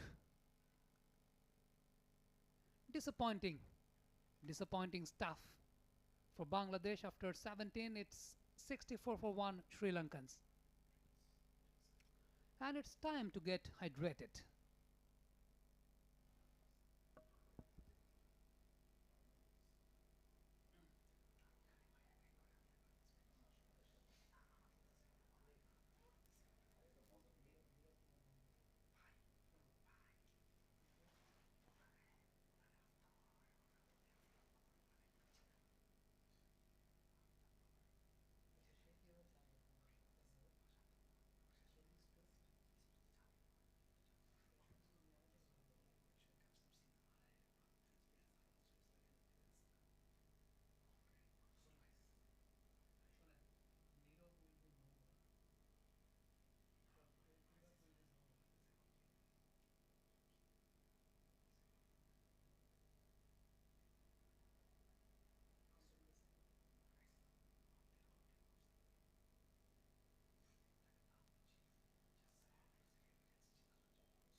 After 17, it's 64 for 1.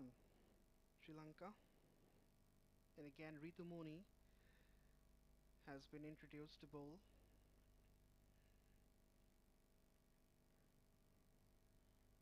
Went a tad expensive in her first spell. Would be looking to rectify all the mistakes that she made. As I say, a very good afternoon to 𝗂𝗵𝗵𝗏𝗏𝗏𝗏. Afternoon, Alif.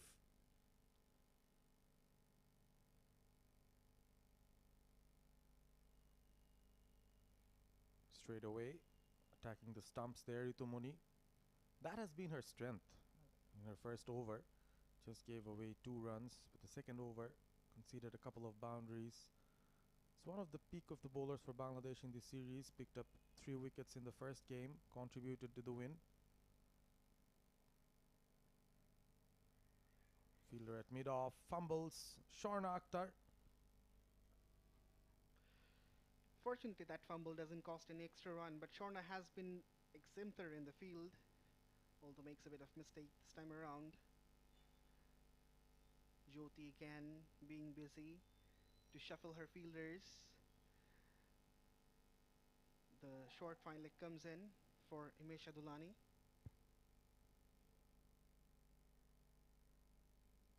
Nicely driven straight to the fielder though, Farzana Pinky. It's been a good partnership, 46 of 77. Identical scores for both of them. Himesh 26 of 36. Hasini Pereira has been more patient. Fielders on the V, still within the 30-yard circle. We'll have to do something different to find the gaps. Slower this time. Tried to pierce the onside field. Shorna with a powerful throw. Batters did not move. A bit of aggression shown by Shorna. When nothing is working in Bangladesh's favor, they're trying to do something out of the box to apply that mental pressure on the batters.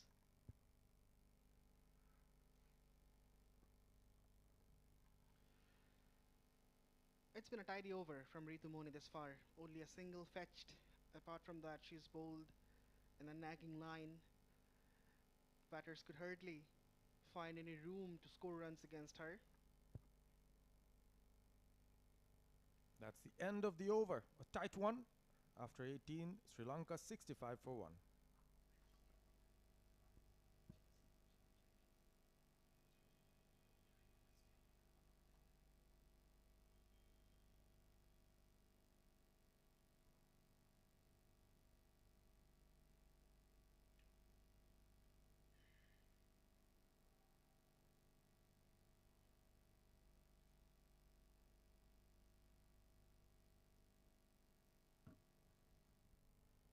Nahida Akhtar being brought back. The first spell of 2 overs. Going for 5 runs. She's the one who could probably break this partnership. This is looking ominous for Bangladesh. After their early wicket of Chamari Atapathu, they have found no success whatsoever. First wicket fell with a score on 19. After that, a 46-run partnership between the two. She's going to bowl to the left-handed Hasini Pereira. Was the stand-in captain for Sri Lanka in the first game. In the absence of Chamari Atapathu. Played a handy knock at the top of the order. Finds the gap straight away. Nahida is also one of the spinners from Bangladesh who doesn't rely on the turn, rather looks to bowl stump to stump, keep things tight for the batters, and all of a sudden those armors which will come back in with the arm is to do the trick for her. She's also bowled well, has been very parsimonious. Shuffle. Impact outside off, which is why Bangladesh bowler and fielders not so excited. Trying to do something different. Himesh Adulani was looking for a paddle scoop. I reckon it was in between sweep and a scoop. Way outside off, slightly quicker. Bits are in the air. a fielder at fine leg is in a squarish position, so if 𝗍𝗎𝗂 somehow could connect that paddle scoop, at least a couple of runs could be fetched. Good fielding within the circle. No runs on offer. Sharmin Shupta, the fielder. A lot of dot balls being delivered by the Bangladesh spinners. The stranglehold is on. This is the kind of tempo that the Bangladesh team likes. Played it late, but not late enough to find the gap. The boundaries have dried up. That's the positive sign for the home side.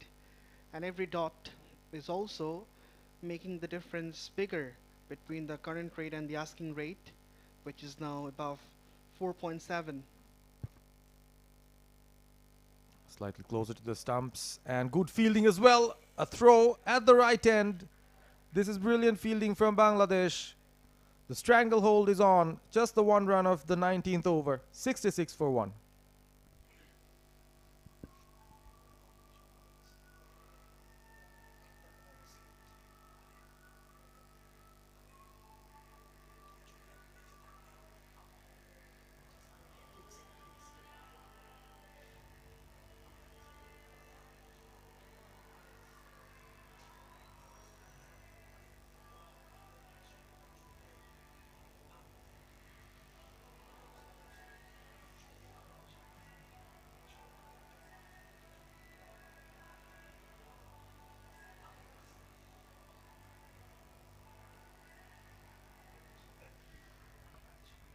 A very popular song playing on the background. The DJ's at work as well, as is Fahima.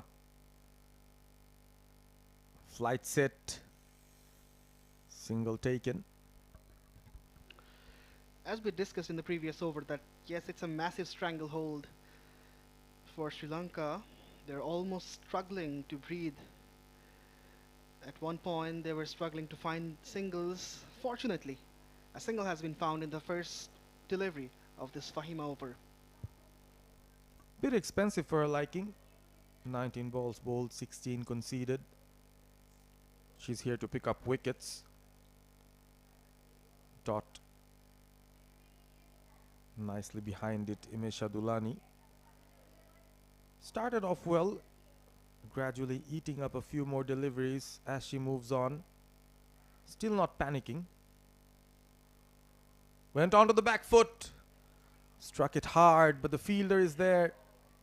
The Sri Lankan batters finding the fielders out in the deep. Well, not the best of deliveries from Fahima. You can't really afford bowling short within only one fielder patrolling the onside field at the deep. Fortunate that Imesha Dulani missed out on that opportunity, otherwise this could be a boundary. Good. She definitely missed out. Again, that open mid-on is the area that the batters are targeting. Again, it's turning out to be a tidy one from Fahima.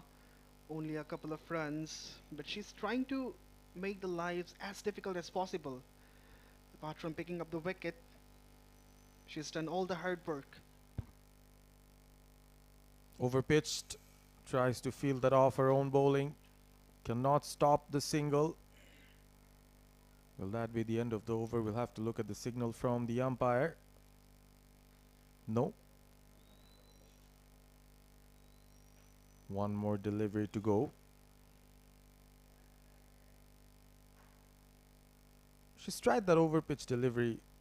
She's tried that flighted ball, trying to turn it in towards the left-handed batter. This time high in the air, falls into no man's land. A slice of luck for Hasini Pereira. Picks up a single, and that will come with a sigh of relief as well. 5 from the over after 20. 71 for 1.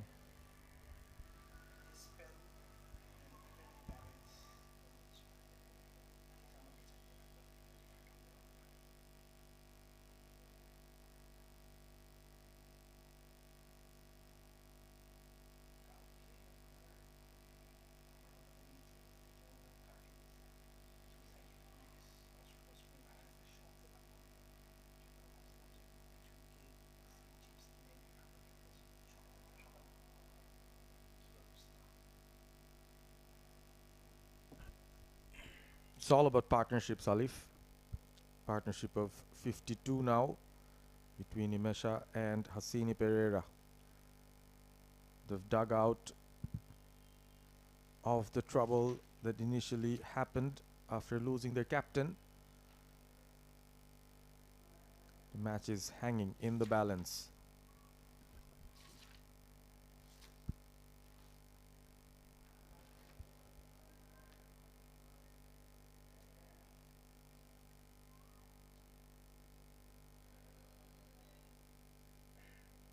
Nahida continues. Change in field for the right-handed Himesh Dulani. Protection in the deep on the offside. Steps out. Plays it on the up. A bit of courage shown by the batter. Stepped out against the turn of Nahida Akhtar and the ball was spinning away, so it takes a lot of guts to step out on those deliveries. Nahida Akhtar again tried to be tight and accurate. Mid-on fielder on place, ऋतुमणि. Both the batters trying to use their feet.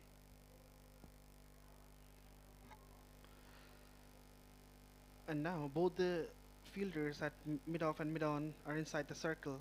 So if she somehow can get over it, at least a couple of runs will be fetched, even the shot is not purely timed. Single picked up. Dealing in singles at the moment, and the runs are coming pretty easily for the two batters. Bangladesh trying hard to push the required run rate above 5. It's at 4.77. One more run. 4 singles from this Nahida over. The Lankan batters are somehow picking out the gaps. Jyoti is being very vocal from behind the stumps, instructing the fielders to be agile.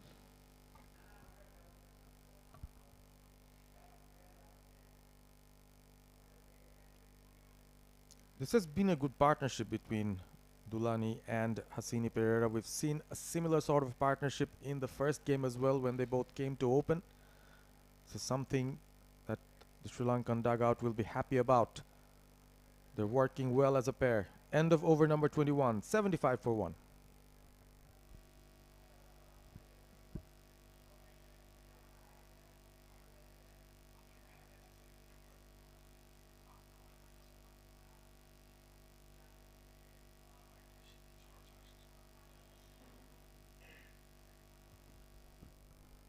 Something different had to be done. Nigar Sultana bringing in another bowling option in the form of Shorna Akhtar. A tall leg spinner.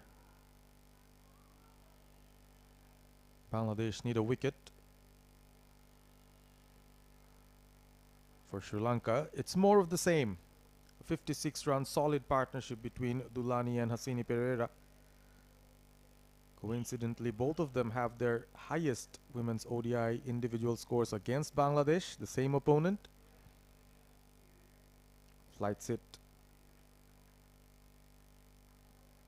Himesh Dulani's best of 52 came in the first game against Bangladesh in this series. 𝗂𝗂𝗎𝗓𝗃's highest of 85 came against Bangladesh during the ICC Women's ODI World Cup last year. Both of them seem to love Bangladesh as an opponent, also as the venue to be playing. Well bowled, extra bounce. Even in the first ODI, we have seen Shorna to extract good amount of turn and bounce in the flat pitch. All the other spinners struggled to turn the ball, but she was the exception. Stepped out, checked her shot. Thankfully for her, 𝗂𝗂𝗎𝗓𝗃 cannot be impatient. It will be an interesting matchup between Himesh Dulani and Shorna, if she can extract that bounce and turn.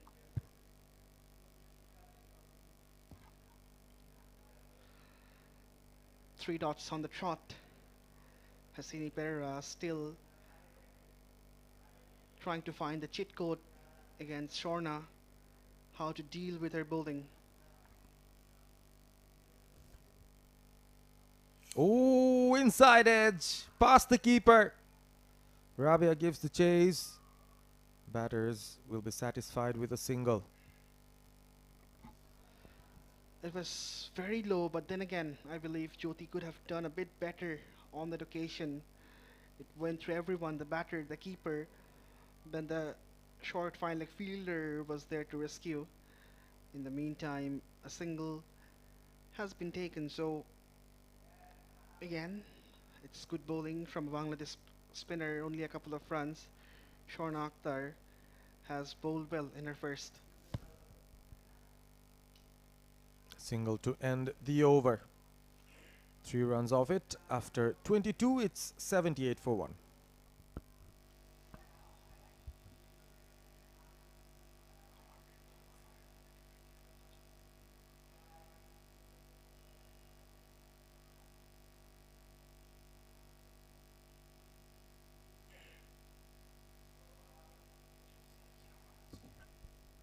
If you look into the numbers, there's something that can be encouraging for Bangladesh. The required run rate very close to 5 and over now. With the partnership 59, 9 wickets in hand, 28 overs to go. Sri Lanka will also feel very confident. They've got quite a few good batters coming up next. Samara Wickrama is one of them.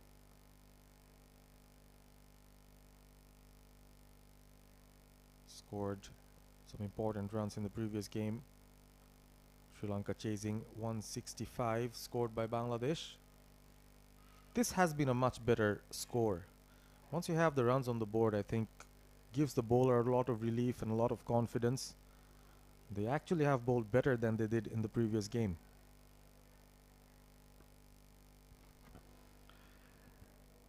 And the bowlers are also trying their heart out to keep the pressure on the Lankan batters.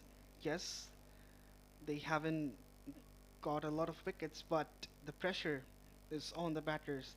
They're trying to be tight. They're trying to bowl stump to stump, not really allowing them to score runs freely. At some point, they will start to feel, the Lankans, that they need to score at a better run rate. Steps out. The intention is there.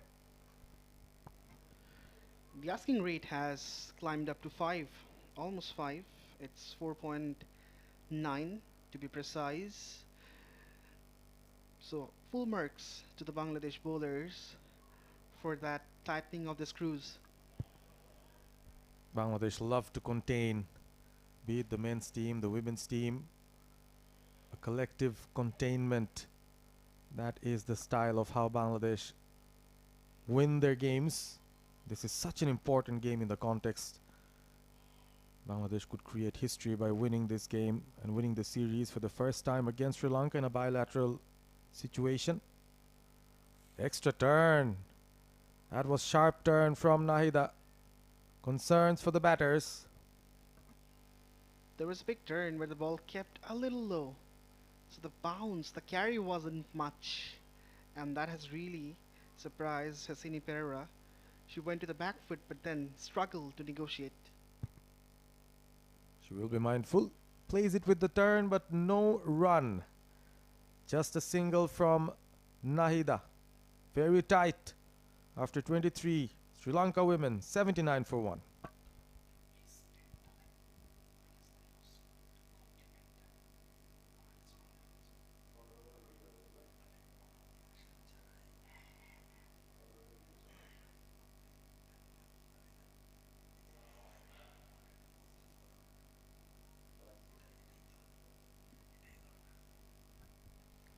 Shorna Akhtar has some magic.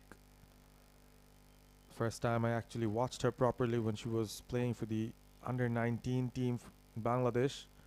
She played the World Cup, made a name for himself. Was a serial 6-hitter in that tournament. Later on entered the senior women's national team. The tour to South Africa, very memorable for Bangladesh. They picked up their first T20I win against South Africa.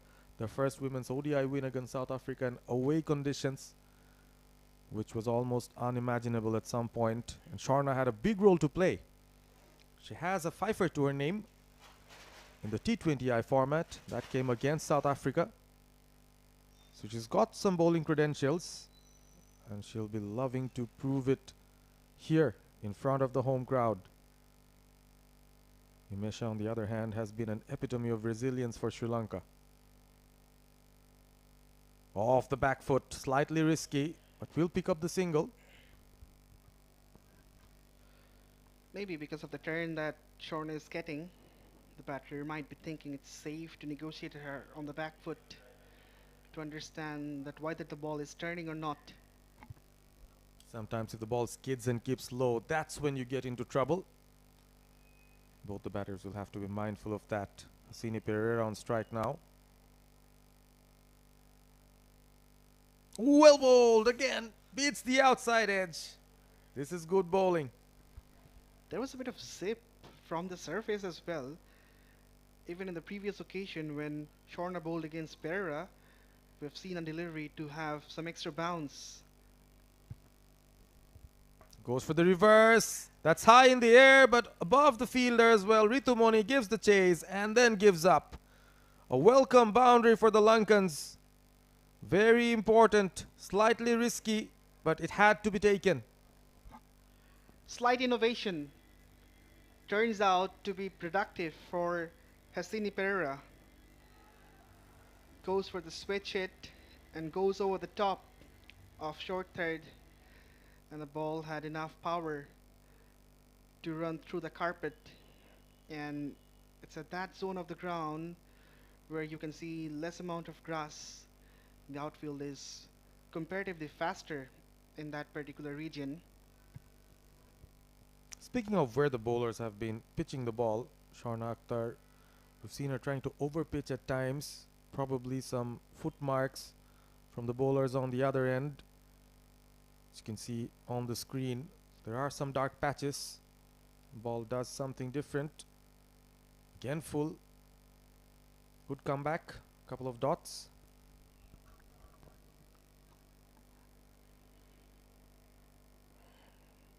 Five from the first 5 deliveries of the 𝗂𝗏 over.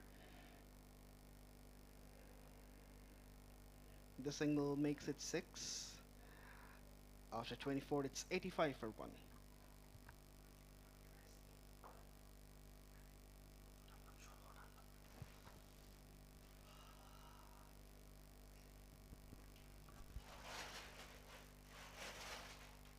And it'll break for both the teams. Time for some hydration.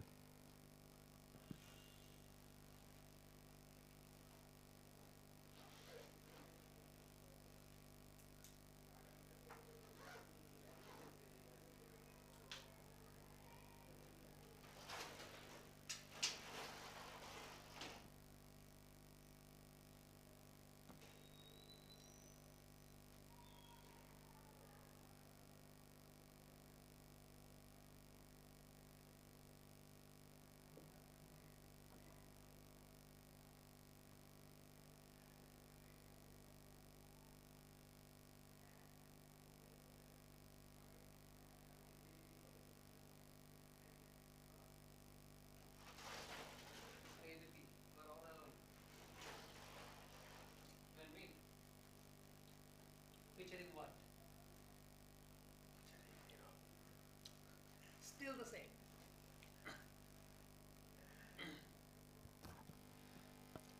That was an unofficial hydration break, but what's official is who I have beside me at the moment.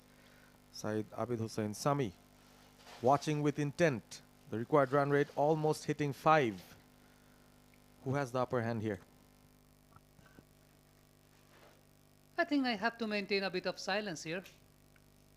Silence all around.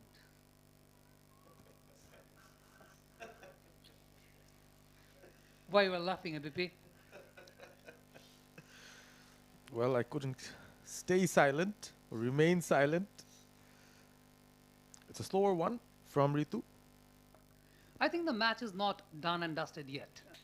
in ODI cricket, you never know when the match can turn around, especially when you are playing on a surface like that where wicket is naturally starts breaking up in the later part of the game.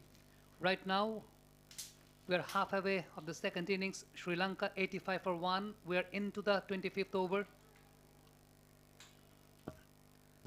That shot driven back to the bowler. Dot ball conceded. 66 is the partnership. And I've been observing how the spinners have been bowling in this wicket, especially the Bangladesh spinners. They're slightly over pitching it, especially Fahima. I've seen her do that, probably searching for some footmarks from the other end. Saw a ball skid, keep low. They're trying different ways. Ritu relying on her slower deliveries. I think they have been trying to be a bit aggressive, but sometimes you need to maintain the containing line and length partnership. Right now, 66 of 119, as they are trying to chase a total which is quite decent enough. But on the other hand, sometimes the bowling side, they should maintain a defensive plan to contain the batter, to purchase the dot deliveries. Another dot as you speak. Wickets not coming, but Sri Lanka, they're stagnant as well. And definitely those dot balls can do, that can mount up the pressure, mount up the asking rate, and definitely that will force the batter and force to play those fancy shots that can bring up wickets. Slightly down the leg side, probably lucky not to concede a boundary. The batters will easily come back for the second. I think the ball is coming towards the bat very nicely, and the ball is holding its line. Ritu Moni, we have seen in the first ODI purchasing a couple of wickets early on. In fact, 3 wickets altogether. But she was maintaining a decent length, back of a length delivery, which was producing the low bounce. Still, we have not seen that kind of nature from the wicket yet. But I hope as soon as the match will progress more, the ball will get softer. They will get those kind of low bounce. A slight cramp, I think, a bit of struggle for 𝗵𝗺 Dullani, the non-striking batter. We have mentioned about the hit, the hot and humid condition, and the pressure is mounting up to the Sri Lankan, to the Bangladeshi fielders also. But on that note, Sri Lankan batters, they are having a very good time. Hasini Perera opening the bat for Sri Lanka, conceding 80 deliveries, but making a steady knock of 39. Chammariyata Patu got herself out on the previous occasion, scoring 10 runs of 15. 𝗵𝗺 Dullani, very well knock, 34 of 54.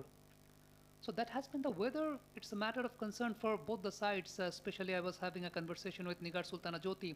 This particular series was about to feature at Chattogram, but somehow the men's international series between Bangladesh and New Zealand was scheduled at Chattogram. That's why they have shifted that series to Rajshahi, the northern part of Bangladesh. As we earlier mentioned, it's very hot and humid out there, 41, 42 degrees Celsius.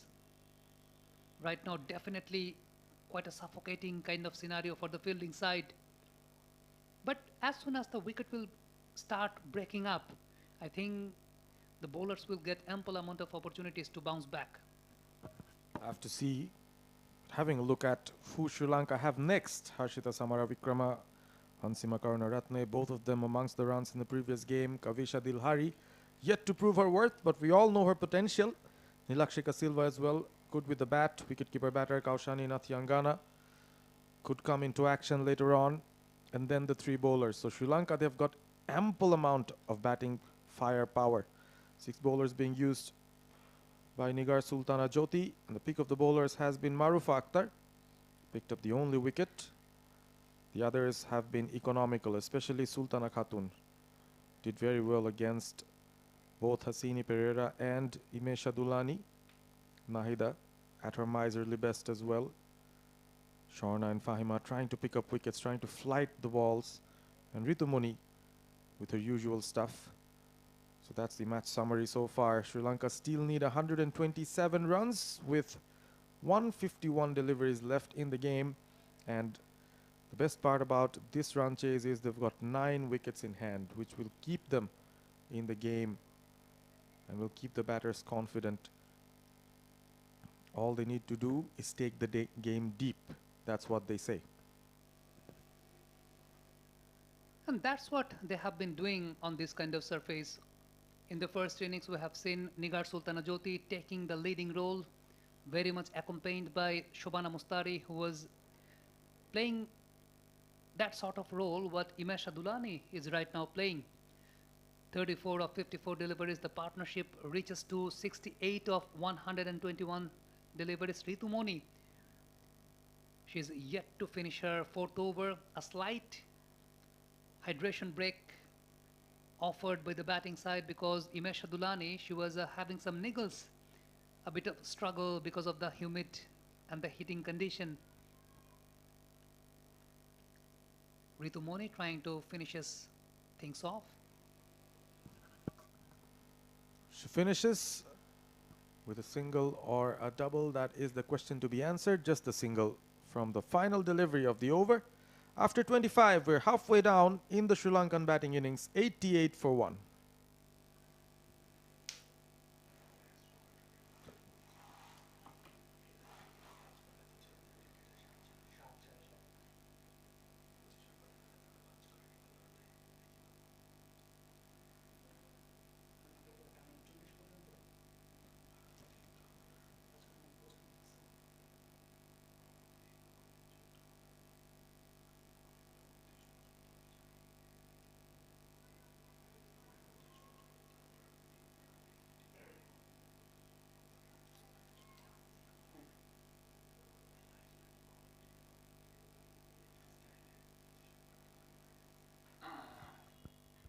Fahima turning the ball in, but both the batters are now comfortable using their feet, coming to the pitch of the ball. Definitely, and both the batters, the left-hand, right-hand combination is going on, and they're putting pressure onto the fielding sides, not doing anything fancy, just playing with according to the line of the ball. Fahima Khatun goes for that expansive shot, finds 𝗵𝗺𝗧. I think there might be a ploy set by Bangladeshi skipper Nigar Sultana Jyoti. There is a fielder at covers inside the 30-yard circle as a catching position. Fahima Khatun is bowling it a bit wider, taking away from the right-hander. If there's any turn on offer, Fahima will be able to get it. A bit sloppy by the cover fielders getting through her. I think all the bowlers needed to be very much well complemented by the fielding side also, because fielding has been a matter of concern throughout the series. Definitely we have to mention about the outfield. That's not very much up to the mark, but in spite of that, you are playing top level cricket. You need to get adjusted in every kind of scenarios. Chipped up in the air, just above the head of that unorthodox fielder in a catching position at mid-wicket. The ploy almost working. I think that was the moment they were looking for. It was chipped in the air towards wideish long on. In fact, a fielder was installed at the catching position on mid-on. Definitely the ploy was on, and Fahima Khatun executed that very well. Too slow, easy for the batter. Single to finish, I guess. One more left. Yes, it is. Left and right hand combination is going on. As we earlier mentioned, that after every single, the captain, it's been very hectic, very much suffocating, because she has to redecorate her field setup once again after every singles. Fahima considered 24, heading towards her 5th. The grind is on. Hasn't conceded a single boundary, but still the Lankans have made sure they score handsomely against her. Scoring at 5 and over against Fahima. Goes for the sweep, times it nicely. No chance for the fielder. A boundary to end the over, an expensive one. Sri Lanka getting a move on. Another over done. Over number 26, Sri Lanka 96 for 1.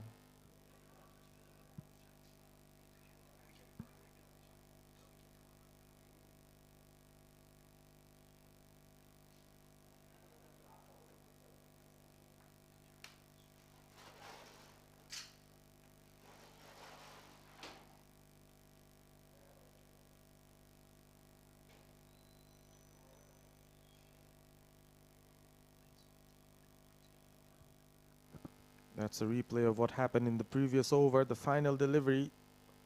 That's a proper sweep. Excellent timing. And the placement was behind square. No chance for Maaroufa. 𝗬𝗏𝗧 is back. You've been speaking about defensive tactics, and I think 𝗬𝗏𝗧 offers that. Bowls stump to stump, tries to put some dot balls in, and creates a doubt in the batter's mind. Some issues with Imesha Dulani once again. I think she needs some sort of assistance. Walking back. Sri Lanka will need her in the middle. I think the wicket has been very good, not breaking up till the 26th overs. We actually were expecting that the spinners are going to get or purchase ample amount of turns during the second innings, but unfortunately, it's unfortunate for Bangladesh. The wicket is very good for batting till now. Fahima Khatun conceding 28 runs of her 5 overs. Right now, 𝗬𝗏𝗧 steaming in from Combox end. Starts off with a slower delivery off the bottom edge. Will fetch a single. I think what is very important is for the bowlers, when you are not producing ample amount of turns from the wickets, you need to rely on your variations. But unfortunately, there is little or no variation produced by the Bangladeshi bowlers. Fahima Khatun, she's very much prominent of bowling those googlies, also those deliveries which just skids on towards the batters. But unfortunately, every time she's just tossing it up, forcing the batter to come forward to play their shots. It's been all attacking, and the turn is very much predicted. Some good points made there. Oh, this is sloppy from Bangladesh. Nahida at mid-off. Hit straight to her, and the batters still scamper for a single and do it safely. I think she was running towards her left, and she's a left-handed thrower. So that was easy for her to grab the ball up and make the throw in with the left hand.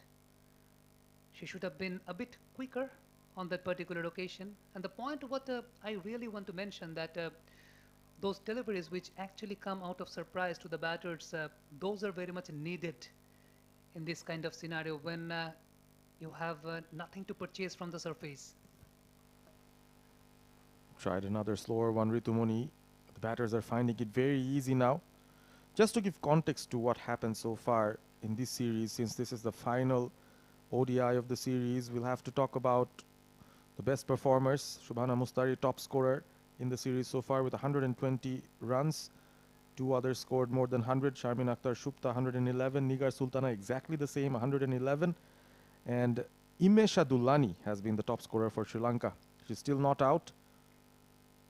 So these are the standout performers for both the teams with the bat in hand.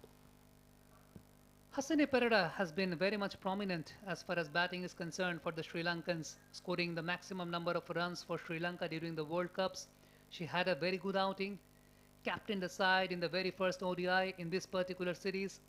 Once again, trying to make some rooms and trying to clear backward point, but finds the fielder. 𝗬𝗏𝗧, after conceding 3 singles, at last purchasing couple of dot deliveries. Important dot deliveries because the required run rate has gone below 5 again. So Sri Lankans gradually taking control of the game. Down the leg, and that will be a boundary. The boundary is starting to flow for Sri Lanka. Another expensive over. A hug and the raise of the bat from Hasini Pereira. Another 50 against her favorite opponent Bangladesh, and Sri Lanka have gone past 100 as well. After 27, it's 103 for 1.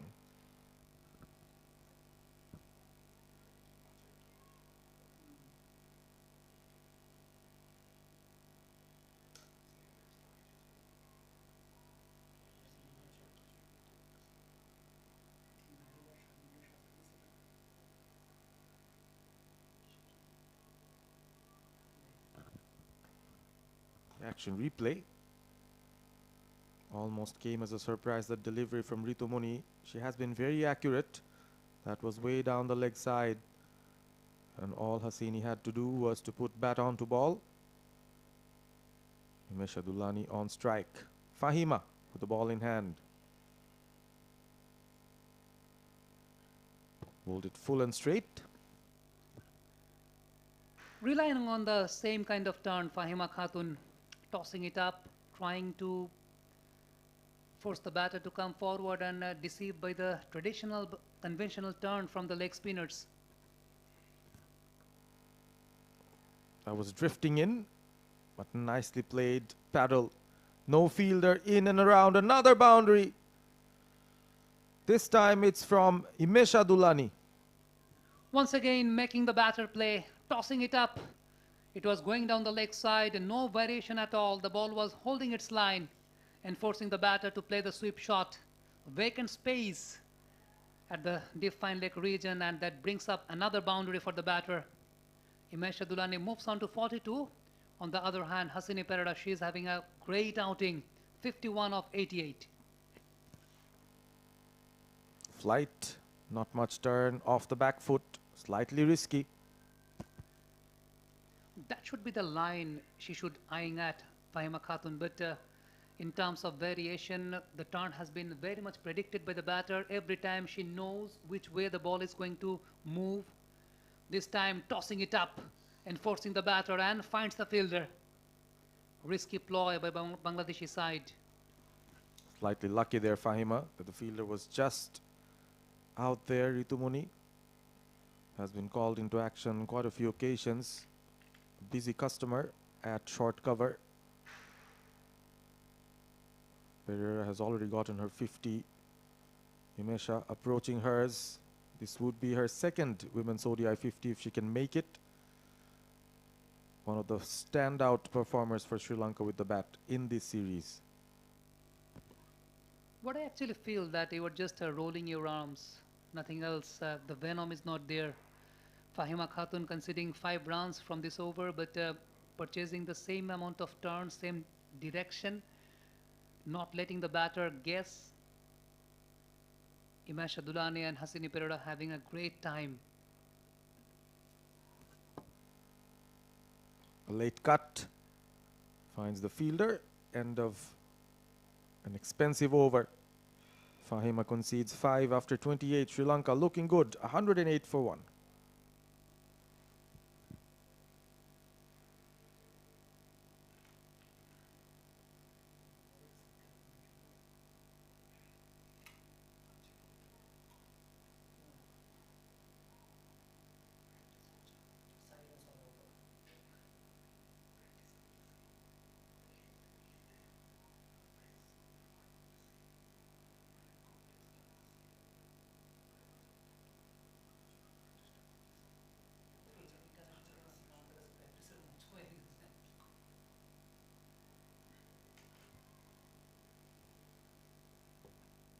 What I feel that that has been a brilliant change by Nigar Sultana Jyoti, because Sharna Akhtar, she is very much prominent of purchasing those turns and drifts because of her long fingers and also the roll of the wrist, which is very much prominent.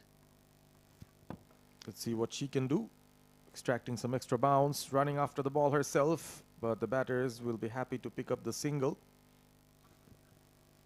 She has been a promising aspect for Bangladesh national women's cricket team. I can remember back in 2023-2024 featuring the under-19 tournament where Sharna was first introduced into the national side, and she used to bowl on regular intervals back then. Definitely I can remember the big 6 over mid-wicket. Reminded me of Aftab Ahmed whipping the ball away towards deep mid-wicket to Jason Gillespie back on 2005 in Cardiff. This time very much shorter, rocking back, pulled it away, but chase on for the fielder, throws in, brings up the single. Just gives you an idea of how good the wicket is at the moment. Ball almost stopping on to the batter. Easy for them if the ball is short. It's not skidding. It's coming at a good height, and the batters are playing with ease at the moment. This is much better. Length management from Sharna. Definitely right on the money. Not only length, the line has also been very good. Not letting the batter to free her arms. In fact, there is a fielder at the catching position. the mid-off fielder is very close to the cover fielders. Interesting position, but she goes the other way. 𝗵𝗺 𝗬𝗠𝗠. Improvisation. Not a lot of pace on the ball, but the batters will run for a couple.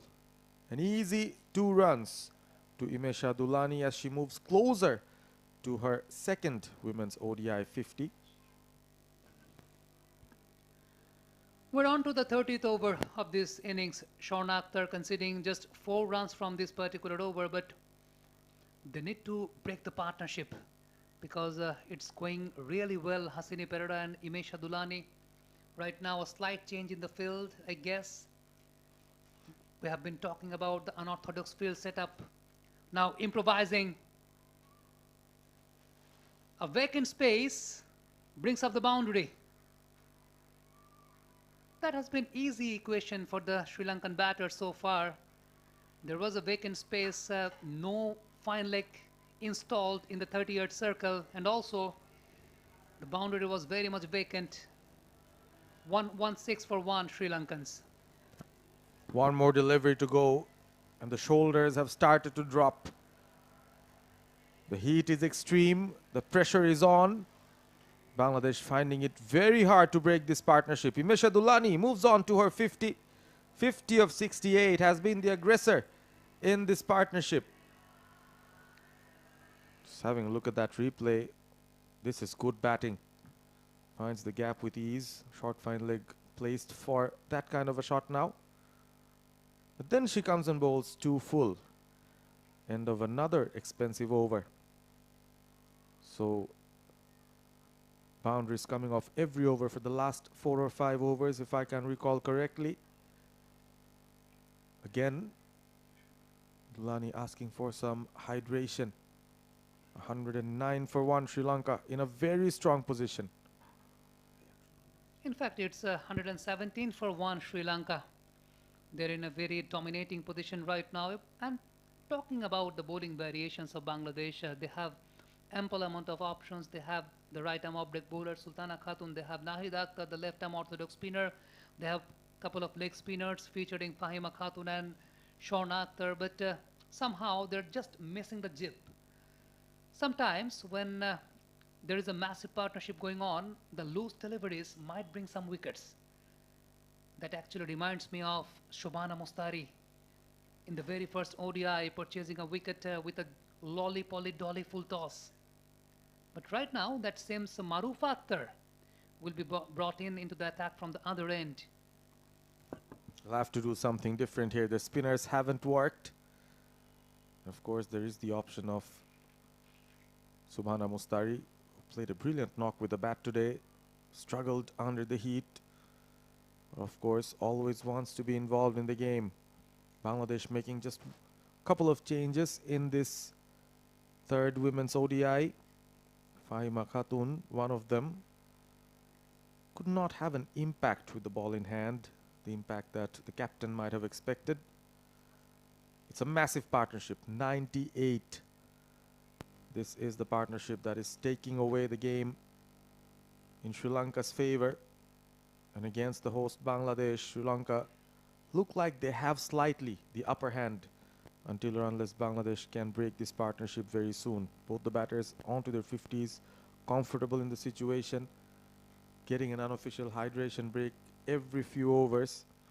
They know what the target is, and they're playing accordingly at the moment. 214 is the target.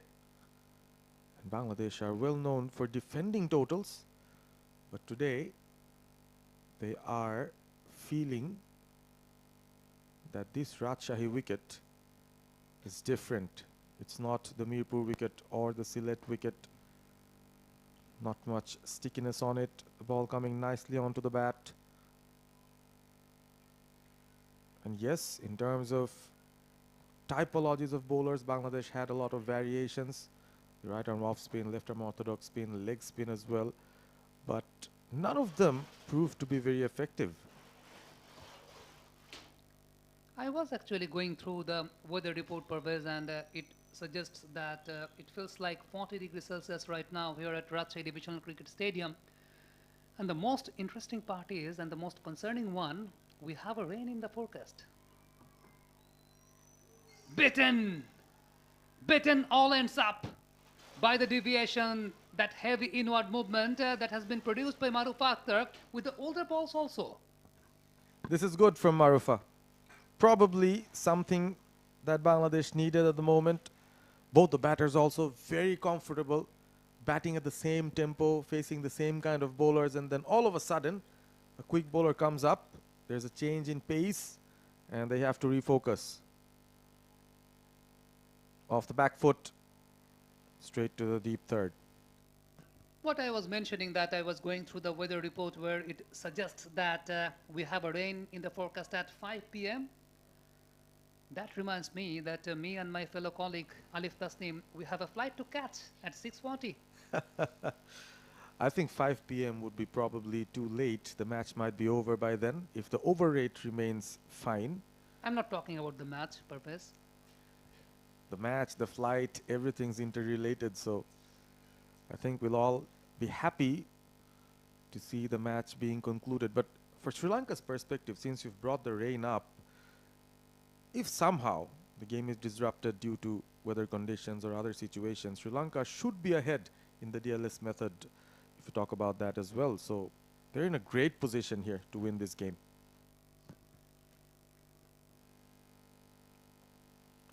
Around the wicket, beats the bat again, and again gives us the feeling, why not two pace bowlers in this game?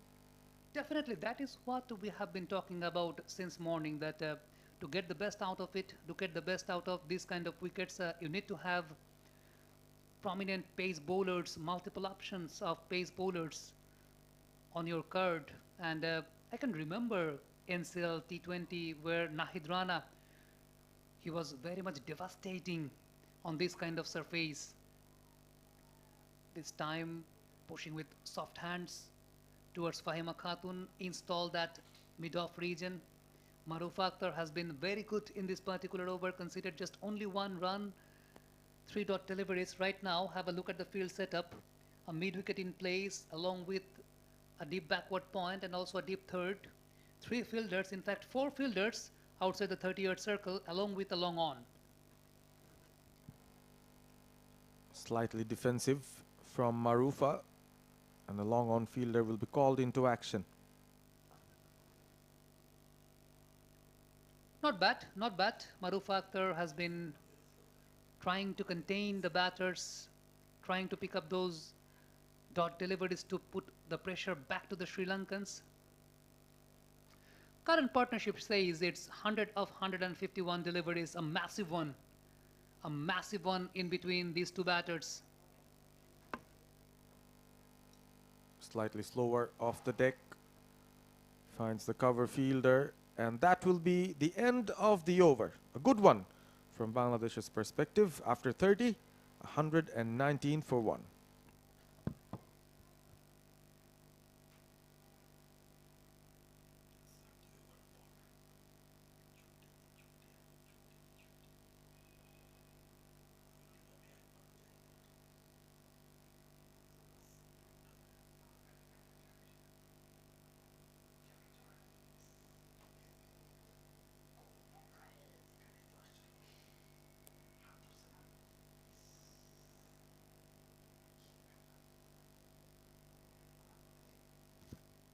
Sultana Khatun is back. 4 more overs to go for her. And she's been brought back with a purpose. I think she needs to get this matchup right here, Jyoti.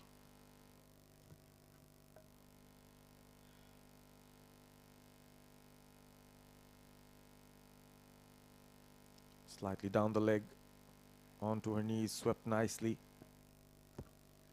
I think that has been very much easy for both the batters because they were watching the cricket ball like a football. Partnership moves on to 101 of 153 deliveries. Sultana Khatun has been brilliant during the first power play. Sri Lanka, they are now at 120 for 1. They're trying to chase 214. Seems to a very easy one. Steps out, checks her shot in the end. This is good adjustment from Sultana. I think there has been an invitation by Sultana Khatun bringing The mid fielder up into the circle. There is a protection at wideish long on. A bit wider, beats the fielder, goes through the fielder. That is going away towards the boundary. The partnership moves on to 105 by the grace of this boundary. And Sri Lankan batters, they're having a great time. Started to chance their arms now. Doesn't matter if the off spinner is on board. Goes against the turn, but as we've spoken multiple times before, there's no turn on offer. Anything full, she'll drive it. Imesha Dulani, such a good talent for Sri Lanka, up the order. Now off the back foot. How hard it is now at the moment, Bangladesh going through the motions, almost expecting the batters to make a mistake. But where is that mistake coming from? What I actually feel that it's time to bring Nahida Akhtar into the attack once more, because she has been the prominent one. She has been the leading wicket taker for Bangladesh in this particular format. She's the experienced one. She does know what to do on which kind of scenario. Right now a tad short, dot ball to finish the over. After 31st, it's 1-4 for 1. Sri Lanka chasing 214.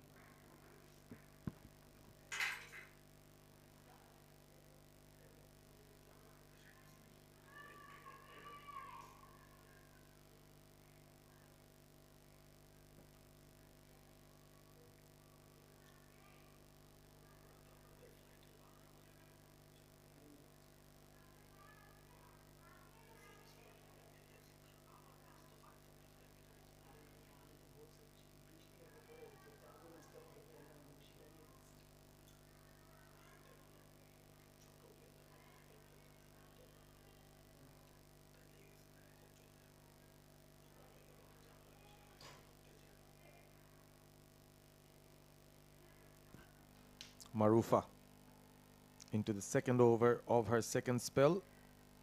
Conceded 2 runs from her previous one. The partnership 105 of 158, much to the delight of the dugout at the Sri Lankan end. 𝗂𝗍𝗄𝗃𝗃𝗃's experience and Imesha's exuberance doing the trick.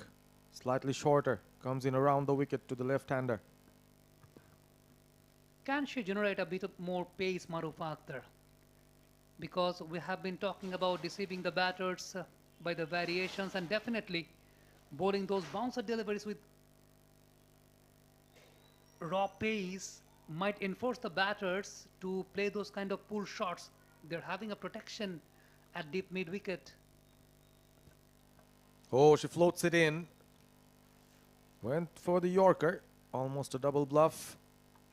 A relay fielding effort cannot stop the 2 runs being taken. And that is the factor where we have been talking about having good quality fast bowlers into the side when you are playing on those kind of surfaces, because you need raw pace, you need to have quality fast bowlers to get the best out of it, especially hitting the deck hard and forcing the batter to play those horizontal bat shots. This time a tad short, did not get the venom right, just placing the ball towards deep third man for a single. This is excellent batting. They're taking the risks in a very calculative manner here, Sri Lanka. They've made that calculation.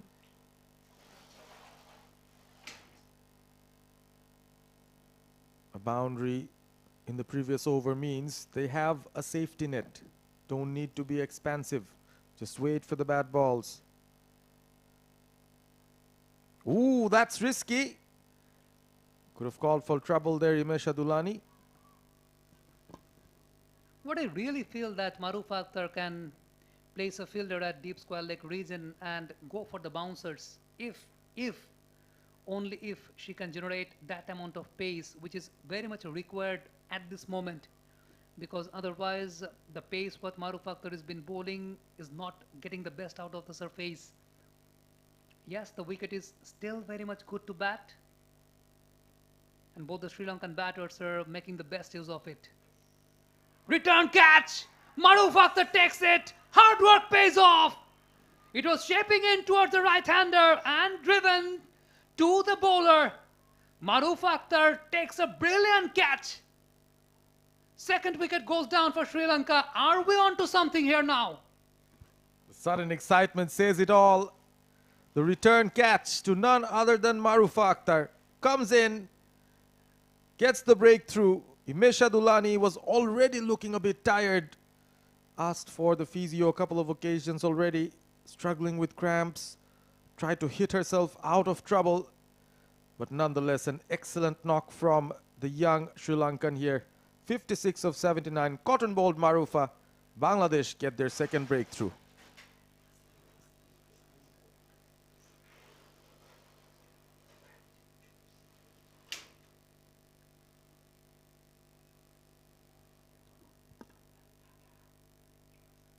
Number 2 goes down for Sri Lanka. Himesh Adulani, she goes for a half century. 𝗵𝗺𝗃 Akhtar shaping back in towards the right-hander, got the return catch right. It's difficult for the pace bowlers because after finishing the delivery, during the follow-through, taking the catch low down, she had to crouch a bit. After that, grab up the excellent catch, which brings out the second wicket for Bangladesh and also the second wicket for 𝗵𝗺𝗃 Akhtar. The game is on for Bangladesh. You never know. It can move from anywhere. Nigar Sultana Jyoti being very much proactive. The new batter in, decorating the field setup well. A deep third in place along with a deep fine leg onto the boundary. There is a fielder at the deep square leg region along with another one at long on, maybe no. Mid-on is up into the circle. Very good bowling by 𝗵𝗺𝗃 Akhtar.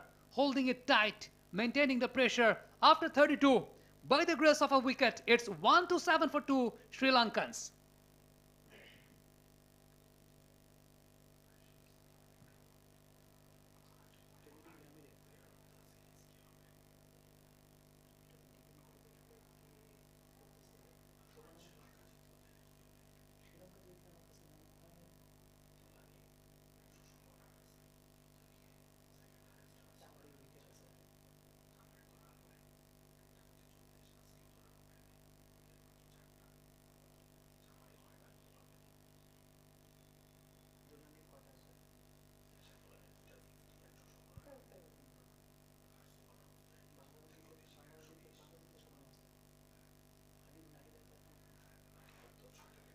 That brings in Sultana Khatun from the com box and going for the sweep shot. On the chase, the fielder goes through the fielder on that occasion, brings out the boundary for the Sri Lankans once again. And my fellow commentator Alif Tasnim brings the luck for the left-handed Hasini Perera. Welcome back. Thank you so much, Sami. Yes, indeed, it was a lucky boundary, sweeping it a lot of power, but the fielder making a hash of a thing and allowing the 4 Sultana has considered the first boundary of the whole spell. She was conceding singles, not even doubles, but it's a boundary, courtesy of a bit of misfield from the fielder at the deep fine leg. All of a sudden, a slight change of approach by Hasini Perera. Somehow, she's trying to take on the bowler. Sultana Khatun coming around the wicket to Hasini Perera, right on the money. Caution applied by the batting side. They can't be cautious because already a boundary has been fetched in the very first delivery. So runs have been collected in this over. And Sultana is bowling in a line which is not allowing the batters to play the big hoiks. I think what we have been talking about, the zip and the variation which can come out of surprise to the batting side, which is very much required on a surface where you do not have many things to purchase. This time, that's a cracking cover drive. Big shot for a single. It's 132 for 2 Sri Lankans. This partnership reaches to 5 of 5 deliveries. If Bangladesh can somehow get the wicket of Hasini Perera, then they will be completely back in the game. A massive partnership was built between Himesh and Hasini. Himesh is already back. Now Hasini is the key wicket. Caution applied once again. Respect the good delivery. Very good applied by Sultana Khatun. Despite being hit for a 4 in the first ball, she's made a good comeback, only a single from the next 4. Wearing the length very well, Sultana Khatun. Dot ball to finish. It's 1-3-2 for 2 Sri Lankans.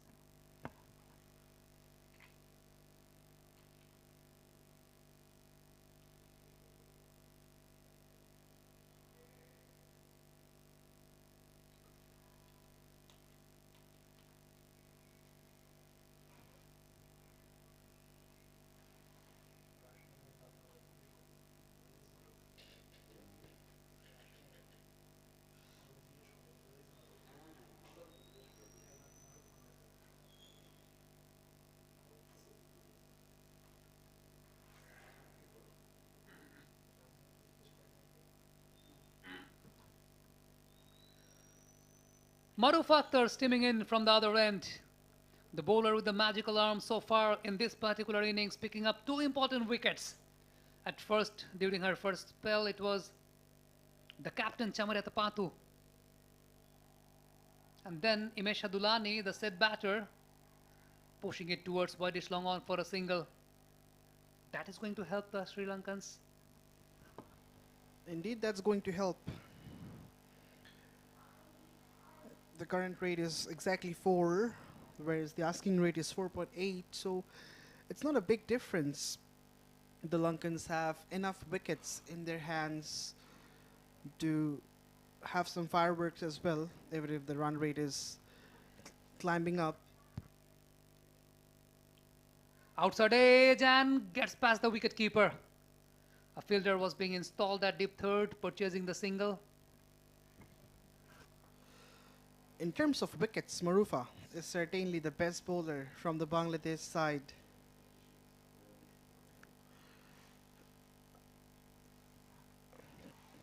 .30 for 2 into her 7th over. If she somehow can pick up Hasini, then that will be the cherry on the top.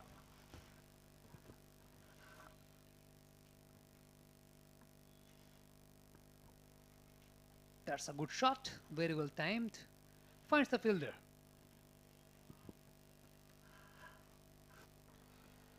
Trying to be circumspect, Hasini Pereira, she knows how deadly 𝗵𝗺𝗃𝗃 Akhtar could be, dealing her with caution, and she knows that she doesn't have to have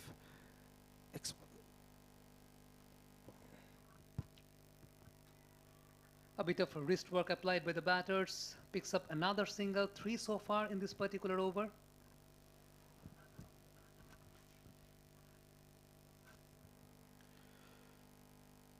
Harshita Madhavi is batting at number 4 for the first time in the series. After winning the flip of the coin, the Bangladesh skipper Nigar Sultanajyoti opted to bat first, and the batters have gathered enough runs on the board. That's that short. She had to crouch to reach to the ball. Pulled away towards deep square leg. That is the sign of getting the low bounce by 𝗵𝗺𝗃𝗃 Akhtar coming around the wicket, hitting the hard length, purchasing the low bounce. I think that might be the indication. That was the delivery where sweep could be applied. It was that low, although pitch short. The batter was left in surprise. Pitching it up, easy peasy equation for the batting side. Single to finish the over after 34th. It's 137 for 2 Sri Lankans. They're chasing 214.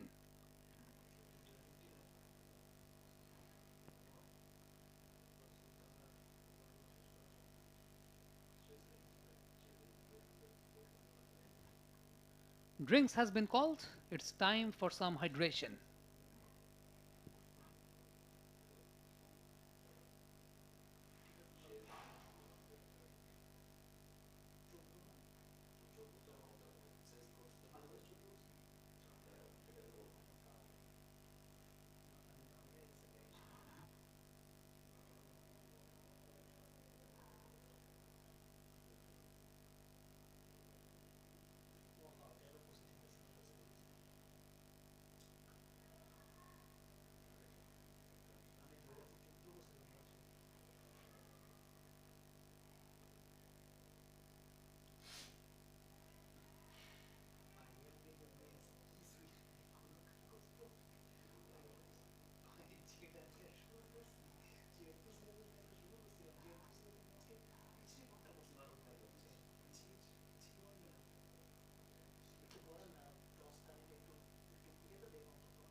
Now, after the drinks break, Sultana Khatun has been brought into the attack from the com box end.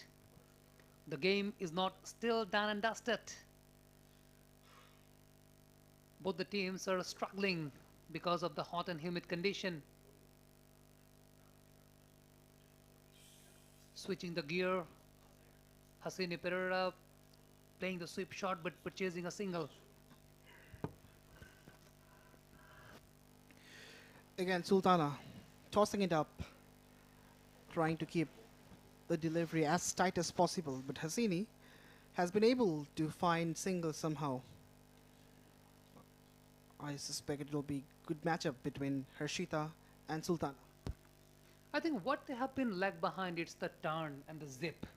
Sultana Khatun holding the line very well, containing the pressure, but the turn and the deviation, what they have been looking for, it's still not there. This time tossing it up. Sloppy. Sloppy. Nahida Akhtar goes through her. And that brings out another boundary for the Sri Lankans.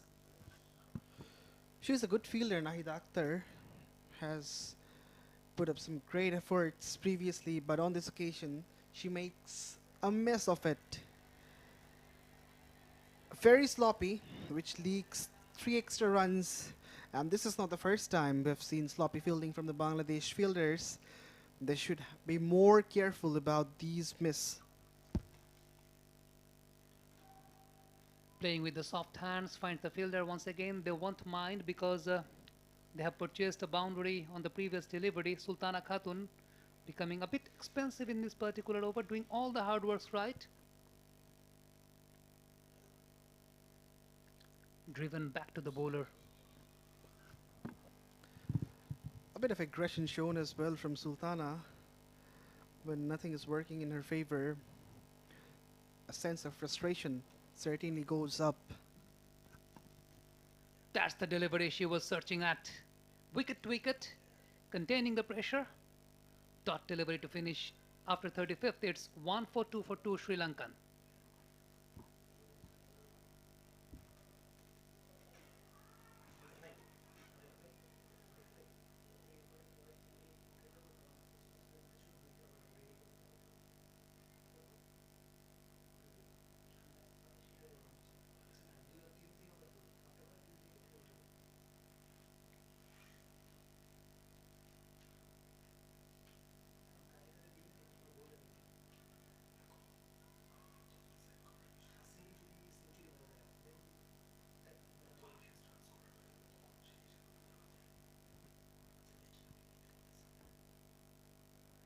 The wicketkeeper is up, not letting the batter to use her feet. 𝗵𝗺𝗃 Akhtar steaming in from the other end. The lone pace bowler in this side. Not really. I guess it's 𝗬𝗏𝗧, the show stealer from the first ODI for Bangladesh, purchasing a couple of wickets up front, then got another one.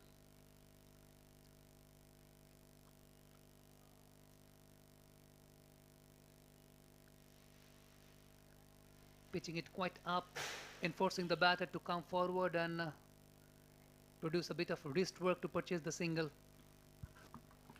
Rabia Khan was the fielder, the substitute fielder. Due to this extreme hot and humid condition, someone has gone off the field. 𝗬𝗏𝗧 still searching for the first wicket of this match.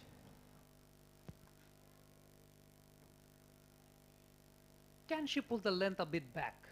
Because the length what she has been targeting, I think it's for no use on this kind of surface. You are forcing the batter to come forward, nothing coming out of surprise this time, changing the angle, coming around the wicket. I think she needs to pull the length back.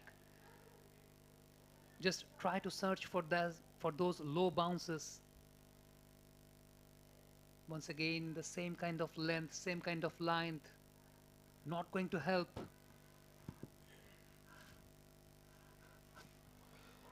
But what she's done is she's produced a couple of dot deliveries. Harshita hasn't been able to negotiate her freely. It's coming from round the wicket against the lefty. That is the length I have been talking about. The inside edge, but the ball was going down the leg side. In fact, leg by signal by the umpire. But the length I have been talking about, the back of a length delivery that can purchase some low bounce out of the surface. And 𝗬𝗏𝗧, I think she should look forward to those kind of lengths. Absolutely, not much of a carry. The ball kept really low and the batter struggled to negotiate. 1-run fetch through leg byes. Now finds the gap. Beats in field, beats the fielder. A wonderful boundary brought up by the batter. Pure timing and class. Didn't try to overhit, just timed the ball. And the placement was even better. Yes, it was in the air for a while. But then again, the gap has been pierced perfectly. I think that has been the conversation written in timing. Very well placed by the batter. 𝗬𝗏𝗧 did all the hard works right, but somehow it was even better batting by the batting side. This time they are bringing in a fielder into the 30-yard circle. The deep cover is coming in. They have protections at the deep fine leg, deep mid wicket and long on. This time getting the timing right. Beats in field. Beats the boundary as well. Back-to-back boundaries for Sri Lankans. Bit of width on offer. And 𝗂𝗂𝗃𝗃 absolutely pounces into it. Plays the cut with a lot of power to beat the diving fielder at point. And it was a very tough ask for the fielder at deep third to cut that one off. A boundary for 𝗂𝗂𝗃𝗃 to complete the over. Yes, wide outside the off stump. Played that shot so well so that the ball stays away from the point fielder. And now the match is tilting in favor of the Lankans.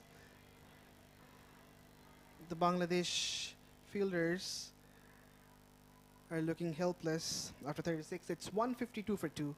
150 is on the board for Sri Lanka.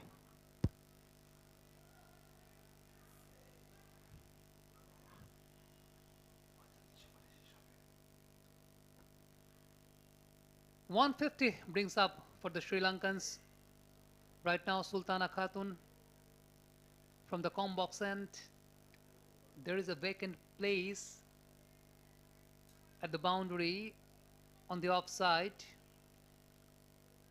creating the angle right, shaping the ball in towards the left-hander. Dot delivery purchased. Sultana still very much frugal. Again, a dab towards deep third. A long chase for the fielder. Subhana Mustari does well to prevent the boundary. I think that has been brilliant by Harshita because she just used the pace of the ball. She got a room on that occasion, just played with perfection. Played the ball towards deep third. There was a vacant place in the boundary. Sultana Khatun cannot afford to provide ample amount of rooms for the batters to free their arms. Has been very much containing like that. Right on the money. She's had a very good start in this match. Was very parsimonious, but in the middle over was hit away for some runs.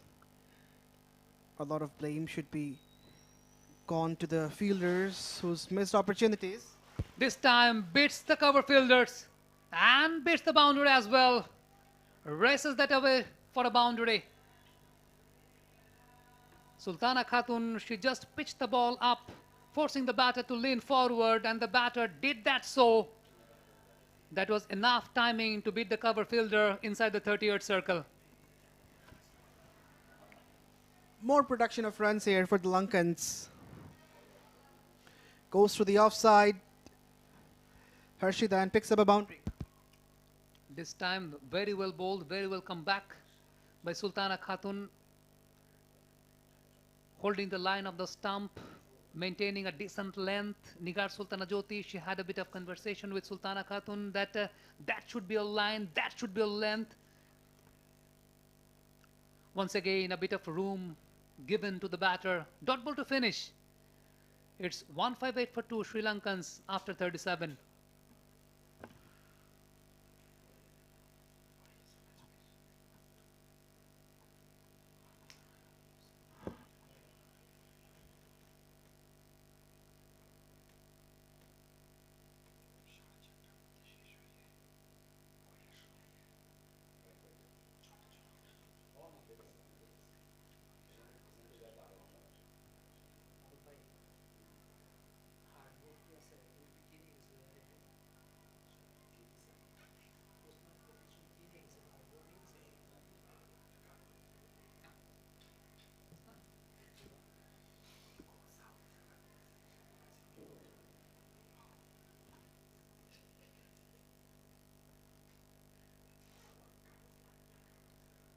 We don't know. Maybe we don't know how to deceive the batters right now. But who knows the answer? It's 𝗂𝗡𝗂 Akhtar. She's been brought into the attack once again. Picked up a couple of wickets on the previous occasions, coming around the wicket, providing ample amount of room to the batter. Finds the fielder. 𝗂𝗡𝗂 Akhtar, yet again, does have a good day with the ball in hand. Picked up a couple of wickets. But not much of a support from the other bowlers.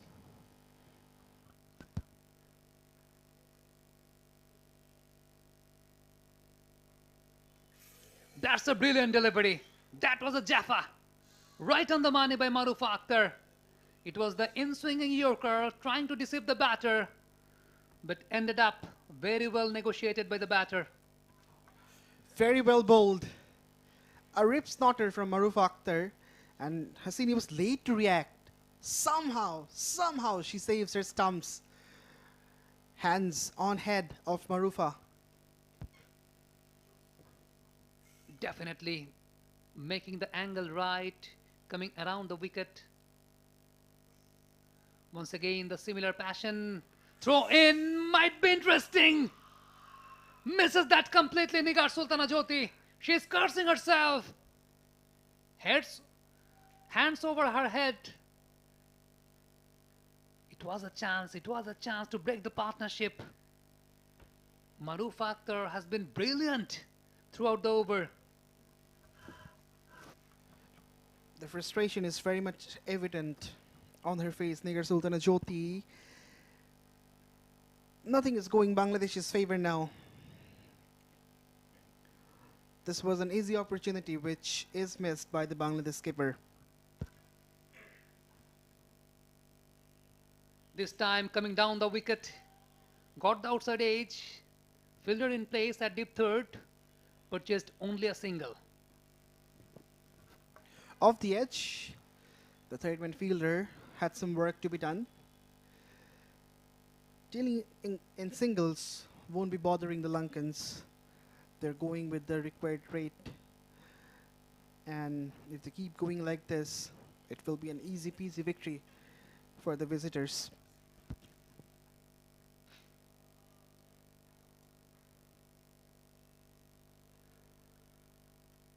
Once again, finding the fielder, throw might be interesting, the directed. Once again, Bangladesh missing the opportunity. Maybe on the road to the stump, it just hurt 𝗃𝗃𝗃𝗃 on her knees. The throw was towards the stumps. 𝗃𝗃𝗃𝗃 got in front of the stumps, collected the ball, was looking to break the stumps with hard throw. Maybe. The question is whether she blocked the directed. The magic spray comes out. The physio is having a busy time, but she seems to be in pain. 𝗃𝗃𝗃𝗃 is down, and the Lankan batters is having some time to hydrate themselves. Alif, that has been a matter of concern all over the series because we have been talking about the outfield. The wickets are very good to bat on. We have been seeing quality cricket on all the three matches, but the outfield that has been really a matter of concern for both the sides. In fact, whenever you are forcing yourself to drive, you're making the dives, you're moving forward or the lateral dives, it really hurts. This time the Bangladeshi fielders, they're making a huddle. Maybe the recovery process of 𝗃𝗃𝗃𝗃, it's going on. The physio is into the middle, and by the grace of that, the Sri Lankan batters have managed to get another unofficial hydration break. We have been talking about the weather. It's been very much hectic, suffocating for both the sides. Before the start of the play, it was 32 degrees Celsius, but right now it feels like 41, 42 degrees Celsius. Have a look at the action replay. 𝗃𝗃𝗃𝗃 pitching it up. The batter driven the ball towards mid-wicket, a throw in. 𝗃𝗃𝗃𝗃 on the process, she just hurt herself. Good to see 𝗃𝗃𝗃𝗃 standing up and going back to her run-up end. That's a relief. That's a relief because after this particular series, you have your T20s, and after that, Bangladesh are set to play for the World Cups. So they need to keep 𝗃𝗃𝗃𝗃 fit, and also the workload management should be done properly by the coaching staffs as well. Absolutely. 𝗃𝗃𝗃𝗃 is one of the assets of Bangladesh, especially a sharp weapon in the T20 eyes. The last delivery coming up. That's a brilliant one. That was nipping back in towards the left-hander somehow. Opening the face of the bat, daps the ball towards cover. Dot ball to finish the over after 38. It's 160 for two Sri Lankans. They're chasing 213.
Comes down the pitch. Does 𝗏𝗂𝗧. Nahida Akhtar is back in bowling. As 𝗂𝗏𝗵𝗵𝗏 is back in the comm box. Welcome back, Pervez. Thank you very much. The match looks one-sided at the moment. Sri Lanka dominating. Nahida, the last straw to clutch on to. 6 wickets in the series, none today. Not a lot of impact in terms of wicket taking, but that's exactly what Bangladesh need at the moment. 33-run partnership, so timely between the two. And it's the left-handed batters who've caused Bangladesh a lot of trouble.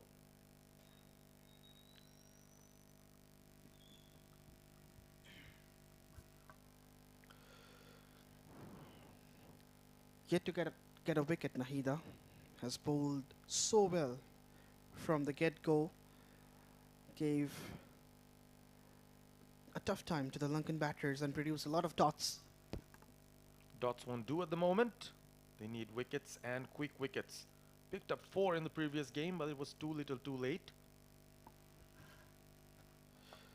She has to take a wicket now if Bangladesh wants to have a fight back in the third and the final ODI, which is the series decider. Steps out. Can't beat the fielder at mid-wicket. Another dot. Sri Lanka are on the ascendancy now. 160 for 2. Needing 54 more runs. This time over the top. We'll find the boundary. Lovely stroke from 𝗏𝗏𝗧. A swashbuckling strike. Again, use of the feet. A little shimmy down the pitch.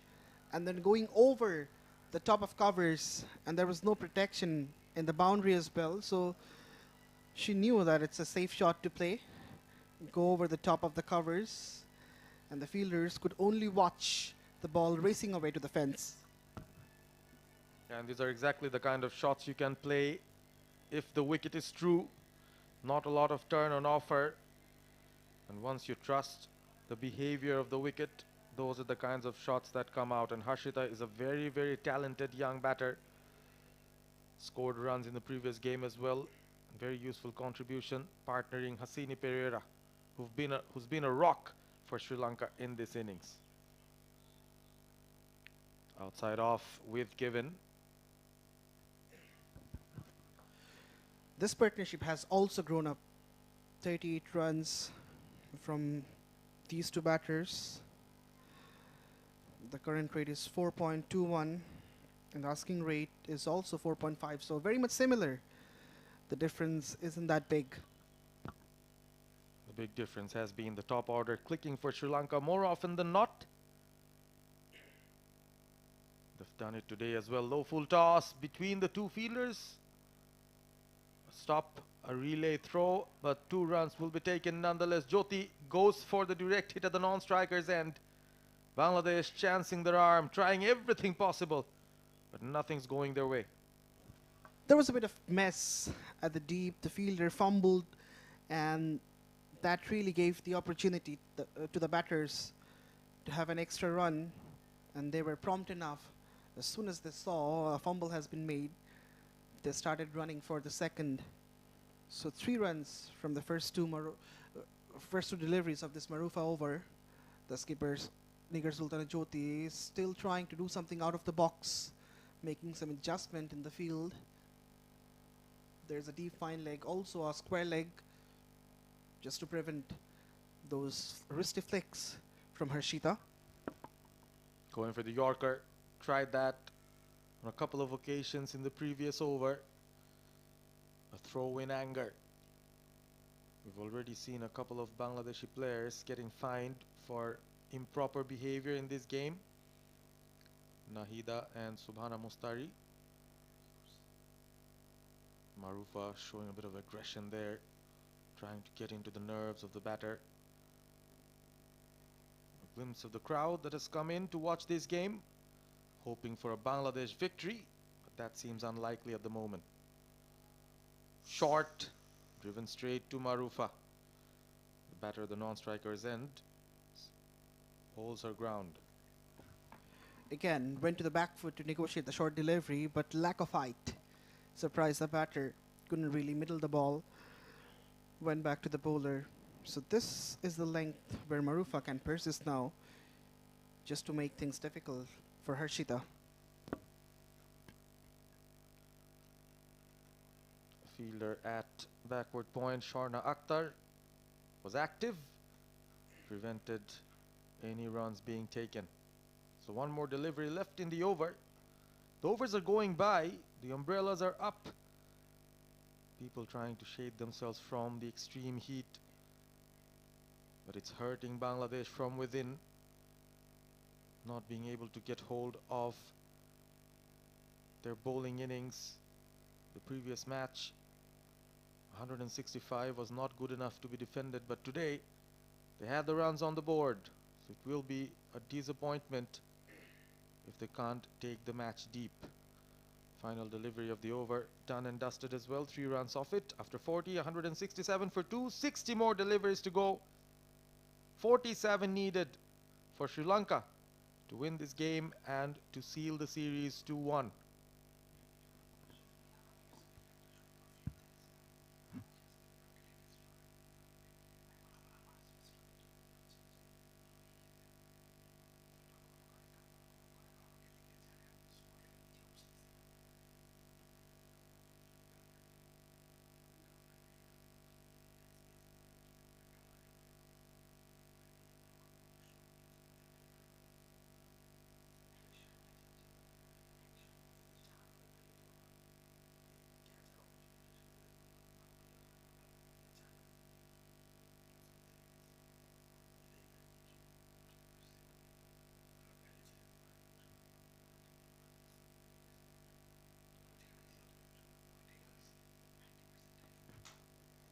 That's the equation on your bottom right corner. 47 needed of 60 as Nahida comes in. The last hope for Bangladesh as we enter the third power play. Plays with the spin. The sweeping option has been blocked by Nigar Sultana Jyoti. Again, 2 fielders deployed on the onside, one at fine leg, another one at cow corner. So in front of square and backward of square.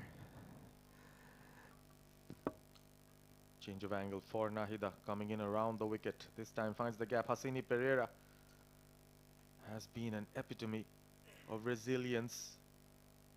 Beat the heat, beat the spinners, the pacers. Went on in her merry way. 78 of 117. Fantastic batting. Probably the innings that has made the difference in the end between the two sides.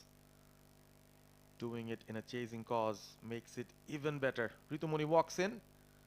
Mid-on in place now. Nahida will challenge Harshita to play over the top. Full toss. Tries to take full toll of it and does. A boundary of the bat of Samara Wickrama. A gift of a delivery from Nahida Akhtar. It was a full toss. Harshita came down the pitch and belted it through mid-wicket. A valiant effort from the fielder, a full-fledged dive, but that went in vain. 4 runs for Harshita Madhavi.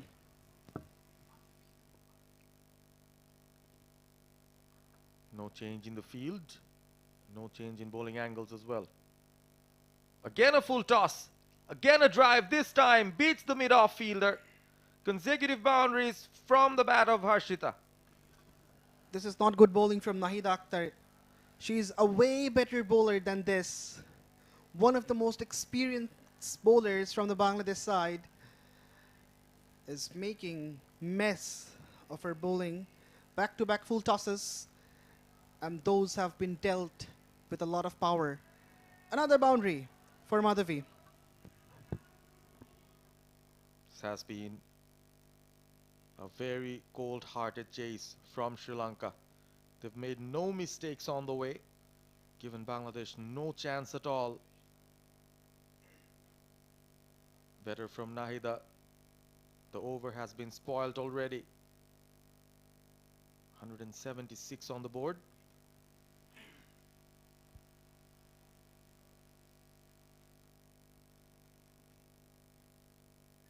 Outside edge, an element of luck. But Harshita will take it. Another boundary, third in the over. Expensive from Nahida. Sri Lanka motoring on. And Bangladesh are staring down the barrel. Everything is going Sri Lanka's favor. Yet again an outside edge. Absolutely not where she was intending to play. But that fetches the desired result. After 41, it's 180 for 2, the Lankans.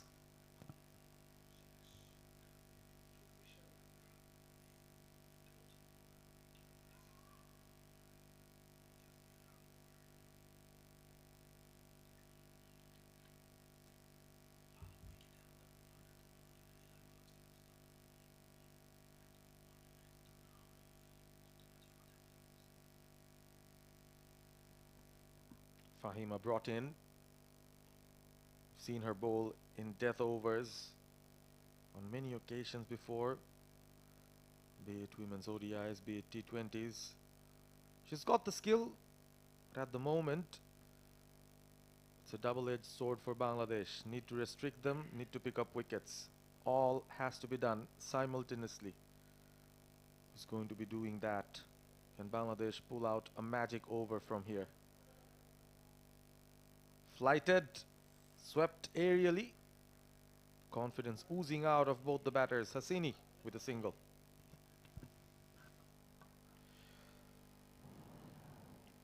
.33 from 53 balls should be a cakewalk for the visitors. As a result, oozing of confidence is very much expected. Harshita also found the rhythm, just like Hasini Pereira. And now whatever they're doing is helping Sri Lanka to reach the total.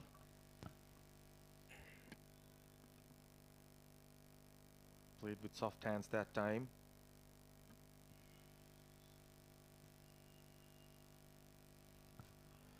Whatever Fahima does, she can't afford bowling short. There is only a fielder at deep mid-wicket. So if she bowls short, she will be, in fact, 2 fielders. She will be punished. Yeah, she's bowling very slowly, and ball just seems to sit on to the batter. They've been finding it easy playing her off the back foot,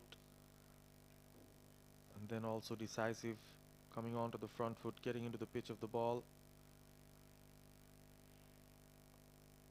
Some extra bounce generated, but a quick single. Oh, they've got spring on their steps here, the Lankans. They have been very good in running between the wickets. Converted a lot of singles into doubles. Picked up quick runs. The Bangladesh fielders are not having the best of their days. More pressure into them.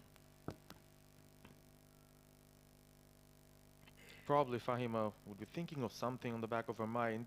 She was standing there at second slip when Marufa bowled. It was Hasini Pereira's outside edge that flew past, touching her fingers. Had the timing of the jump been better, she could have been in the hut, but instead she played a chanceless knock here, Hasini Pereira, and still is in. 80 of 119. Fahima finishes with a dot after 42, 183 for 2.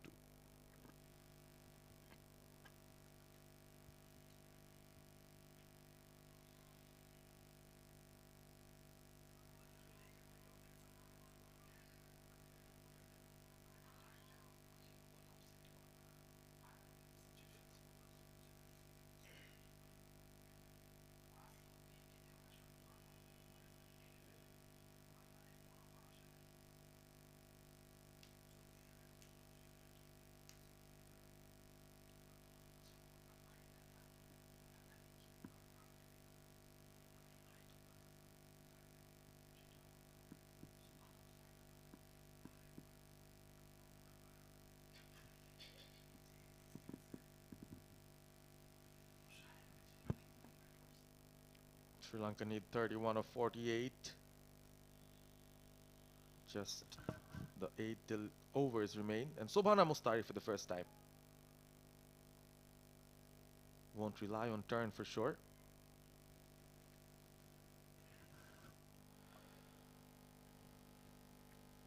Upper timer, 𝗂𝗏𝗡𝗃𝗃 has been brought into the attack by Nursultana when the match is almost slipped out of Bangladesh's hand. The skipper trying out all the options that she's got.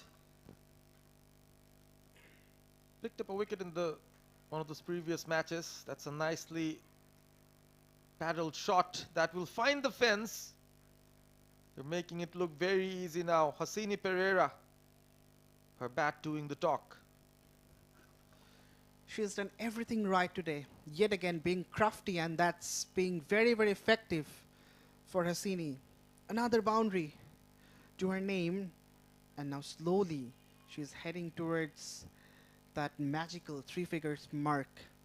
Sri Lanka needing 27, Hasini is 16 shy of 100. Will it be possible? I'm not sure if she's going to be looking at that as we have a look at that replay of how fine she played that paddle. But she looks like she has the hunger to score runs again. Avoids the fielder. A challenge. Was she able to stop that? She'll claim. Farzana 𝗃𝗃𝗃𝗃 on that occasion. Stopped a couple of runs for her side.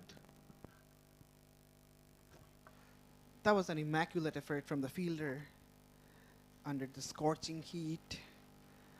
That full-fledged dive, and then after making a fumble on the second attempt, she collected the ball and then threw it back.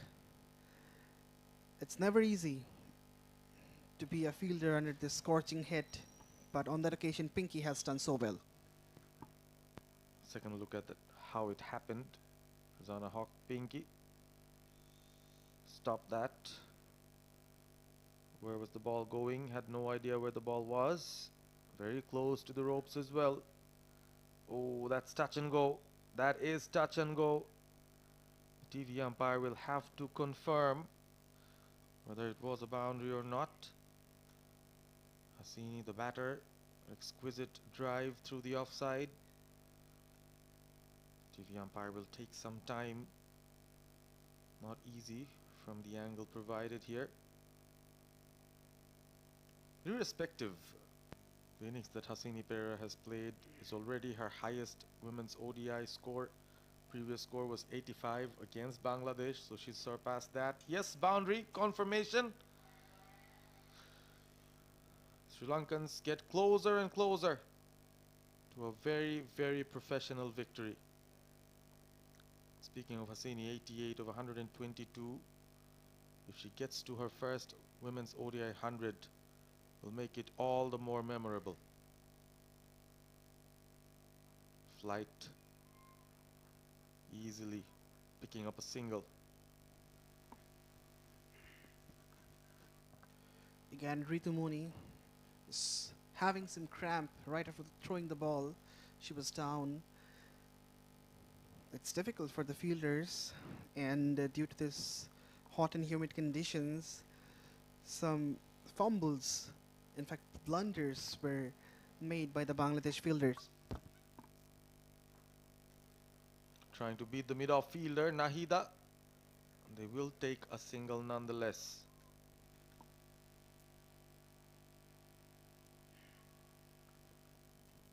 One more delivery to go in the over. Hasini back on strike, having a look at the fielders. A back leg side field on the boundary for Subhana Mustari. Short. Blocked off. She wants to stay and finish the game for Sri Lanka. Yet another over goes Sri Lanka's way. 193 for 2 after 43. Need 21 of 42 deliveries.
clock ticking for Bangladesh. Marufa is back. One last shot. They need wickets here, Bangladesh. Slower delivery, picked up nicely. Samara Wickrama will pick up the single. No direct hit from Bangladesh. Sharna Akhtar, the fielder, instead hits her captain, Nigar Sultana. The skipper of Bangladesh was having some cramp during the batting, but now she looks to be in despair. The bowlers couldn't put up a good show with the ball in hand, as the skipper, she tried so many options, so many changes in the field as well, but nothing has succeeded much. Way outside off, easy decision for the umpire. This is something Marufa wouldn't want to do, especially in this heat, to bowl an extra delivery. It's very difficult for all the players, but especially for the fast bowlers. It's the most difficult job to maintain their pace. Their run-up also. Marufa Akhtar is doing all the hard work. Played it on the up. Misfield. Sloppy from Bangladesh overall. Another boundary. A picture of what transpired today. The shoulders are falling off now of the hosts. One of the bad days that the Bangladesh fielders would love to forget in terms of fielding. This is the third time. A very silly miss, a very simple miss. That was Subhana Mustari, who is a good fielder, has made a hash of a thing. Marufa Akhtar looks absolutely disappointed. Has to be. She was bowling to her field. The fielders look tired, dejected, and out of the game already. Body language not so good. They've almost realized there's no coming back from here. Hasini on to 93. Could this be her first ever Women's ODI 100? Beats the edge one more time, Marufa. She's done that on a few occasions. Luck not on her side. That kept very, very low and missed the stumps by a whisker.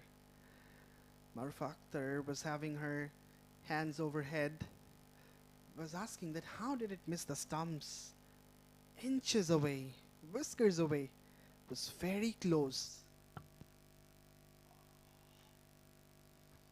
I went to Jyoti on a couple of bounces. Back live. And another single picked up by Hasini Pereira. The claps get louder from the Sri Lankan dugout. End of another over. In fact, one more delivery left to go. But the 200 for Sri Lanka comes up in the 44th over. This has been an excellent run chase from the Lankans. 14 needed now of 37. Goes for the Yorker. Again! This is unacceptable. The music is turned on with another boundary that ends the over. Just 10 needed of 36. Sri Lanka 204 for 2.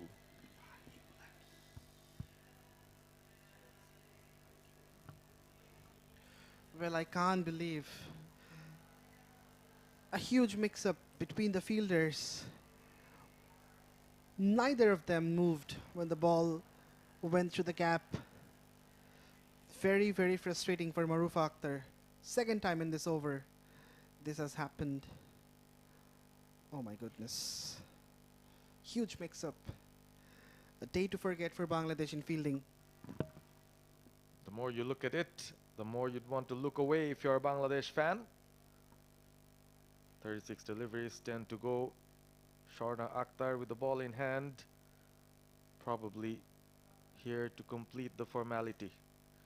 Hasini needs a big blow to get to 100. It's on 94. Oh, going for the boundary. Will pick up a single instead. 9 more runs to get for the Lankans to clinch the victory in the series decider. 𝗂𝗂𝗃𝗃 will be needing 5 to touch the 3-figure mark, the 100. Harshita, I reckon, will be a bit instrumental, helping her partner to reach that milestone. Probably will have that in the back of her mind. What if a loose ball comes along? That's flighted, but look at the intention. Really has no intention to hit big. Probably will try and assist Hasini to pick up her maiden women's ODI 100, which would be a great feat. Again, slightly quicker from Shorna. Harshita is not even trying to pick up singles. Looks to be reluctant on the occasion. Playing with the turn. Will she play this over out? That is the question now. She can do so. Only 9 runs needed. 32 balls to go. So if she plays out 2 more balls, nothing much will happen. Again, the single not taken. And exactly what we were suspecting has happened. The intention is very clear. She'll just play this over out and allow Hasini to take first strike in the next over. Will be interesting who comes in to bowl as well.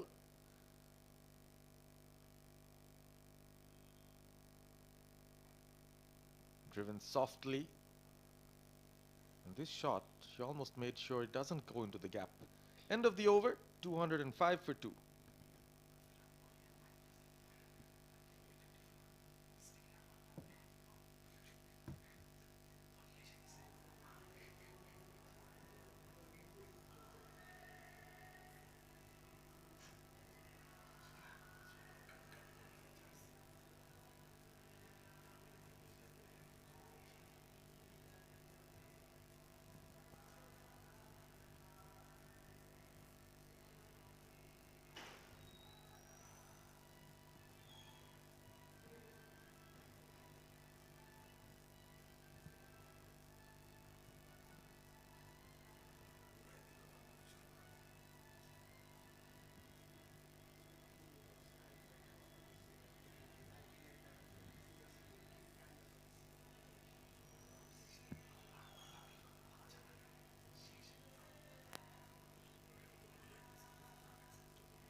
Subhana Mustari will chance her arm. Bangladesh have tried and tried for 45 overs. Were only able to pick a couple of wickets, just the 2 wicket-taking deliveries. That has been the difference between the two sides. In she comes from the far end. Now 𝗂𝗂𝗃𝗃 would love to get a boundary. And if she can get a 6er, then that will be the best thing she could ever have in this match. Batting on 95 from 130 balls and has batted for 135 minutes under this extreme hot and humid condition. This is so appreciable. 2 hours and 15 minutes to be precise. Came to open the bat with Chamaria Tapatu, stayed along, rode through the hard phase, cashed in on loose deliveries. A chanceless, brilliant knock from 𝗂𝗂𝗃𝗃. Steps out, and this is taken. Oh, it's unfortunate. 𝗂𝗂𝗃𝗃 perishes, and Subhana Mustari finally picks up a wicket with the batter desperate to go for that big shot. Well, well, well. She will be so disappointed. Was waiting so badly for her maiden ODI 100. 𝗃𝗺𝗃𝗃 scoring 95 from 131. Nonetheless, it's a very good innings under a lot of pressure, under a lot of heat. She served her team and has taken the team almost on the verge of winning. A match-winning knock from Hassini Pereira. She walks off dejected. Of course, individual scores, those things matter, but what matters most is winning the game for your team. And that's exactly what Hassini's innings has done for Sri Lanka. Just 9 runs needed, and they'll want to make sure no more extra drama follows. The new batter comes in, Hansima Karunaratne. This was the partnership that took the game away from Bangladesh in the previous game.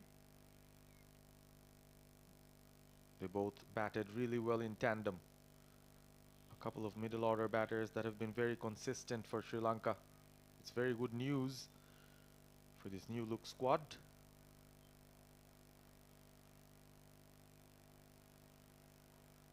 Karunaratne drives it off the back foot.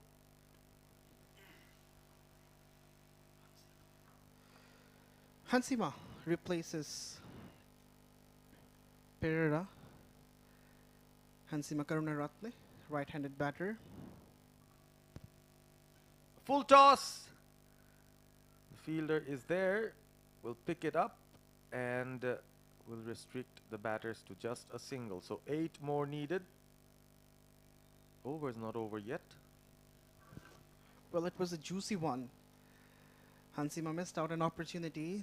This could be hit any part on the ground. Of course, to the onside was the more convenient one. She missed out at least a boundary.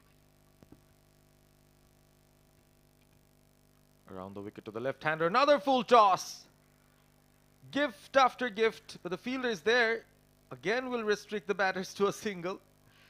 Subhana Mustari can count her lucky stars. Had Bangladesh won this game, probably would have been the player of the match. 74 runs, a wicket. Still not enough. Cricket is a team game. Indeed, and now 7 runs to go for the Lankans to win this game. Straight to the fielder. Completion of another over after 46. It's 207 for 3.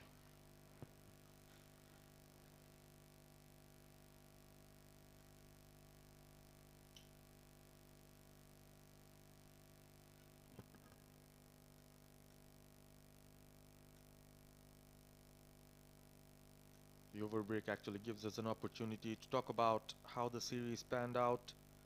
The first match between the two sides, won by Bangladesh by 3 wickets in the end. It was their first ever win against Sri Lanka in a women's ODI match. The second match was won by Sri Lanka, and they chased down. So 100% chasing record probably will be intact at the end of this series, with Sri Lanka chasing down the 213 posted by Bangladesh today. A few notable performances with the ball in hand. It was Nahida, top of the charts with 6 wickets. Oh, that struck fiercely. And Harshita picks up a boundary. Sri Lanka get closer and closer. And now the game has entirely tilted in favor of Sri Lanka.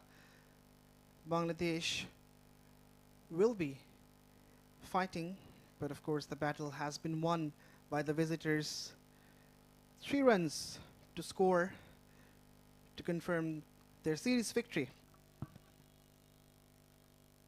Pulled, not the winning runs. 2 more needed. Things can be finished off in this very over. Still Jyoti making the adjustment, trying to fight till the very last ball. She knows the battle has already been lost, but she is eager to fight. The eagerness is there. The energy is not there anymore. Full toss. Will go for 1. Will they return for the second? No. The scores are tied. Or is that a no ball called already? Well, handshakes happening. A high full toss, no ball called, which means Sri Lanka have won the third women's ODI by 7 wickets with 21 balls in hand.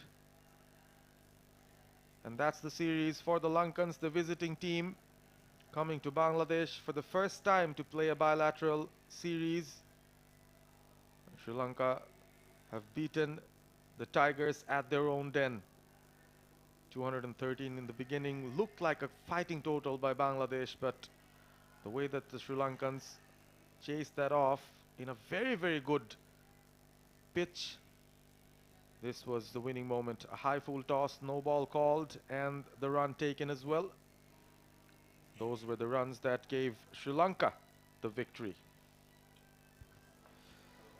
Absolutely deserving are the visitors to win this match, also the series. They were the better team than the Bangladesh side. They have done better in terms of batting. The bowling was also good, but fielding was terrible from Bangladesh. So it's Sri Lanka who clinches the victory by 7 wickets in the third and the final ODI of the Sri Lanka Women's Tour of Bangladesh 2026. 𝗂𝗂𝗃𝗃𝗃 is the star of the show, 95 from 131, Mr. Century for 5 runs only. 𝗬𝗏𝗃𝗃 couldn't score big, but Himesha Dulani has supported in every way possible. Hasini Perera and Himesha build a big partnership, and finally Harshita and Hansima giving the final touch. Final touches given by the Bangladeshi bowlers as well. 7 bowlers used in total. Marufa picked up a couple, was expensive, was unlucky as well, and Subhana Mustari right at the end picking up a wicket, but it was too little too late. Bangladesh dominated in this run chase. The bowlers not doing good enough, and as a result Sri Lanka win the game by 7 wickets with 21 balls in hand. That's the match summary. Sri Lanka women win the match by 7 wickets. Bangladesh batting first, 213 for 8. Subhana Mustari 75, Jyoti 40, Sharmin Sultana 25, Kavisha Dilhari 3 for 48. Best of the lot for Sri Lanka. Nimesha picked up 2, Madara picked up 1. Sri Lanka women in reply, 214 for 3.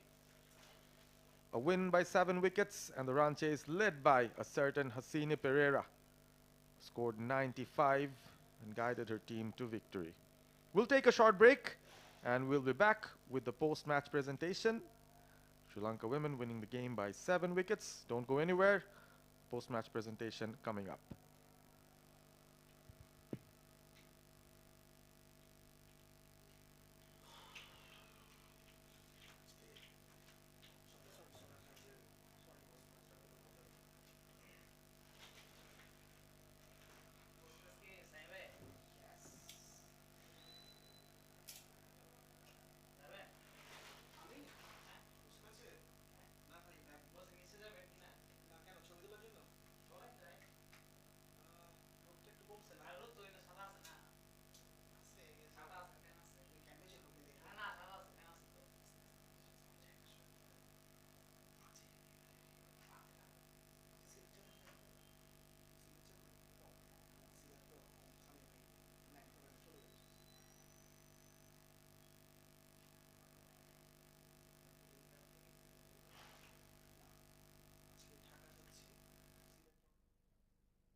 Check, check,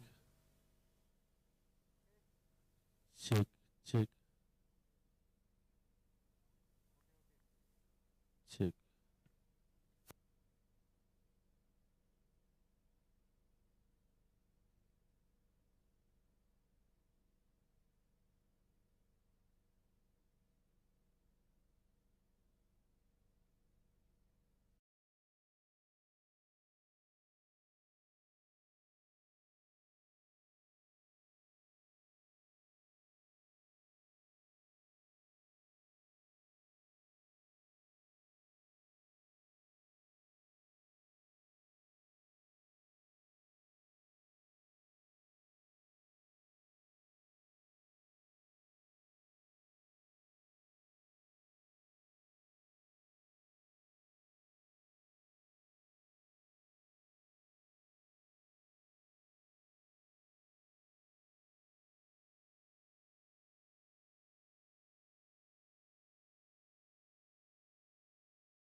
picking up the wickets at the very initial stage, but after that, just losing the momentum. What actually went wrong? Yeah, actually, I think we had a big chance when we got out 𝗃𝗃, but the thing is, 𝗂𝗃 played really well, but we leaked so many runs in the fielding, so it was really difficult when you actually defend 213.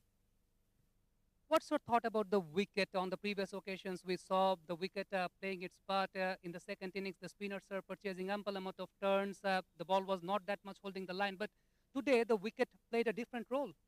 Yeah, I think they got some spin there, but the thing is we couldn't bowl in the right areas because I just spoke to the girls like we have to bowl in the right areas and we have to field well. But the thing is sometimes we bowl really well, but the fielding was not good.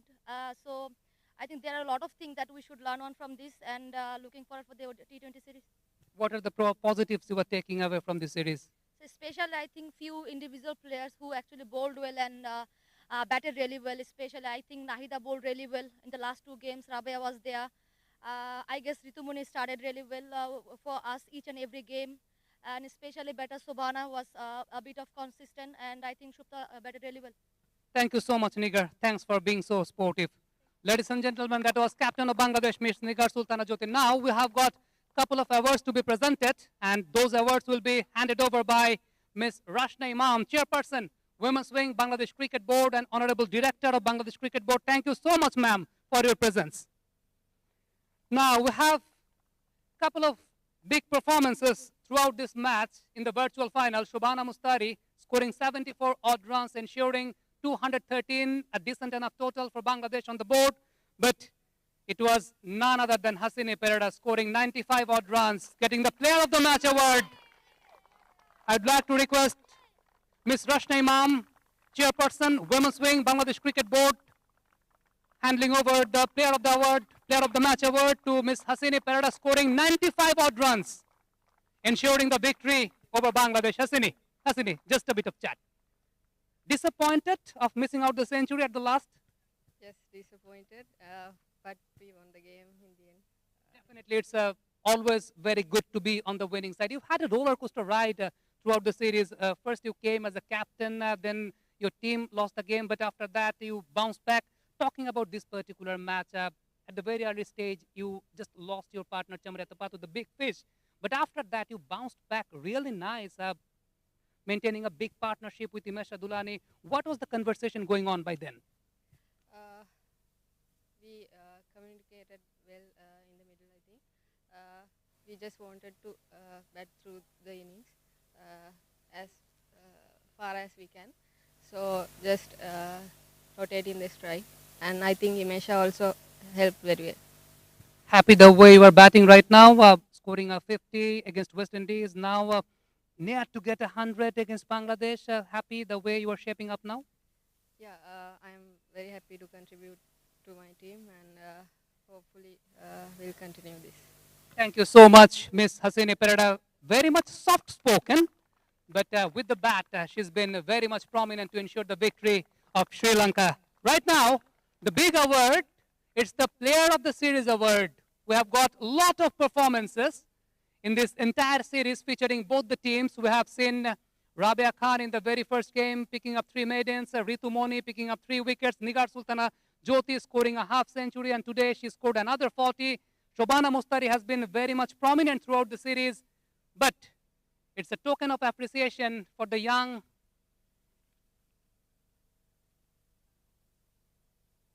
Himesh Adulani for scoring a couple of half centuries throughout the series, and she will pick the Player of the Series, and the Player of the Series award will be presented by Ms. Rashna Imam, Chairperson, Women's Wing, Bangladesh Cricket Board.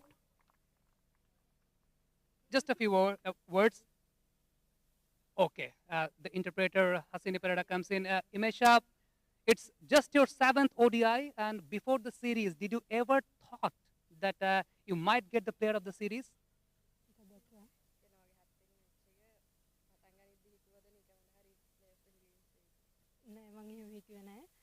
මට team එක වෙනුවෙන් කියන්නේ දෙයක් කරන්න ඕන වුණා ඒ නිසා බෝලෙන් බෝල කීප එක කරේ ඉතින් bat She didn't thought that. she just wanted to contribute to the team as much as she can. She is very happy she could do that. The fact I have been featuring that it's just your 7th ODI, just the 7th ODI. You did not get that much ample amount of opportunities in the international circuit, but in spite of being that, you played a blistering knock to ensure the victory over Bangladesh. So that must be a motivating factor for you.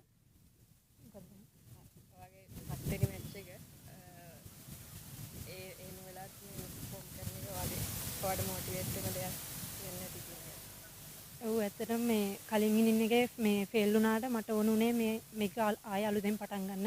මම හිතනවා මම හොඳට කරා කියලා. She didn't score much runs in the last game, so she wanted to start new, fresh, and contribute to the team.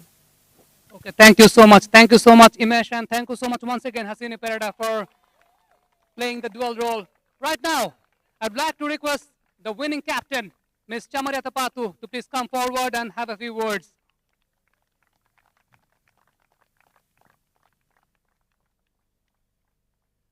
Chamari, congratulations for winning over Bangladesh. In the first game, you were not present.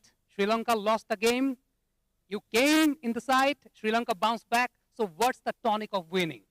Actually, first of all, I would like to congratulate both teams, the way they play in the middle, and especially the Bangladesh team. They are playing really good cricket today.